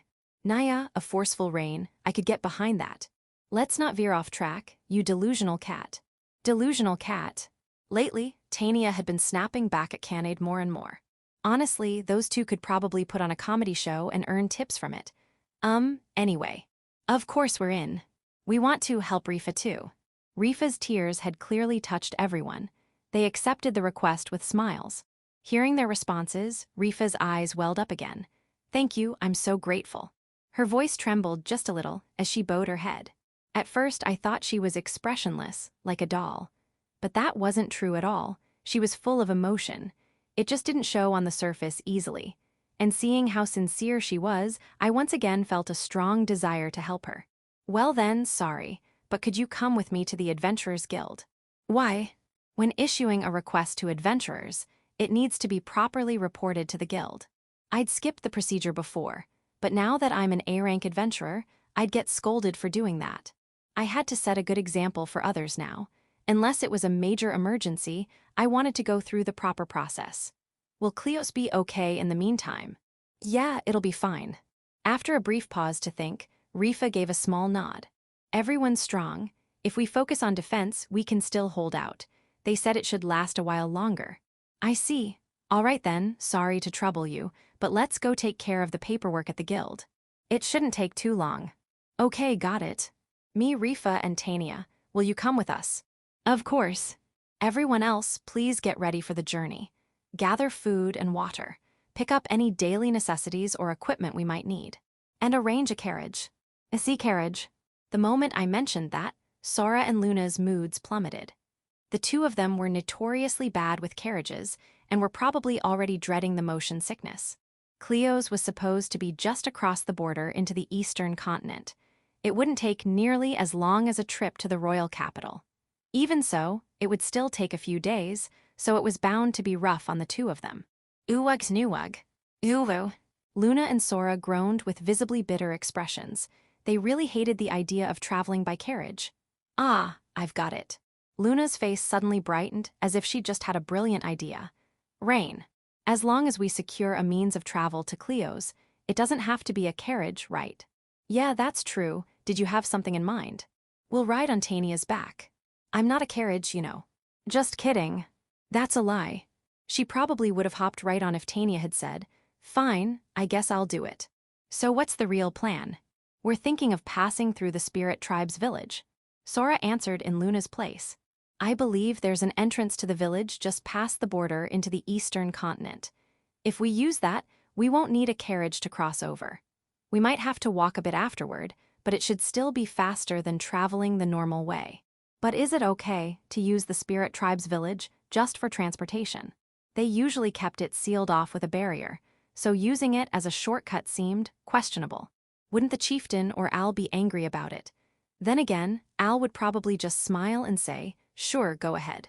It's fine. Even if the chieftain objects, I'll convince him. If it means avoiding that devilish torture device known as the carriage, I'll do anything. They were really serious. The two of them truly loathed carriages. Well, I'd heard that motion sickness could be brutal. Some people said it was worse than a hangover. With that in mind, I couldn't exactly blame them. So that's why Sora and I will head to the Spirit Tribe's village and make the arrangements. Is it okay if we don't help with the shopping? Yeah, no problem. I can carry the bags just fine by myself. Leave the shopping to me. I'll haggle hard and make sure we get the best deals. I'll do my best to help too. Everyone was full of energy and ready to move. It showed how much they wanted to help Rifa. It wasn't just me, everyone was genuinely concerned for her. That made me really happy. In moments like these, I could truly feel the strength of our bond. Thank you. Sensing their sincerity, Rifa expressed her gratitude once more. And this time, there was a small smile on her face. Section, Tania, Rifa, and I headed to the Adventurers Guild. It was getting close to evening, but the reception should still be open. Hello. Shroud-san. As soon as we stepped inside, Natalie-san locked eyes with me. Then she rushed over in a panic. Thank goodness, I was just about to head to your house. I never imagined you'd come here first. This saves me so much time. Hey, calm down. Why are you in such a rush? Natalie-san was usually calm and composed, but now she looked nothing like that. She was pale and drenched in sweat, clearly distressed. It wasn't an illness, it was fear. She was trembling slightly, and it wasn't just her. The other staff members were also in a frenzy, dashing around the guild and speaking with various adventurers.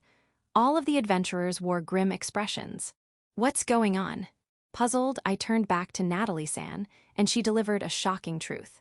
Shroud-san, everyone please, we need your help. A stampede has broken out near Horizon. Another side. On a hill overlooking, Horizon stood a lone man. His hair was streaked with white, and he looked to be over 60. But the presence he exuded was far from that of an old man. It was the aura of a battle-hardened warrior. Anyone unprepared who stood before him would likely tremble under its weight. Wearing a crimson robe, the elder calmly observed the city as the cold wind swept over him. He shifted his gaze eastward, away from Horizon. A vast plain stretched in that direction, a highway cutting straight through the center. Just off the road, a forest could be seen. And from that forest, monsters were spilling out. Slimes, goblins, orcs, ogres, killer tigers, chimeras, a whole variety of creatures emerged one after another. Like slimes multiplying endlessly, the stream showed no signs of stopping. A stampede. A massive magical disaster caused by a surge of monsters was now on the verge of consuming Horizon. The man, watching it unfold, gave a satisfied nod. A bit delayed, but to induce a stampede on this scale is more than satisfactory. I've done quite the job, if I say so myself. Then, glancing over his shoulder. Wouldn't you agree, Reese? Without a sound, a figure appeared behind him, one of the demon race. You noticed I was here. Of course I did. You may have suppressed your magic, but we are kin. I can sense you nearby. That's not something most can do. Your detection ability is as incredible as ever, Weiss-san. Did you show yourself just to flatter me? Hardly. I'm actually quite busy, you know. Reese stepped up beside the man, Weiss, and looked down at the swarming monsters below. I came to check whether things were going well on your end, Weiss-san, but it seems my concern was unnecessary. To trigger a stampede of this scale in such a short time, impressive, to say the least. You say you're busy, and yet you've been watching my work? I don't appreciate being monitored. It feels like I'm being spied on. Apologies. It's not that I doubt your abilities, Weiss-san. It's just this operation has the highest priority. I wanted to avoid any risk of failure, so I'm being extra cautious. I suppose I can understand that. I'm glad to see you understand the importance of this mission. Are you mocking me? This plan is necessary to awaken the Demon Lord. I'm not so senile that I'd fail to grasp its importance. Fufu, you're right, that was rude of me. As the two spoke, a monstrous roar echoed from below the cliff. At some point, the number of monsters had more than doubled. They surged like a tsunami, spreading destruction and chaos, consuming everything in their path, insatiable. They wouldn't stop until nothing was left. Well then, I'll go check on the other fronts. I'll leave it to you. Oh, by the way, what's the situation over in Cleo's? I triggered 3 more stampedes there. Even if I'm away for a while, it should hold. They'll likely suppress them again, but they're nearing their limit. I'll settle it later. I see, that's reassuring. Reese smiled sweetly. Then, until next time. She gave a graceful bow and vanished like mist. Section. Audiobook by Masquerade at Masquerade Audiobooks. Chapter 6, Crisis at the Horizon. Did you say a stampede? I couldn't help but raise my voice at the unexpected word that came out of Natalie-san's mouth. Tania and Rifa immediately wore grim expressions as well. Is that true? I haven't heard a single rumor about anything like that. I understand your doubt, Shroud-san. However, we've received numerous eyewitness reports, and our scouts have confirmed it. A stampede has broken out in the east. Most likely, in about 2 hours, a horde of monsters will reach Horizon. And no way. A stampede happening now of all times. That's way too suspicious. It's probably connected to the one in Cleo's. Tania and Rifa seem to have come to the same conclusion, frowning with suspicion. It makes sense to assume it's the same enemy, but their objective is unclear. Yeah, I find that part strange too. If someone is intentionally causing stampedes, then only a handful of beings could pull that off. Either one of the strongest races or a demon. I've never heard of the strongest races fighting amongst themselves, so the most likely culprit behind this must be the demons. They're probably targeting Cleos because it's a city where the Oni tribe coexists with others. To the demons, the strongest races are a serious threat. It wouldn't be strange if they tried to eliminate them whenever the chance arises. But then, why target Horizon 2? This is just an ordinary city. There's no reason for the demons to go after it. Could it be because Rifa asked me for help and they're trying to interfere? No, that doesn't make sense. Rifa and I only met a few hours ago. The stampede reportedly began before that, so the timeline doesn't match. Or maybe it's just a senseless act of destruction, like something a thrill seeker would do? If it's a demon, that's not out of the question. But something still feels off.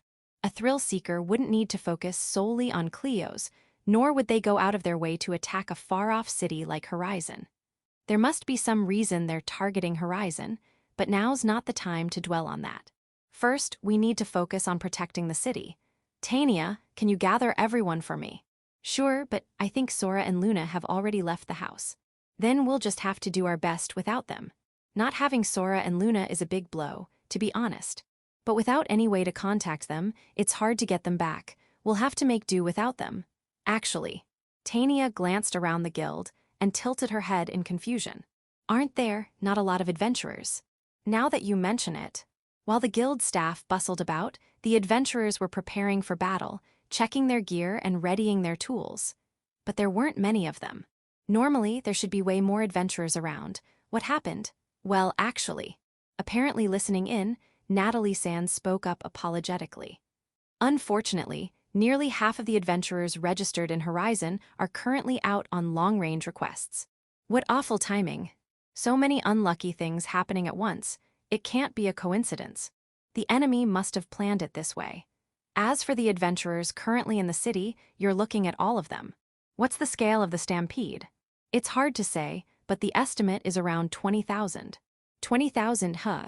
There are records of stampedes reaching 100,000, so this one doesn't qualify as extreme. Still, we've only got around 50 adventurers here. That's a 1:400 ratio, way too lopsided. What about the Night Order? They're currently preparing evacuation routes and defensive positions, but I believe there are about 150 of them. So even with them, we only have 200 people total. We've sent out requests for reinforcements to other guild branches, Night Orders, and even the Royal Capital, but whether they'll arrive in time is uncertain. The odds were so against us that I almost wanted to pretend I saw nothing and just run away. If it were just a few thousand, we might manage with everyone's help. But 20,000? That's just too many. When it comes to sheer numbers, the threat level rises exponentially. Even for members of the strongest race, getting overwhelmed by 20,000 monsters is not unthinkable. Still, running away isn't an option. This city is my home turf. I'm attached to it. The people here are kind. I really like this place. I'll protect it, no matter what. To do that, all right, let's gather as many allies as we can. Another side. 30 minutes remained until the monster horde would arrive. Canaid, Tania, Tina, and Rifa headed to the eastern gate of the city to intercept the threat. Under orders from Stella in Place, commander of the Horizon Knights branch, a barricade had already been constructed. It was about the size of a small fortress, strong enough to hold for a while. Seeing this, Canaid and the others praised Stella with admiration, and she responded bashfully, "Come on, cut it out." Meanwhile, Nina had taken off to chase after Sora and Luna. Having awakened once, Nina's abilities had risen sharply. They decided that, in her current state, she could track the two of them down and bring them back. "It might take some time, but I'll definitely bring them," Nina said, flashing a brave smile. As for Rain, "I'm going to bring reinforcements." Leaving only those words behind, he exited through the western gate and disappeared somewhere. What kind of reinforcements could he possibly bring? To gather people capable of standing against a stampede in such a short amount of time, maybe he had not only strength, but also powerful connections. That's what Rifa found herself wondering, but no matter how long she waited, Rain didn't return. Did he run away?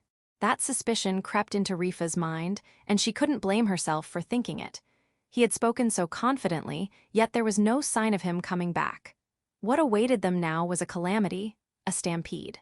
It was hard to imagine anything but a future where they would be overrun by monsters. In the face of that fear, wasn't it only natural for a human to run? Rifa acknowledged Rain's strength, but when it came to humans in general, this was the impression she held. She came to that conclusion, but suddenly something struck her as odd. "Hey, Canaid, why are you doing sit-ups and push-ups all of a sudden?" "Because we're going to be moving a lot soon. Gotta loosen up. There's a limit, you know. If you tire yourself out before the battle, what's the point? You overly restless twitchy cat. Just slapping cat at the end doesn't make it okay." "I ain't slappin' nothin'." Tina just responded. What was with this complete lack of tension? Even as a stampede loomed and their leader had vanished, Canaid and the others acted like nothing was wrong, and that confused Rifa. A stampede is about to happen. Their master ran away. So why are they acting like it's business as usual? Why are they still smiling? Why? "Nyan, why can you still smile?" The question escaped Rifa's lips, unable to contain the confusion inside her. "There's a stampede right in front of us. Your master ran away. So how can you still smile?" "That's not true." Her words could have easily been taken as an insult, but Canaid and the others didn't get angry. Their calm demeanor only deepened Rifa's confusion. "It's okay. Rain didn't run away. But he hasn't come back." Maybe he just has a lot to take care of. Even Rain can't just summon up reinforcements to stop a stampede out of thin air. With Rain, I think it's totally possible. It is, yeah. But even then, he'd still need time to prepare. I'm sure he's busy with that right now, so being a little late is no big deal. Well, until he gets back, we just have to hold out ourselves. We'll do our best. In their eyes was absolute trust in Rain. Even in a situation like this, not one of them doubted him. Seeing that, Rifa found herself feeling a little envious of Canaid and the others. They were bound together by a bond so strong, it was hard for her to even imagine. Her own family got along well. Her parents and older brother doted on her. She also had a good relationship with the humans in her neighborhood. They exchanged greetings with smiles and occasionally shared leftover food or other small gifts. It was that kind of warm, everyday connection, but I don't have anyone I could really call a comrade. Rifa was still young, and she had never truly stood on a battlefield. The most she'd experienced was hunting. The real reason she had been assigned the role of calling for reinforcements this time was to keep her away from the front lines. Maybe that's why Rifa had always admired the idea of fighting shoulder to shoulder with others. She was curious about what it meant to have comrades. The more she was kept away from the front lines, the more that curiosity grew. Will Rain come back? He will. Without hesitation, Canaid and the others nodded in response to Rifa's uncertain question. Looking around, none of the adventurers or guild staff seemed to doubt Rain either. Everyone believed they could hold out until he returned. They had faith. They held on to hope that if it was Rain, he would find a way. How strange. To Rifa, it didn't make any sense. She couldn't understand what the others were feeling. And yet, yeah, let's do our best. For some reason, she suddenly felt motivated. Section, 30 minutes later. They're here. One of the adventurers who had gone out to scout came bursting into the guild, drenched in sweat. At the same time, the emergency bells began to ring throughout the city. The knights had worked to prevent panic ahead of time, so there wasn't any major chaos. Citizens stayed indoors and prayed for the safety of their families and neighbors. Those who could fight took up arms. Not just adventurers and knights, ordinary townspeople too gripped swords in their trembling hands. Their knees might have been shaking, but none of them turned to run. They moved toward the battlefield, ready to protect their families, their friends, their neighbors, the people they held dear. This time, I'll be taking command. From the command post set up near the eastern gate, the Knight Captain Stella raised her voice. In response, the adventurers and knights gathered at the gate raised their weapons. Shut the gate. With a loud creak, the eastern gate closed. Knights and adventurers took positions on the inner side of the gate. Even more were stationed on top of it, archers and mages with their bows and staves at the ready. Their strategy was to rain down attacks while the gate held the enemy at bay, reducing the numbers before engaging directly. Once the horde had been thinned out enough, the adventurers and knights inside would charge out to counterattack. That was the battle plan. Enemy vanguard approaching. A knight standing atop the gate cried out in a panicked voice. Moments later, gong. The gate shuddered violently. A massive swarm of monsters surged forward like a tidal wave, crashing against the gate. The impact made the ground shake, and the gate groaned under the pressure. Many knights and adventurers flinched, but Stella didn't let fear get the best of her. She quickly assessed the situation. How's the gate holding? It's okay.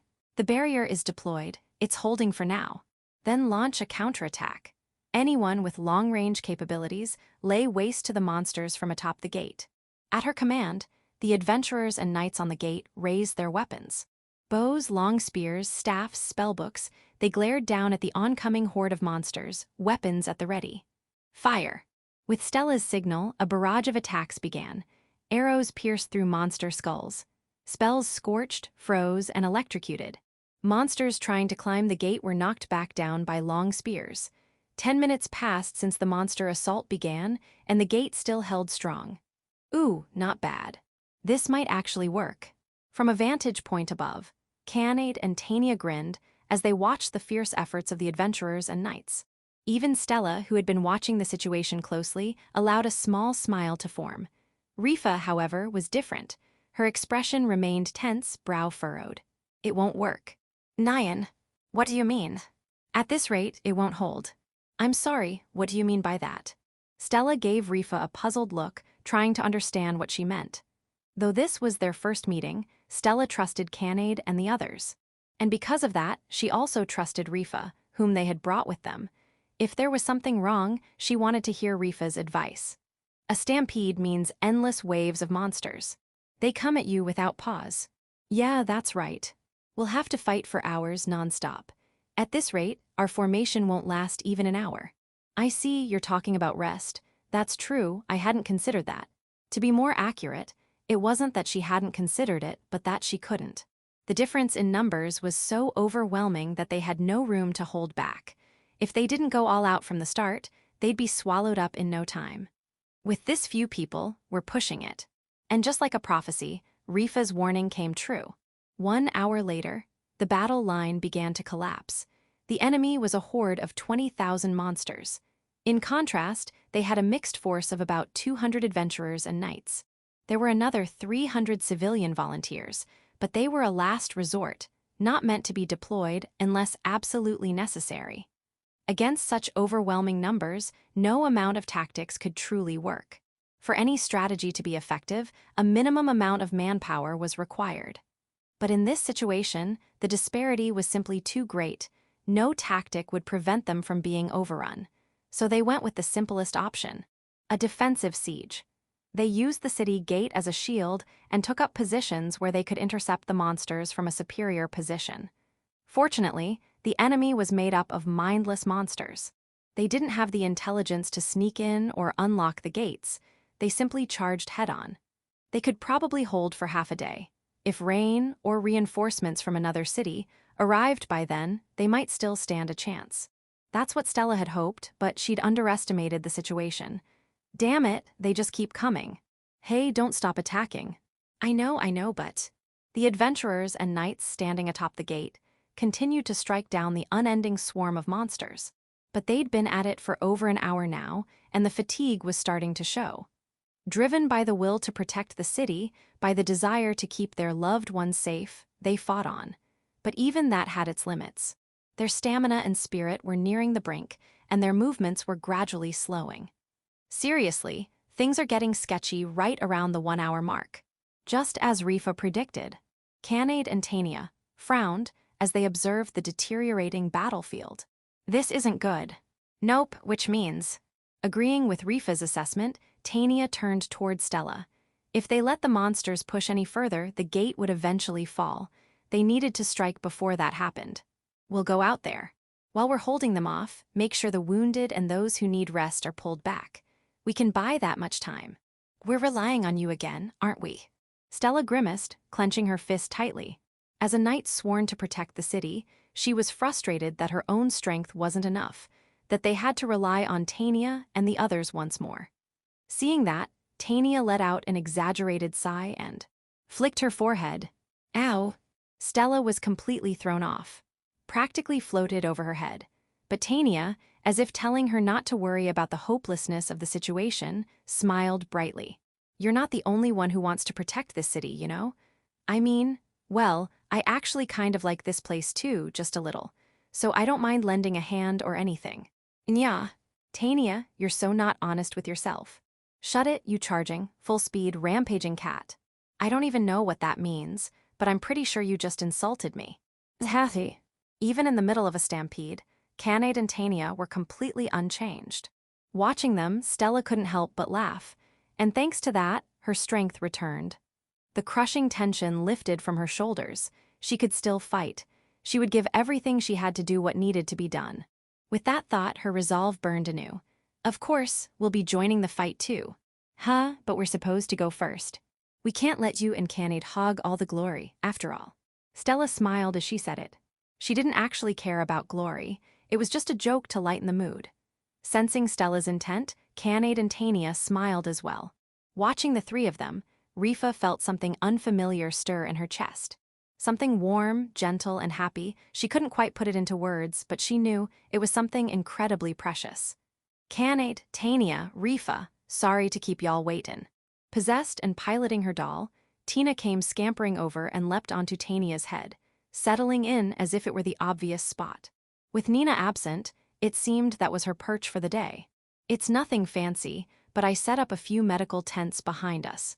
If anyone gets injured or is completely worn out, have them rest there." "What? Since when?" "Few fun. I'm a capable maid, after all." Puffing out her chest proudly atop Tania's head, Tina wore a smug little grin. And she'd earned it. Setting up multiple medical tents in such a short amount of time was no small feat. It was only possible thanks to Tina's unique ability to fully utilize her ghost powers. "All right, looks like we're all set." With a confident smirk, Canaid lightly stretched her body, loosening up. Then she dropped her hands to the ground and kicked her legs back. She lowered her body and focused power into her lower half. "Go, charge, kitty." UNYAHH. At Tania's signal, Canaid exploded forward. With a forceful kick, the ground beneath her crumbled like an explosion had gone off. A small shockwave rippled outward as she accelerated with incredible momentum. Then, she jumped. Like wings had sprouted from her back, Canaid soared high into the air.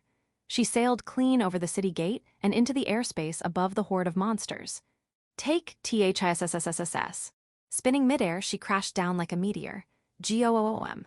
The booming impact echoed as over a dozen monsters were blasted away in a single strike. "Come at me, all of you." With that taunt, the monsters charged from every direction. Front, back, left, right, even above, surrounding her completely. But Canaid didn't panic. She remained calm and composed. Each blow was a clean kill. She crushed every monster in a single hit, minimizing effort while maximizing impact. Monster after monster was sent flying, their bodies turning into magic stones. She felled over a dozen in no time, but that wasn't even 1% of the total horde. The rest, seeking revenge for their fallen, surged forward like a tidal wave. "Let's go, Tina." "Got it." With Tina still perched on her head, Tania spread her wings and soared into the sky. From above, she unleashed her signature fireballs. There were monsters everywhere, she didn't need to aim. Prioritizing volume over precision, she blasted fireballs in rapid succession. "I'm joinin' in two." Special attack, spinning magic ball. Tina formed a glowing orb of magic and hurled it straight into the horde. Whether it was due to her ghost powers or her own latent potential, the orb howled through the air with a fierce whoosh and slammed into the monsters with brutal force. Its power rivaled Tania's fireballs. Not only did it pulverize its first target, the blast didn't lose strength. It expanded, engulfing and detonating across several others. It was shockingly powerful. And that wasn't all.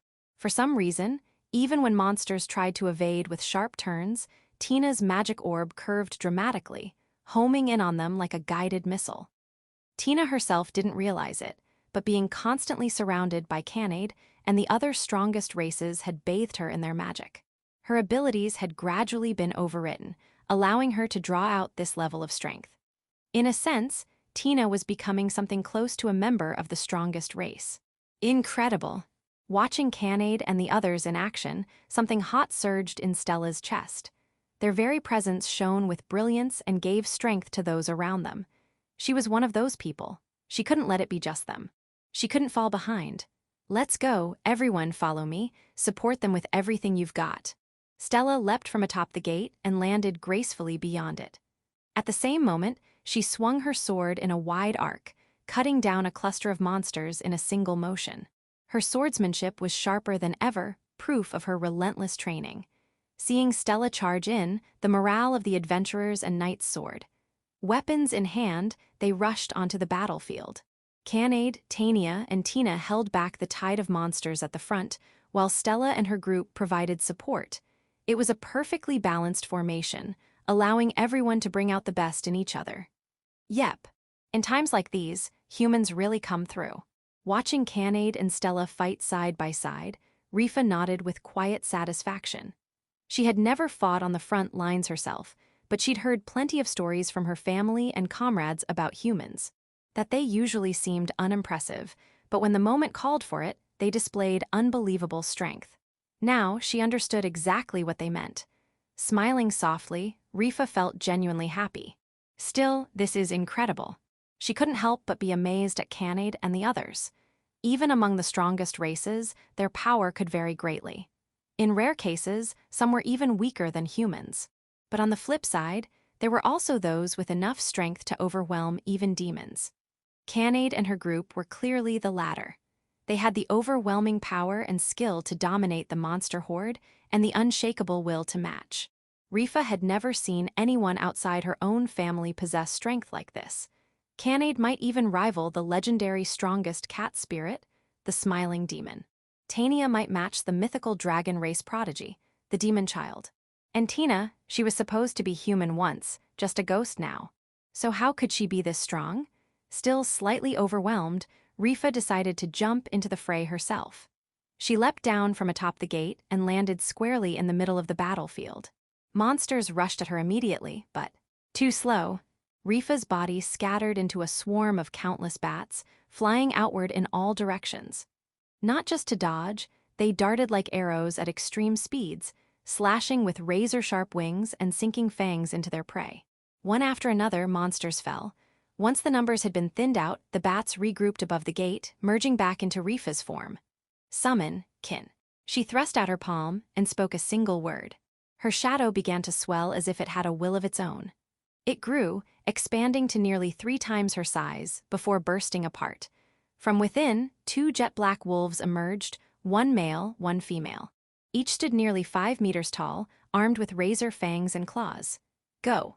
At Rifa's command, the male wolf charged first. He barreled straight into the thick of the monster swarm, jaws tearing through a dozen enemies in one motion. Not a single creature could withstand the crushing force that could shatter even steel. They were all annihilated. The other wolf didn't use its fangs. Instead, it turned its entire body into a weapon. Accelerating to full speed, it rampaged through the horde, slamming into enemies again and again. Its massive frame alone was a deadly weapon. Monsters were sent flying, crushed beneath its weight, and screams of agony rang out from every direction. "I'm going too." Rifa bit her finger, drawing blood with her sharp fangs. The blood trickled out, but didn't fall. Instead, it floated, defying gravity. 2 drops became 4, 4 became 8. The blood split again and again, until nearly 100 tiny droplets hovered around her. She raised her hand. "Pierce," and brought it down. The droplets rained down all at once. Like a horizontal storm, the blood bullets pierced through the horde, eradicating everything in their path. But she wasn't done. Rifa bit her finger again, drawing more blood. This time, she didn't form bullets. Instead, she condensed the blood, shaping it into a massive crimson scythe. "Blood scythe, let's go." Gripping the weapon nearly as tall as she was, Rifa dashed into the battlefield. The Oni tribe could be divided into several subspecies. For example, the Kijin. They resembled the Oni from old folktales, boasting overwhelming brute strength. While their overall physical ability, like agility and reflexes, was below that of the cat spirit tribe, their raw power alone was unmatched. In terms of pure strength, they were said to be the strongest among the strongest races. Then there were the Reiki. They had greater physical ability than humans, but far less than other strongest races. In fact, they were said to be the weakest of the lot. However, they made up for it with spiritual manipulation, excelling in support roles. And then there were the vampires, Rifa's lineage.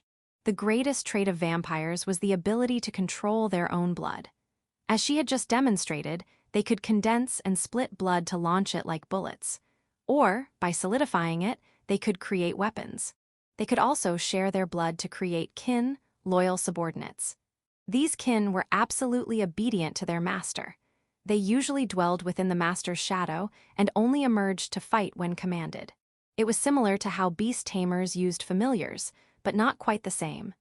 Beast tamers formed partnerships based on mutual trust and equality. Kin, however, viewed their master as an absolute being. They could not defy orders. Their life and soul were one with the master.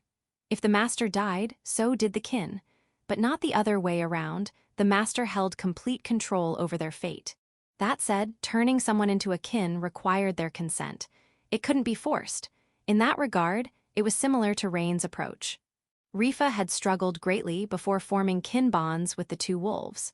Incidentally, the bats were also her kin. She could transfer her consciousness into them, using them to evade attacks, a feat that would sound absurd to the average person. But then again, she was part of the strongest race. It wasn't strange for her to have such power. Rifa firmly planted her feet on the ground and swept her massive blood scythe in a wide arc. The crimson blade traced a perfect circle. Every monster it touched was cleaved in half, leaving nothing but howls of pain in its wake. It was a brutal fighting style, completely at odds with her youthful appearance. Whoa, Rifa, you're amazing. Even in the middle of combat, Canade couldn't help but admire her, though she never stopped swinging her fists and feet, smashing through monsters all the while. Hey, Canade, less admiring, more fighting. She's right, keep that momentum up, girl. I know, okay. It had been about 30 minutes since Canade and the others joined the battle. At first glance, they seemed to be mowing down the enemy effortlessly, but looking at the bigger picture, the monster numbers hadn't dropped much. Maybe they'd just barely taken out 10%. That remaining 90%, that was the real problem. Even members of the strongest race had limits. For now, they were still moving well, but if this dragged on much longer, they'd wear down. And there was another issue. Up until now, most of their opponents had been low-tier monsters, D rank and below. The higher-ranked ones, C rank and above, had intelligence and had held back once Canade's group appeared, watching from the rear. What would happen if those C ranks joined the battle all at once? The power balance would collapse. Not even Canade and the others could withstand it. They'd likely be overwhelmed. Even if they managed to hold out, they wouldn't last to the end. Naya, stay back. Canade knocked away a monster coming from behind, but that delay meant she barely noticed the one charging in from the left. Canade, your side. The monster's fangs lunged at her. Hyla. And Stella rushed in just in time, cutting it down. You okay, Canade? Stella, yeah, thanks. Hey, not bad. I can't let you girls do all the fighting, but still. While fending off another monster, Stella grimaced. This isn't good. Yeah. Canade and the others didn't argue. They understood they were being slowly pushed back. No matter how many they defeated, there were always more. If there was an end in sight, they might be able to push past their limits. But they'd only just taken out a 10th. The finish line was nowhere near. They had to do something before the worst happened. But what? It's okay, Stella. But you don't have to solve this on your own. We just have to hold out until Rain gets back. Once he does, he'll take care of everything, no doubt about it. You're right, you're absolutely right. If it's Rain. Even while weighed down by doubt and desperation, Canade and the others continued to fight with all they had.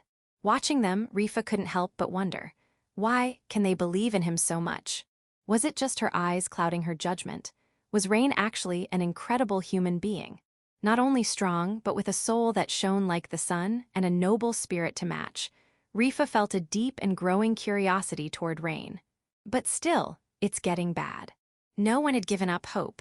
But reality was cruel, and finally, the C-rank and higher monsters began to move. They surged forward, ready to crush Canade and the others who continued their desperate defense. Dragoon howling. Phantom dragons tore through the battlefield, swallowing the approaching monsters in their wake. Even the powerful C-rank monsters were not spared. their bodies disintegrated and turned to magic stones. Naya. What was that just now? Phew fun, I have arrived Nanota. Sorry for the delay, I've already been filled in by Nina. I brought them back, okay. Descending slowly from the sky, Sora and Luna carried Nina between them. Once they touched down, Nina slid off Sora's back. Sora, Luna. Nina brought you guys back, perfect timing. Hey. Nina beamed with pride and flashed a victory sign.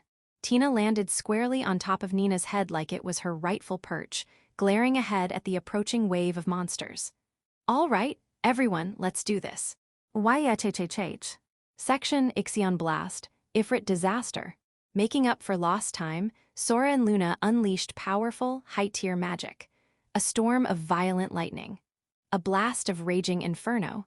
The two forces descended on the battlefield, obliterating a huge portion of the monster horde. Anyanaya.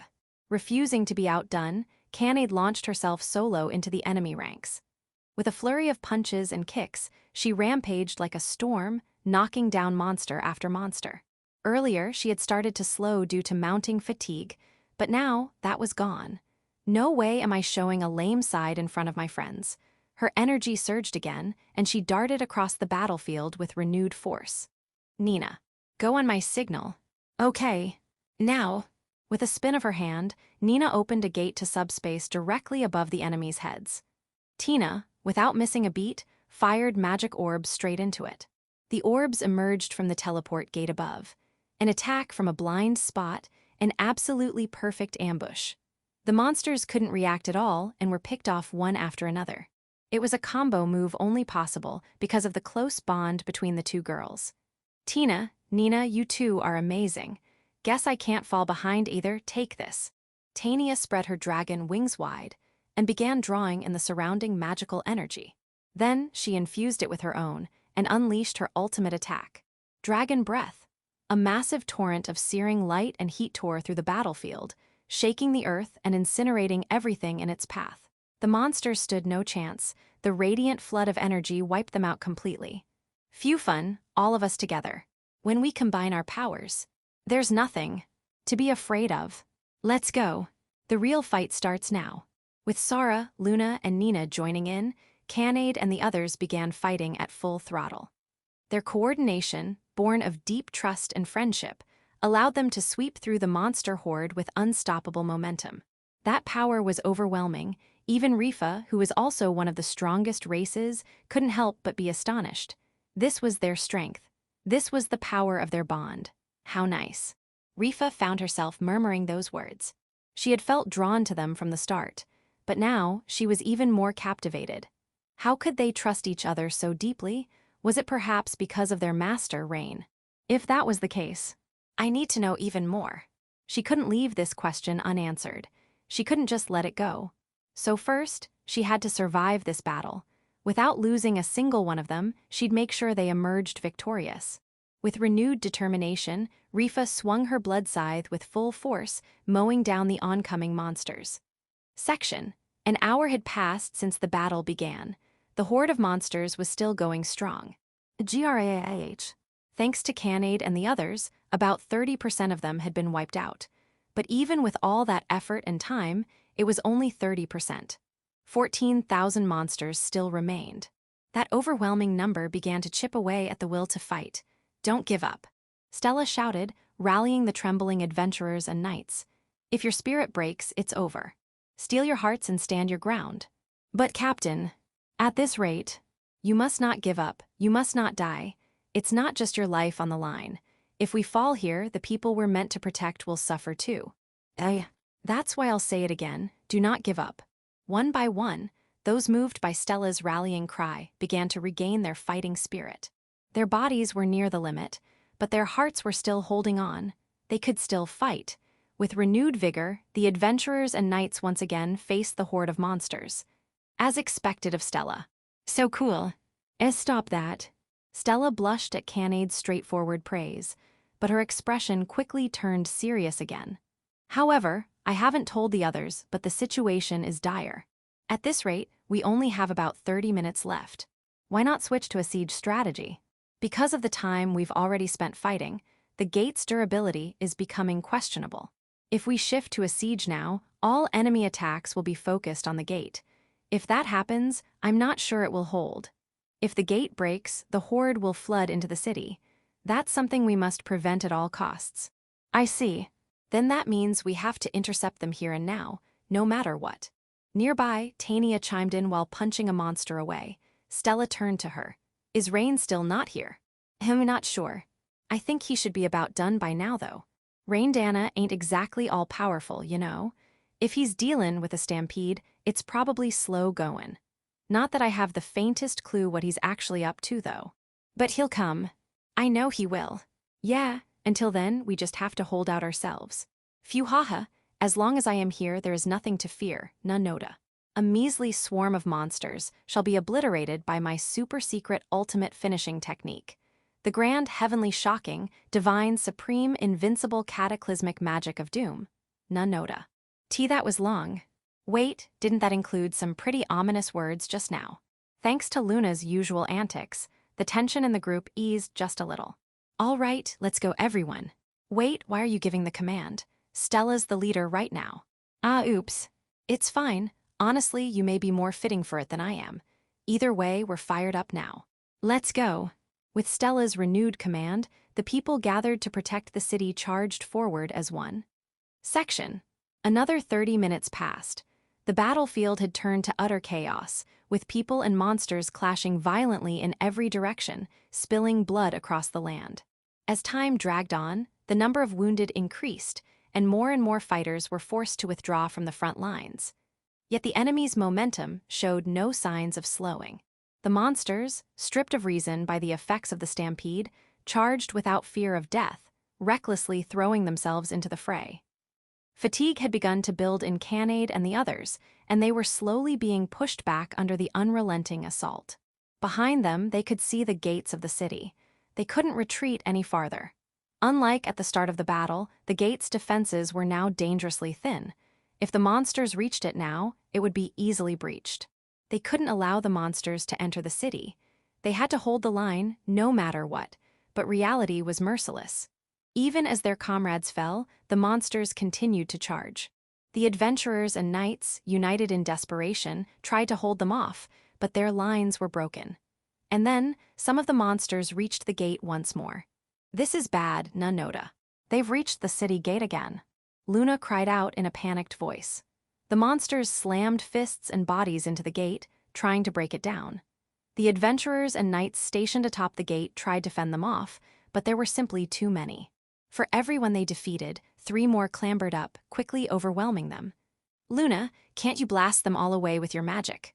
I'd blast everyone else away with it too, Nanoda. Tania's scream-like question was met with an equally panicked answer from Luna.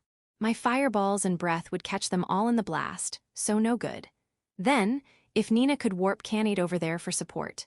Oh, I'm sorry. If I don't have a clear view of the destination, teleportation's hard. Then, I'll just run over there myself, meow. Get out of the way. Sensing their intent, the monsters began to gather around them. Frustrated, Cannade shouted loudly as she slammed into the advancing beasts, fists flying. She launched a flurry of punches, followed by a spinning kick. She looked like a whirlwind, blowing away everything she touched. But while she could defeat enemies in place, she couldn't advance. She was being pinned down, unable to break through and provide support. What about Sora and Tina? My elder sister is just up ahead, firing off spell after spell, Nanoda. If she stops, even more monsters will flood in. We can't shift her from that spot. Tina's causing chaos on the other side. So, yeah, can't pull her away either. This is bad. At this rate, things are gonna turn ugly. Wait, what about that Oni tribe girl? Tania looked around in a hurry and spotted Rifa fighting all alone, a short distance away. It was Rifa's first time fighting alongside Cannade and the others. Because of that, she had trouble syncing with them, and at times, nearly caught them in the crossfire. To avoid interfering, she'd chosen to fight separately, resulting in her isolation. This isn't good, is it? Rifa looks really strong, but no way she can handle that many by herself, Nanoda. One thing after another. I'll go help Rifa. Meow. Cannade launched into an enormous jump, soaring like a fired cannonball. No, she ran through the air itself. Drawing a clean arc, she landed right beside Rifa. Along the way, she crushed the monsters surrounding her underfoot. Oh. Surprised, Rifa looked up at Canade, who had dropped from the sky, and murmured in her usual blank tone. I'm here to help. Emma. With Canade's arrival, Rifa could finally fight more freely. As expected, she'd been struggling against that many enemies on her own. Though their coordination wasn't perfect, the two now had breathing room. Back to back, Canade and Rifa fought off the swarming monsters. That side's good now. As for the gate, what should they do? Tania thought hard, her mind spinning with possibilities. I'm not the type for this kind of thing. Before she realized it, she'd ended up in a commanding role. But truthfully, she was never suited for it. Tania was the kind of person who preferred to use her body, not her head, charging in, causing chaos, not making tactical decisions. And now, in this moment, she fully appreciated just how important Rain had always been, how much he had carried the burden of leadership. Had Rain always been thinking this much in the middle of battle, always giving such accurate orders without a single mistake? She had to take her hat off to him. How is that even possible? It was anything but normal. Is he really human? Or is he actually one of the strongest race just wearing human skin? Tania couldn't help but wonder that. Anyway, we have to hold out until Rain gets back. What should we do, Nanota? We'll leave this to Luna and Nina. Tell Sora and Tina to keep holding the front. Without waiting for a reply, Tania spread her wings and took off into the sky. She cut down the monsters flying in from above and, with a burst of speed, soared straight toward the city gate. She landed just in front of it with tremendous force. Cracks formed in the ground beneath her impact, and the monsters flinched.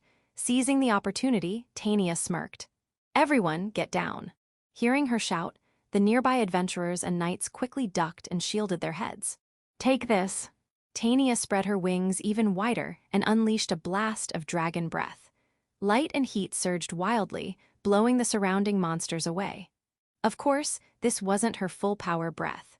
If she had gone all out, even a glancing shockwave might have damaged the gate. That was something they had to avoid.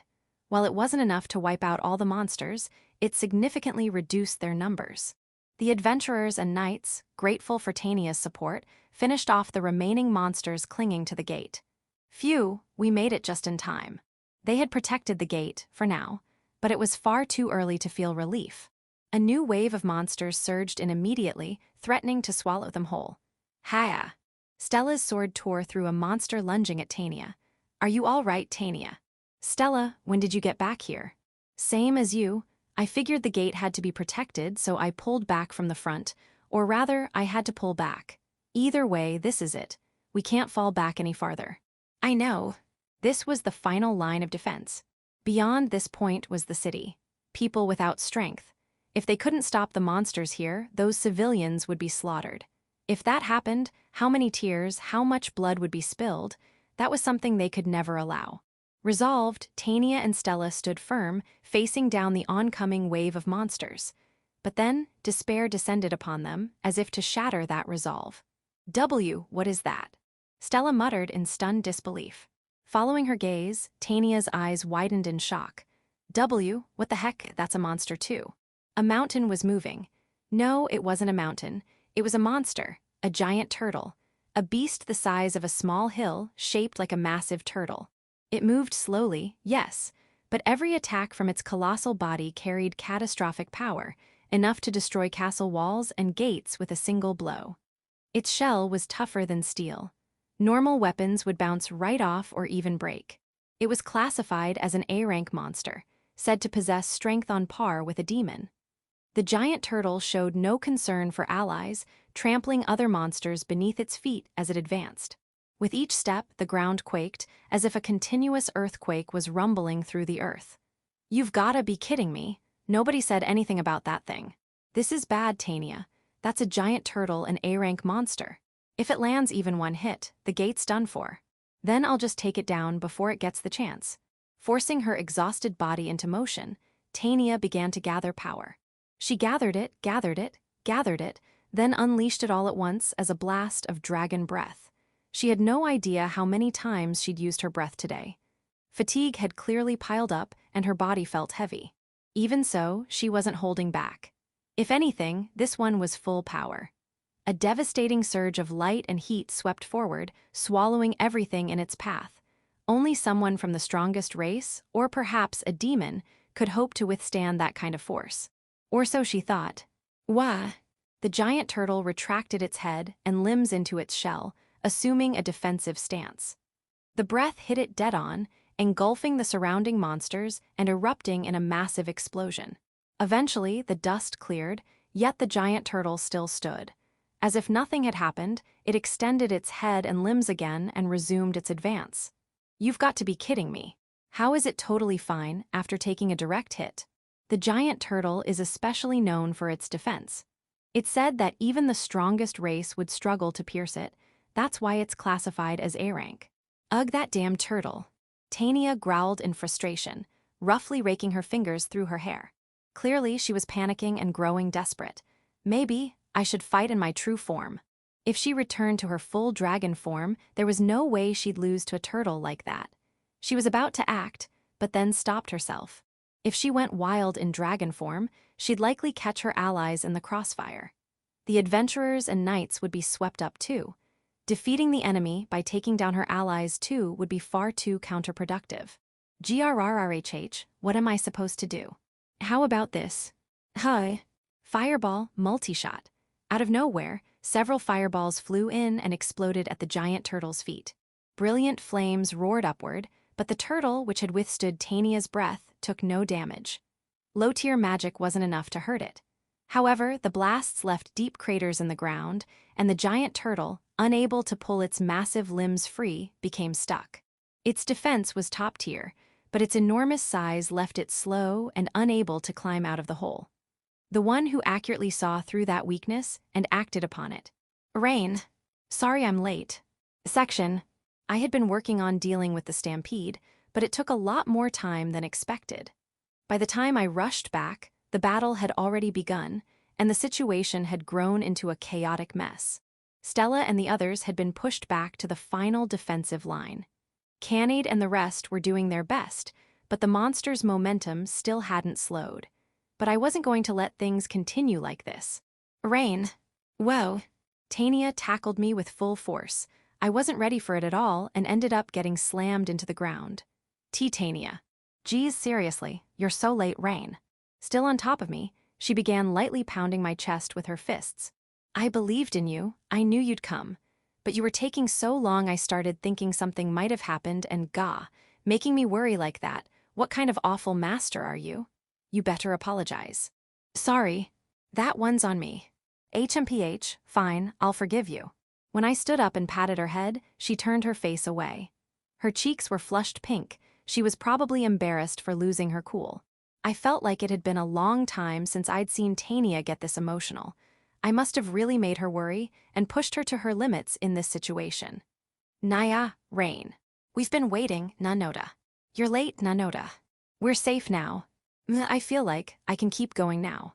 Yeah, time to go wild. The others had noticed me, too, and started calling out joyfully, renewed determination in their voices. They were expecting me to turn things around. I had to make up for being late, had to answer their feelings. I'm back. With a flurry of wings, a mass of bats swooped in, converging into one spot, and from them emerged Rifa. I thought you ran away. I wouldn't do that, I promised you, didn't I? Promised? I said I'd come help. Rifa's eyes widened in surprise. Did she forget that promise? If so, that's a bit of a shock, but that's okay. As long as I remember, as long as I keep that promise, and if that leads her to trust me, if she remembers next time, I'd be really happy. But what now? With a grim expression, Rifa looked out at the horde of monsters. The giant turtle was immobilized but not defeated, and the rest of the horde? Still there, too many to count, probably over 10,000. How are we supposed to suppress a stampede? Can a mere human really pull that off? I can. To dispel her doubt, I answered firmly and without hesitation. Surprised by my confidence, Rifa pressed further. How? Like this fireball. I launched a fireball straight into the sky, igniting a flaming flower in midair. Rifa tilted her head, puzzled. What was that? A signal. A signal. A sign for some very reliable reinforcements, to let them know it's time to join the fight. But reinforcements? Rifa started to dismiss the idea, only to suddenly stop. She must have heard it, the rumbling of countless footsteps, the howls and cries of beasts in the distance. She spun around in alarm, and then, unusually for her eyes widened in astonishment. Wolves, lions, tigers, bears, elephants, hippos, rhinos, hawks, eagles, crocodiles. Animals of every kind surged in from the north and south, surrounding the monster horde from both sides. Kicking up clouds of dust, they charged with incredible force, crashing into the sides of the monster swarm. Wolves tore into flesh with sharp fangs. Elephants and other massive creatures hurled monsters away with their weight and momentum. Birds of prey like hawks dove in from the skies at deadly angles. Each animal unleashed its full potential, sweeping through the monster ranks with ferocious strength. Their total number, about 3,000. Fewer than the monsters, but each one was comparable in power to a C rank. They weren't being swallowed by the stampede, instead, they were tearing through it. Rifa stood there stunned. Tania and Stella were stunned. Everyone else, the adventurers and knights, were stunned. What is this? Rifa muttered, as if voicing everyone's collective disbelief. It might have been the first time I'd seen her so shaken. Why are animals? I told you, didn't I? I'm a beast tamer. Don't tell me, you tamed all of them. Nah, even I can't do that. There was no way I could tame 3,000 animals. Even being from a hero's branch family, that was way beyond human limits. There was a time when I controlled nearly 1,000 monsters created by demons, but that was only because I hijacked the control link. I didn't tame them directly. If I tried to tame them head-on, my cap would probably be around 100. I've definitely grown since then, but even so, 3,000 is impossible. So then, how did I get the animals here to help? The answer was surprisingly simple. I just made provisional contracts with the leaders of each group. By forming provisional contracts with each group's leader, I could indirectly control the entire herd. That let me keep the number of contracts low while still assembling enough power to counter the stampede. A perfectly sound explanation, if I do say so myself, but for some reason, Rifa just stood there, still stunned. Even if it's just the leaders, that should still be a lot. How many? Let's see, about 100 maybe. 800. The total number of animals wasn't that high, but there wasn't just one leader per species. In cases where multiple herds were acting together, I had to contract with several leaders. As a result, I ended up forming nearly 100 provisional contracts, which is why it took me so long to get back. That's not right. You're only supposed to be able to tame one at a time. So I've heard, but I seem to be a little special. Special among the special, honestly, it's absurd. 100 is impossible. Well, it's rain. I've kind of gotten used to it. Unlike the clearly unconvinced Rifa, Tania and Stella accepted the facts with a weary smile. Well, putting that aside, I drew Kamui and took my stance. I've brought reliable reinforcements. Everyone's done their part, now we're on equal footing. Right, honestly, if things had gone on like that, it would have been bad. But thanks to you, Rain, we've got a shot. Time for the counterattack. Tania flashed a fearless grin. Good grief, Rain, you never stop surprising us. But after everything you've done, we knights can't afford to fall behind. Everyone forward. To rally the troops, Stella slapped her own cheeks and shouted out. The adventurers and knights, once drowning in despair, had their hopeless expressions replaced with renewed strength and purpose. Everyone was facing forward now. There was no room left for despair, their eyes held only hope. Watching us, Rifa let a small smile curl at her lips. Not bad. She stepped up beside me, gripping a massive blood-forged scythe, likely her unique ability. Then she stood back to back with me. She didn't say it, but I could feel it. I'm trusting you with my back. Let's do this. Yeah. We glanced over our shoulders at each other and exchanged small smiles. And then we charged into the battlefield. We went straight for the giant turtle. Its mobility had been crippled, but we couldn't assume it would stay like that forever. Better to finish it now, while we had the chance. I'm counting on you. I gave the signal to the elephants. They rushed forward and rammed into the giant turtle, which was still struggling to free itself from the pit. It was a mountain of muscle, but the elephants weren't about to lose to it. The crushing impact knocked the giant turtle off balance with a howl of pain. Fireball! I hurled my full power spell straight into its open mouth. It exploded inside. The giant turtle's massive body spasmed violently, Then, with a final shudder, it turned into a magic stone. Ruthless, huh? If you're going to threaten a town this important, I have to harden my heart. Well then, I guess I'll go full Oni too. Pierce blood shoot. Rifa bit her thumb and conjured a barrage of blood bullets from the flowing wound. At her signal, they launched all at once, sweeping through the enemy and halting their momentum. Nice one, Rifa.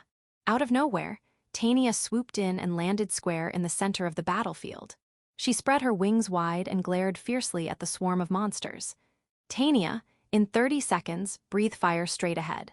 Got it, this one's on the house. I've lost count of how many breaths I've done today, but here comes everything I've got. With fresh orders, the animals, led by the crocodiles, herded the monsters into a tight cluster. Tania saw the moment and unleashed her dragon breath at the perfect timing. No restraint. This was full power. The torrent of light and heat scorched across the ground, roaring toward the monster horde. The monsters scrambled to escape, but the animals didn't let them. Maintaining just the right distance to avoid the blast, they attacked from the flanks, holding the monsters in place. And then, impact. The monsters were denied their right to exist. Swallowed by the light, they vanished. Watching Tania's rampage, Stella spoke in a mix of awe and admiration. So strong, you still have this much left in the tank? No, that's not it. Since Rain came back, you've been able to fight even harder than before. Few fun, that's right. It's a rare opportunity, so I've gotta show Master my best side. Well, part of it's thanks to your nice assist too. Tania gave me a wink. I responded with a smile. Tania, I need you and Rifa to stay here and support Stella. No matter what, we can't let them break through this defensive line. Roger that. Rain, what should I do? Canaid bounded over with a huge leap. And shortly after, Nina arrived via teleportation with the doll-sized Tina perched on her head. We'll do our best. Y'all ready for this? Everyone was brimming with energy. With that kind of motivation, I could give orders without holding back. The plan's the same as before. We'll have the animals drive the monsters into a tight spot, so Canaid, I want you to go all out on the attack. Like, I dunno, throw some rocks or something. Aye, sir. Nina, Tina, I'm counting on you two to clean up any stragglers Canaid misses. She'll be focusing on offense, so she won't be able to deal with the small stuff. Got it. What about you, Raindana? I'll regroup with Sora and Luna to finish things off. So, after explaining what I needed from them, leave it to us. Canaid and the others nodded with confident smiles that said they'd see it through no matter what. Once I confirmed that, I dashed off again into the battlefield. Boom, boom. The sound of rocks falling echoed behind me. Honestly, the rock throwing was just an example I threw out there. I didn't think she'd take it literally. But glancing over my shoulder, I saw massive boulders crashing down like meteors. The monsters were in full panic, screaming and running in every direction. Nina and Tina sliced through the chaos with surgical precision, and the animals added another layer of relentless assault. Even though they were monsters, I couldn't help but feel a little sorry for them. Grah. Apparently realizing that they were in serious trouble, the monsters gathered together and launched a unified charge.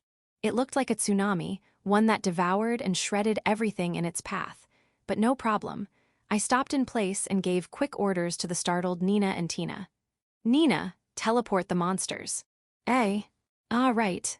Realizing what I meant, Nina teleported a nearby monster right into the charging swarm's path. The sudden appearance caused confusion and slowed their momentum, but they couldn't stop completely. They ended up plowing into their own ally, with their formation thrown into chaos. Tina, leave it to me. Ultimate move, spinning clone magic ball. Tina split her magic shot into multiple blasts and swept through the disoriented monsters. The monster horde, now enraged from being attacked, prepared to charge again, but Nina teleported yet another monster into their path. If this continued, they'd keep running into each other. Worse, some of them were beginning to realize they might die at this rate. Even monsters knew how to do basic risk calculation. Fear stopped them cold. That was all Nina and Tina needed. Their tag team offense kept the monsters pinned in place, gradually whittling down their numbers. That settled it. I judged the situation to be stable and ran off again. Sora, Luna. A short distance away, I spotted Sora and Luna repeatedly firing spells. They were cutting through the horde with overwhelming force. Rain, is everything okay over there? Sara and I are spamming spells to keep them from reaching the defensive line. Yeah, we're good. Tania, Rifa, and Stella are holding it down. Still, even if we're not losing, this is dragging on too long. But if we're not losing, isn't that fine? The damage keeps adding up. If we take too long, they could turn things around. Plus, we have to consider Cleo's. I don't want this to drag out any further. That's why I want to end this now. Now that sounds interesting, Nanoda. Kyufufu, it's time for me to show off my power, Nanoda. What do you need Sara and me to do? Everyone is working with the animals right now to herd the monsters into one place. Now that you mention it, we've completely surrounded them and are forcing them inward, Nanoda. Rain wasn't just giving situational orders. He planned for this from the beginning, carefully guiding them here. The two of them looked at me with eyes full of admiration. But really, it wasn't anything that impressive. All I did was let everyone go wild to draw the monsters' attention, steering them toward the desired location. It only worked because they were mindless beasts. If they were people, it wouldn't have gone so smoothly. Now that they're gathered, are we going to hit them with our magic? No, I'll do it. Thanks to my contract with Tina, I activated the ability I gained, gravity manipulation, and flew into the air. I wasn't alone, Sora and Luna were with me. They used flight magic to support my movements since I couldn't handle precise aerial maneuvers on my own. We soared high into the sky, and I looked down at the battlefield below. There were still a massive number of monsters left, easily over 10,000. But thanks to everyone's efforts, nearly all of them had been herded into one area. All set. I deactivated gravity manipulation. With Sora and Luna supporting me, I readied Kamui. Then, I drew power from both of them. The energy of two of the strongest races flowed into Kamui, and the blade began to shine like the sun. I'd never done this before, borrowing power from both of them at once, but I was sure it would work. And it wasn't just their strength. I could feel it. Kanade and Tania, Nina and Tina, Stella and all the adventurers and knights, everyone's thoughts, their warmth, their will to protect this city, flowing into Kamui. A miracle? No, this was inevitable. Rain, do it, Nanoda. We're counting on you. Leave it to me. I released their support and dropped straight down, plunging into the center of the monster horde. And there, I unleashed all my power and everyone's hopes. Take THSHHHHHHHHHHH. I brought down the glowing blade, and in that instant, light exploded outward. The monsters touched by the light dissolved into nothing, as if being purified. No matter their rank, no matter how they struggled, they couldn't resist or flee. Every last one of them was vanquished. And yet, that light was warm. It didn't harm me or anyone else or even the animals. Instead, it gently embraced us. Soon, the light faded. The monsters were gone. Every last one of them had turned into magic stones. Rain. Pitter-patter. Kanade trotted over with a beaming smile, then stared at me. Sensing what she wanted, I raised my hand high in the air and shouted, slightly embarrassed. We won. The battlefield had become a peaceful plain, and our victory cry echoed across it. Another sighed. Impossible. Far away, Weiss watched the scene unfold, his eyes wide with disbelief. He had orchestrated this. Trigger a stampede and attack the city. The goal was to harvest human souls and offer them as a sacrifice to awaken the Demon King. The plan was going smoothly. The stampede had formed without issue, growing to a scale that even Weiss hadn't predicted. A horde of over 10,000 monsters. That was no longer a battle, it was a natural disaster. No human could stop it. Even the strongest races would struggle greatly. The city of Horizon was supposed to vanish from the map today. So why had it come to this? Weiss couldn't comprehend what he was seeing. He grabbed his head and groaned, overwhelmed. What is that human? For him to defeat my strategy with such absurd methods? When a stampede occurs, you're supposed to call for reinforcements. Trying to handle it alone is nearly impossible. Everyone knows that.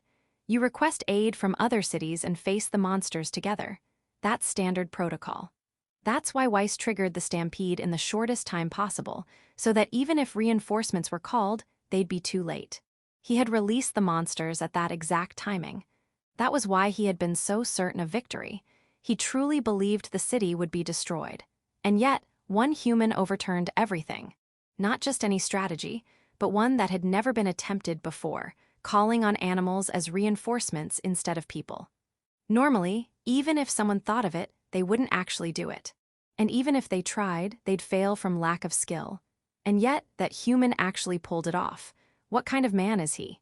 It's generally assumed that monsters are stronger in combat than animals. But that's a misconception. People think that because of the monster's ferocity. In reality, their raw combat strength isn't so different.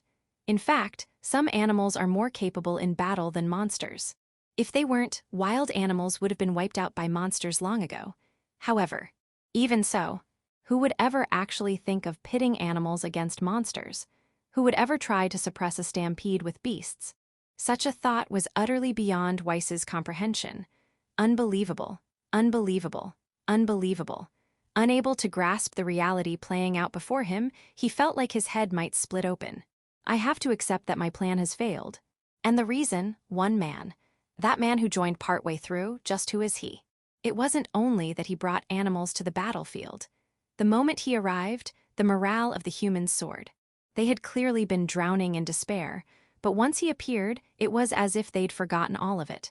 They stood tall again, as if guided by hope itself. He was undeniably a symbol of hope, but that wasn't all. That man gave precise orders, displayed overwhelming power, and in the blink of an eye, he wiped out the monster horde. This wasn't luck. This wasn't chance. It was clear as day. He achieved victory because he was strong. Had it been anyone else, the outcome would have been different. I misjudged the enemy's strength. That was the fatal flaw in my plan. But next time will be different. Horizon was just a bonus. The more souls they could harvest for the sacrifice, the better. On the recommendation of Monica, one of Reese's subordinates, Weiss had turned his attention to Horizon. But even if it failed, it wasn't a great loss. The real target was Cleo's, a city where Oni live alongside humans. The strongest races would inevitably become enemies, and before that happened, they had to be crushed. That's why failure at Cleo's was not an option. He would use the lesson from Horizon to recalibrate his strategy and ensure there would be no mistakes. That said, I did promise this would be a success. My head hurts just thinking about what Reese will say when she hears about this mess. Weiss let out a long sigh, and in the next instant, his figure vanished like an illusion. Chapter 7, A Bond Begins to Grow. Thanks to everyone working together, we somehow managed to suppress the stampede. But the hard part was just beginning. First was tending to the wounded. About 200 people had joined the battle, nearly half were injured. Around 50 of them were seriously wounded. It was a dire situation. Sora, Luna, and I cast healing spells like heal. Tina gave out precise instructions. Nina unleashed the stash of healing potions she had stored in subspace ahead of time. Canaid and Tania transported medical supplies in bulk, and Rifa, who apparently could manipulate the blood of others to some extent, handled the bleeding control. We threw ourselves into the treatment efforts, but even so, there were some we couldn't save. It was frustrating. But there were also many we did save. I tried not to wish for more than that. After half a day of non-stop effort, we finally finished treating the critically injured. Then we moved on to the lightly wounded, and at the same time began checking in on those suffering from mental trauma due to the stampede. Everyone in the city pitched in to help with the care. It wasn't until 3 days later that the immediate crisis had passed. But problems remained. Chief among them was rebuilding the city. The East Gate had been completely destroyed in the attack. The surrounding area suffered massive damage. The entire Eastern District had turned into a wasteland. Restoring it to its former state would take a lot of time. Still, it was a small blessing amid the misfortune. We didn't have to worry about funding. Suppressing the stampede had earned us a massive number of magic stones. If used properly, money wouldn't be an issue. Other problems included restoring supply routes, reinforcing defenses, and uncovering the true cause of the stampede. So much to do. But I wasn't too worried. The people of Horizon were strong. Everyone was already looking forward, walking with the mindset of we won't let this defeat us. So, I knew they'd be okay. And as for me, good boy, thanks a lot. You really saved us. Gr Ruff. I patted the lion's head and set down a massive chunk of meat in front of him. He happily grabbed the meat in his jaws, but it was too big to carry alone. Several other lions, his family, probably came over to help him haul it away. Phew. Rain, we're almost out of meat. It's fine, that lion was the last of the carnivores. Up next are the herbivores. I brought tons of tasty vegetables. Canaid smiled brightly as she pulled a cart loaded with veggies. Not just one cart, either, a whole train of connected carts, all stacked high with produce. In front of me was a herd of animals. Over 1,000. Every single one of them had helped us in the fight. As payment for the provisional contracts, we were giving them food. It would have been easier to just reward the contracted leaders, but that felt dishonest. It didn't sit right with me. So we gave meat to the carnivores first, and now we were moving on to the herbivores with vegetables. Thanks to the mountain of magic stones, money wasn't a problem. We had plenty of resources to reward them, but the sheer number made it an ordeal. We'd been handing out rewards nonstop for days, and now, on the third day, we could finally see the end of it. It had been nearly all-nighters, but I didn't let myself complain. The animals hadn't come through unscathed either, many were wounded. As a beast tamer, I needed to tend to their injuries and make sure they were properly rewarded. You really saved us, thank you all of you. I patted each one's head, gave them their reward, and expressed my gratitude again and again. Section: the treatment of the wounded, the restoration efforts. The rewards for the animals. All of it finally wrapped up 1 week later. That night, totally exhausted, I trudged home. Good job, everyone, thanks for sticking with me until so late every day. Naya, I'm beat. Don't say that, it makes me even more tired just hearing it, you floppy cat. I'm a floppy cat. Canaid and Tania staggered down the hallway like swaying drunks, making their way toward their rooms. Behind them, Tina called out, Canaid, Tania, what about dinner? I'll eat later. Same here, I just want to sleep for a good long while. The two said that, and disappeared into their respective rooms. Sora and Luna are. Supika saya. Sora and Luna had passed out halfway and were now asleep on the sofa, leaning against each other. They worked so hard, I'm truly grateful to them. Sora, Luna. You'll catch a cold if you sleep there, you know. It's fine, Tina. I'll carry them to their rooms. You sure? They're both light, so it's no problem. More importantly, Tina. When I glanced over at Nina, she was nodding off. Her eyes were half closed. Haha, looks like Nina's at her limit too. In that case, I'll leave Nina to you, Tina. Got it. I carried Sora and Luna to their room, and Tina took Nina to hers. And just like that, we finally managed to get everyone to bed. Tina, Rifa, aren't you going to sleep? You must be tired. Well, I'm a ghost, you know. Staying up all night ain't much of a thing for me. I'm not that tired either. I'm a vampire. Nighttime is when I'm at my best. I see. Glad they're doing fine. Haya. Though Tina was swaying slightly, her outline looked kind of blurry. Well, she is a ghost, so it's normal for her to look blurry, but still, something feels off. She doesn't seem to have her usual energy or presence. Are you sure you're not tired, Tina? What makes you say that? It's hard to explain, I don't have a clear reason. Just a feeling, you don't seem like your usual self.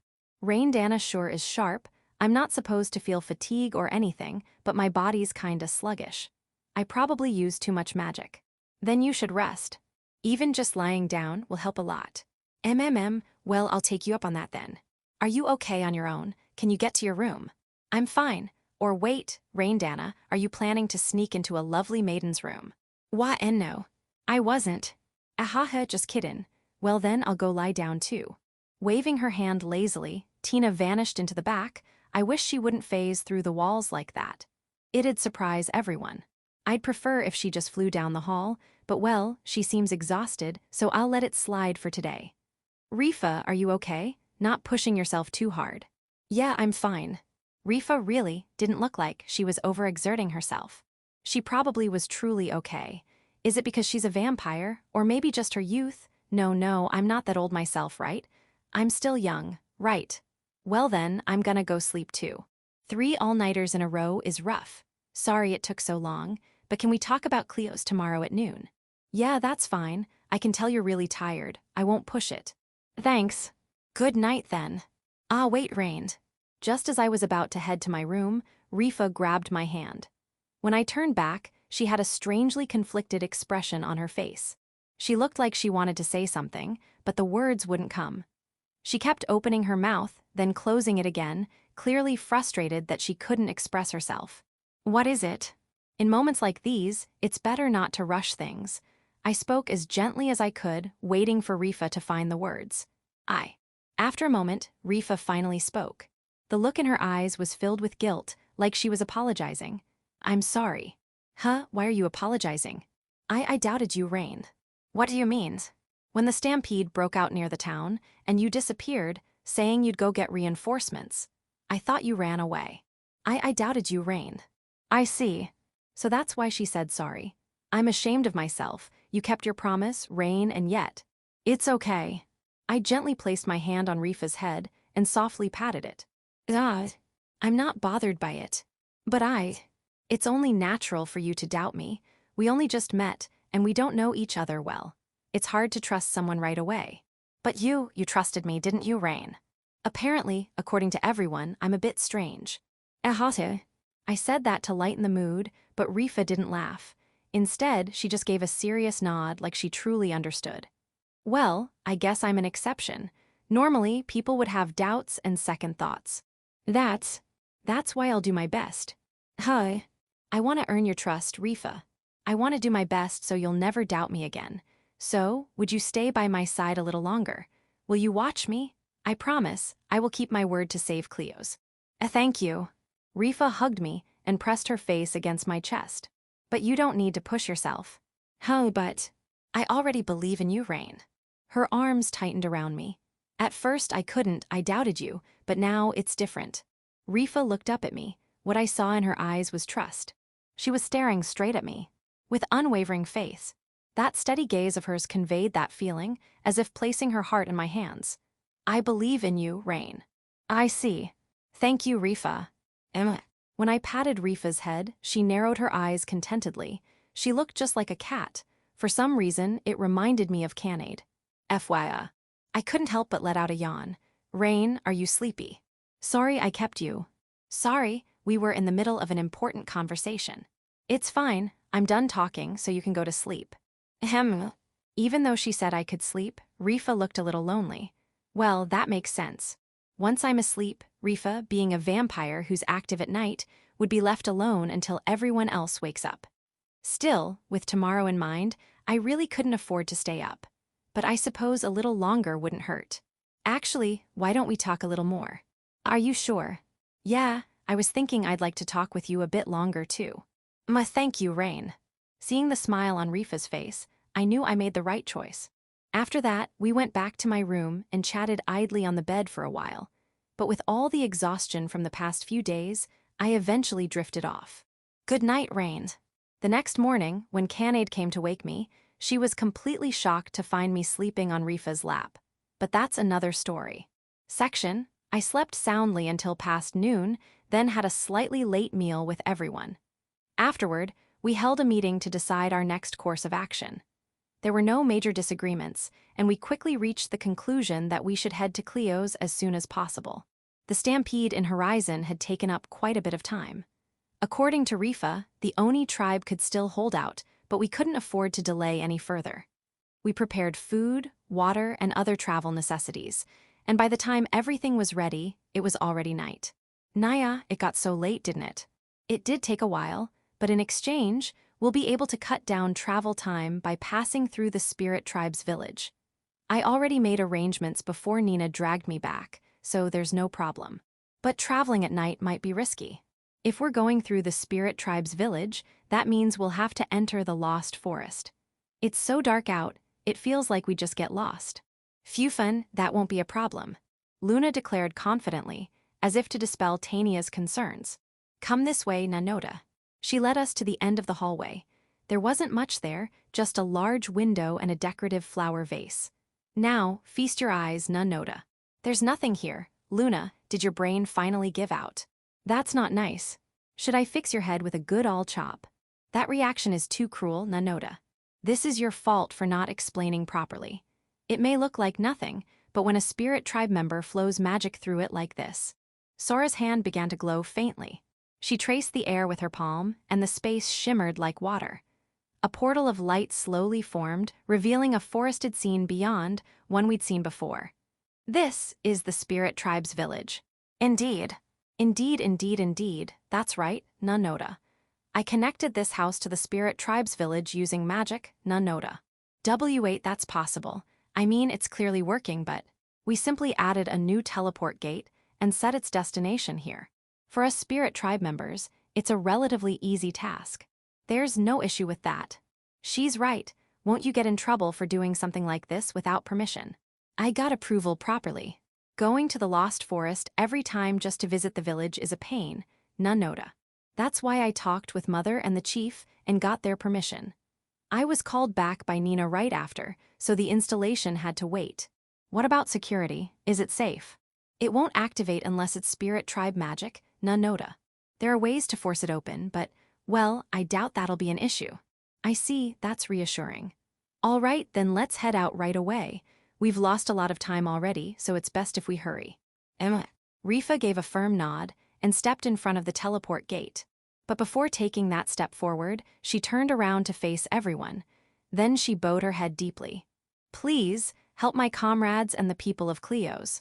Her words conveyed just how much she cared for her fellow Oni tribe and the people she lived alongside. As expected, or perhaps unsurprisingly, Rifa wasn't bad at expressing emotion, just not used to it.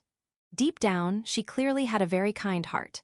Kanade, moved by Rifa's quiet resolve, grew teary-eyed and swayed her tail gently.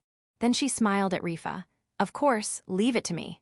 Kanade wasn't the only one who wanted to support Rifa. Tania, Sara, Luna, Nina, Tina, everyone gave her warm, strong smiles. Don't worry. With me here, it's like having 100 people on your side. Besides, those enemies of yours were probably involved in the stampede in Horizon, so we definitely need to settle the score. As fellow members of the strongest race, Sora will spare no effort in assisting.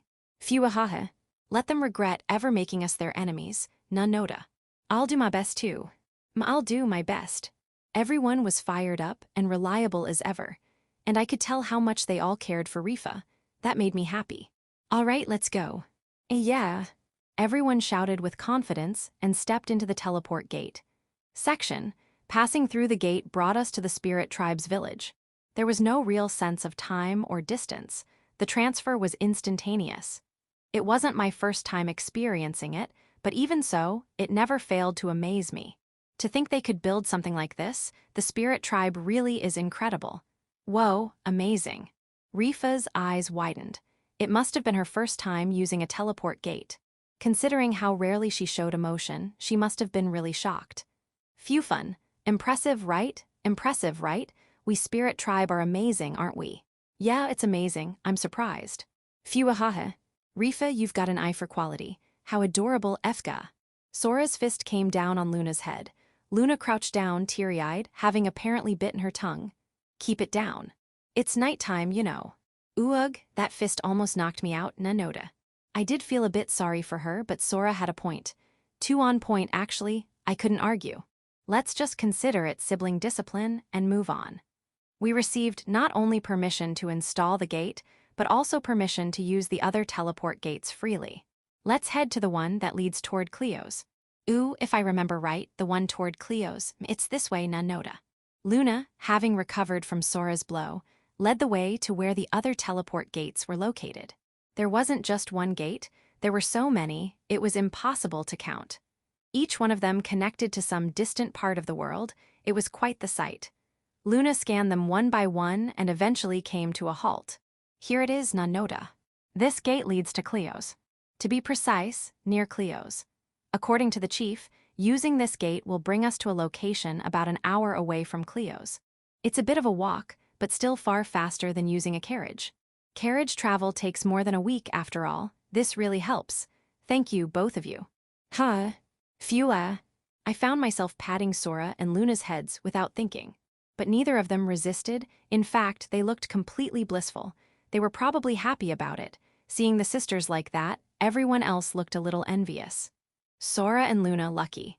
Rain's head pats are legendary, you know. I am not jealous or anything, not at all. Jealous? I'd like to be spoiled a bit too, you know. They all stared at me with longing eyes, and I felt an odd sort of panic set in. Oh, we're in a hurry right now, so maybe next time. Yale. Everyone lit up with smiles, and the mood instantly lifted. If something so simple can make everyone happy, I'd be glad to do it anytime, but right now, getting to Cleo's takes priority. Hey, Rain. Suddenly, Rifa tugged lightly on my sleeve. Is Rain's head pat really that nice? Huh, are you curious too? I am. She answered without hesitation. Really? That's kind of unexpected. It looked very pleasant. I'm interested too. It might not be that great though. If so, then that's just how it is. Oh well, then maybe next time. Okay, I'll be looking forward to it. Rifa nodded again, expressionless as ever. It's hard to tell if she's actually looking forward to it, but she's probably not lying. That's just how she is. All right, that's enough chit-chat. Let's get moving. Rifa might say it's not urgent, but given the situation, the sooner we go, the better. Indeed, then I shall activate the gate. I was waiting for you. Just as Luna was about to activate the teleport gate, a familiar voice rang out. When we turned around, we saw Alsan standing there with a fearless grin. Wah! Mother, if you're here, you should have said something. That scared me so bad, Nanota. What are you doing here, Mother? Are you here to see us off? Luna and Sora were clearly surprised.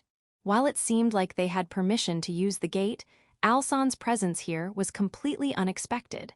Their wide eyes said they hadn't heard anything about this. I've heard most of the story from my daughters.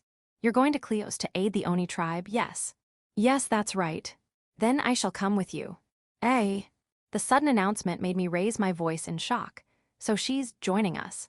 Even if just temporarily, Alsan will be part of the party. That's what she means, right? Correct, no problem at all. I didn't say anything yet, though. You, my dear, are hopelessly honest. Just one look at your face is enough. I don't even need magic to know what you're thinking. I rubbed my cheeks with both hands. Everyone says stuff like that to me. Maybe I should practice hiding my emotions better. But why are you coming along, Mother? Indeed, I find it odd as well. Our dear mother, the lazy, shut-in, do-nothing master of slacking, is going outside. That hasn't happened in ages. Luna, you could do with a bit more respect and better manners when speaking to your mother, no. Migia. This time, it was Alsan's fist that came down on Luna's head, leaving her in tears again. Well, if the Oni tribe is in trouble, I have no reason to withhold aid. Though the village needs defending too, so I'll be the only one going. Even just having you with us is reassuring, Mother. MMM. Sora, you're such an honest and adorable child. Mother, are you really all right? You're not exactly young anymore.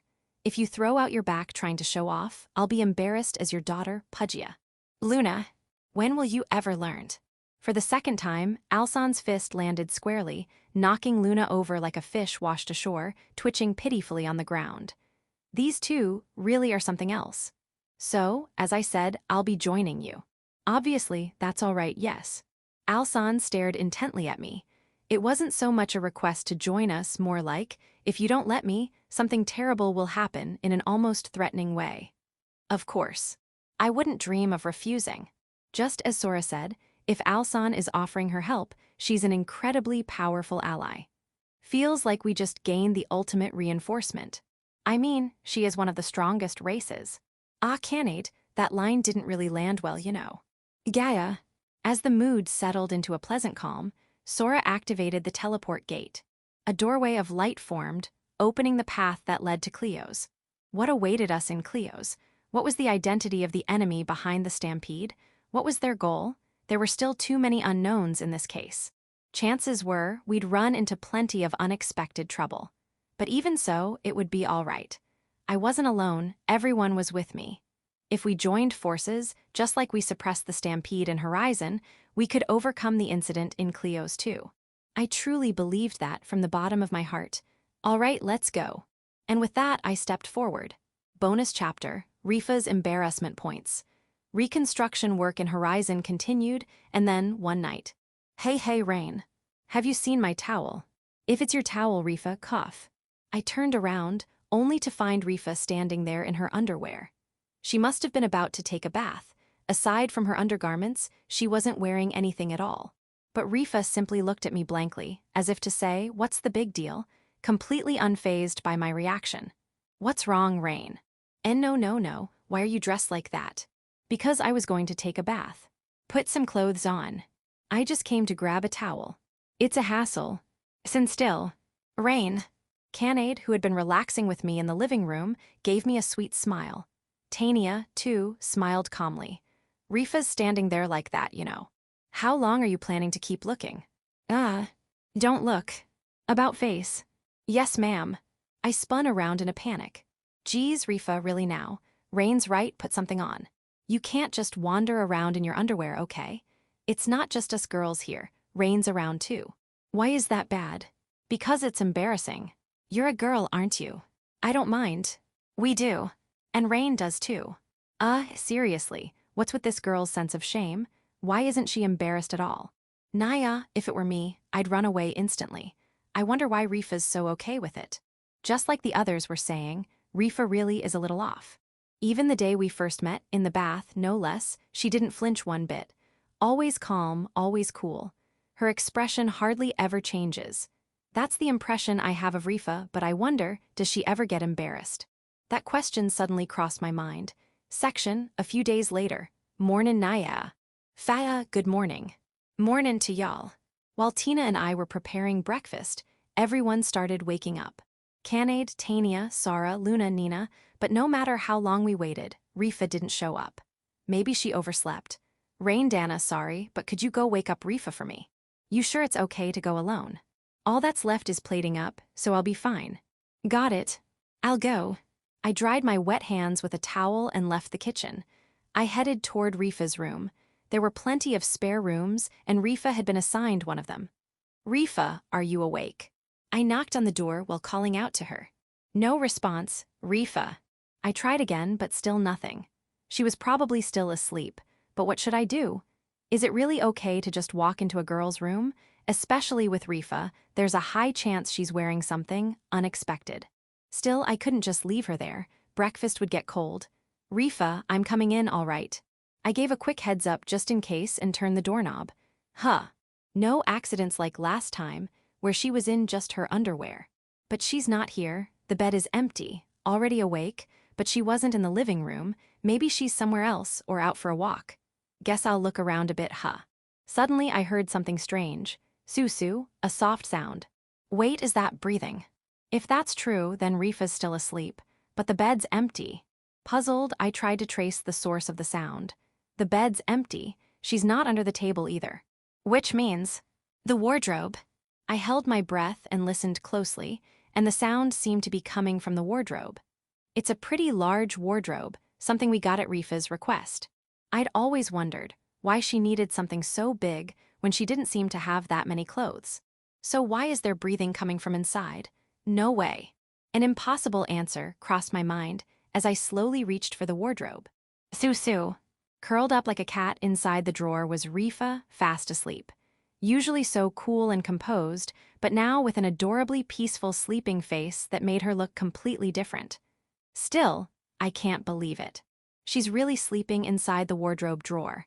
I guess only someone as petite as Rifa could manage something like that, but why the wardrobe?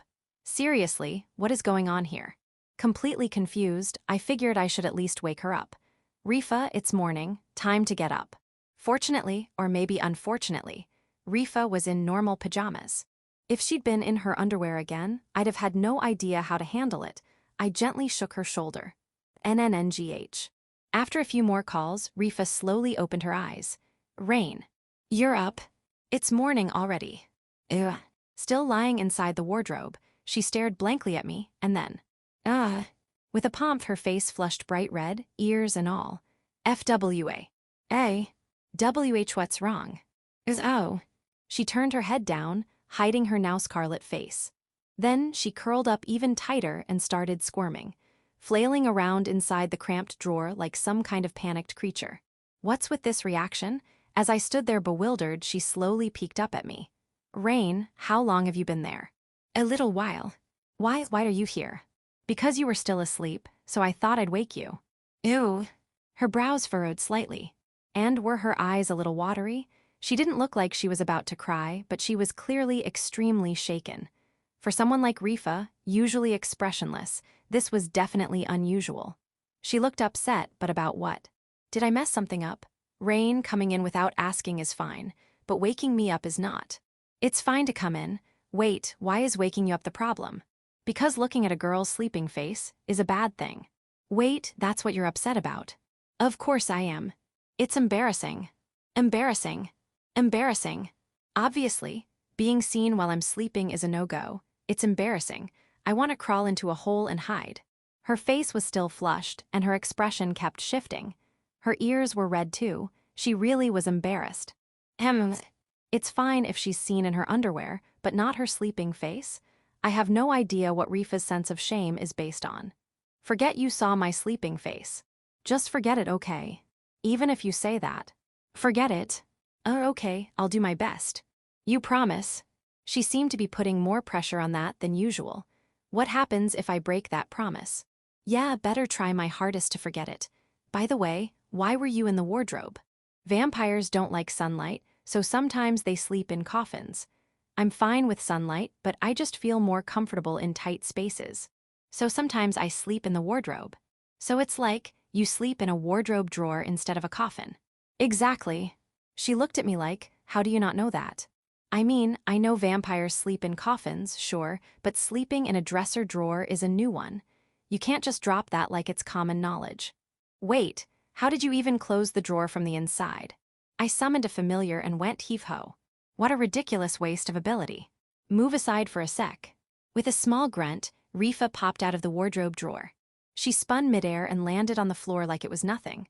Okay, I'm fully awake now. Then, once again, good morning, Rifa.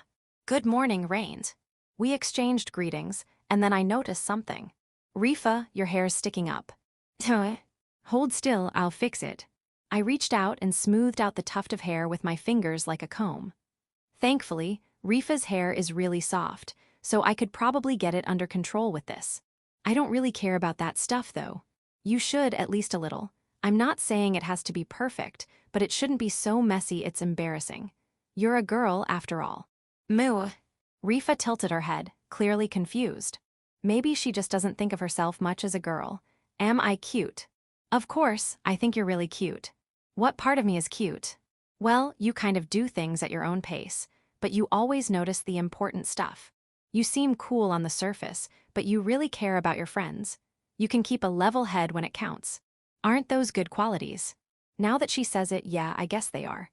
Then, sometimes when you smile, it's really cute. I think so. I see. And also, right, your sleeping face is really cute too. You're usually so cool, but when you're asleep, you look kind of innocent, like a little kid. It's really adorable, ow. Moo. Moo. Face red again, Rifa started smacking me. I told you to forget it. Sorry, but I really did think it was cute. FWA. She looked incredibly embarrassed. Whoa. She glared at me with her face still burning red. Rain, you dummy. Sorry, I'll stop, ow. She smacked me even harder now, and just then, the door opened with a click. Rain, is Rifa awake yet? It's about time for breakfast and wait, what the heck? Tania and Canade entered the room, eyes wide in shock. Are you guys fighting? Hey Rifa, what's going on? What happened? Rain saw something embarrassing. W8, Rifa, the way you said that. Rain. I panicked. Canade and Tania both narrowed their eyes sharply at me. And Rifa, blahe, stuck her tongue out as if to say, that's payback for embarrassing me. Afterward, good morning, good afternoon, good evening, this is the author. Thank you, as always, for reading. This time around, I feel like the story was relatively calm. Maybe. A lot happened, but we haven't touched on the real truth behind it all. It feels like the calm before the storm, perhaps. I'd be happy if you look forward to seeing where things go from here. Also, this marks the debut of a new character, Rifa. There are all sorts of characters in this series, but I feel like Rifa brings something new. She's always calm and expressionless and rarely lets her emotions show. But when she does smile, it's absolutely devastating. That was the concept behind her character. She's one of my personal favorites, so I'd be thrilled if you came to like her too. The next arc is planned to revolve around Rifa, so please look forward to that as well. I'll be giving it everything I've got to show off just how charming Rifa can be. Of course, I'll continue writing the other characters with just as much effort. I hope you'll continue to stick with me from here on out. Thank you so much. Hoping we'll meet again. That's all from me for now. See you next time. End of Volume 8.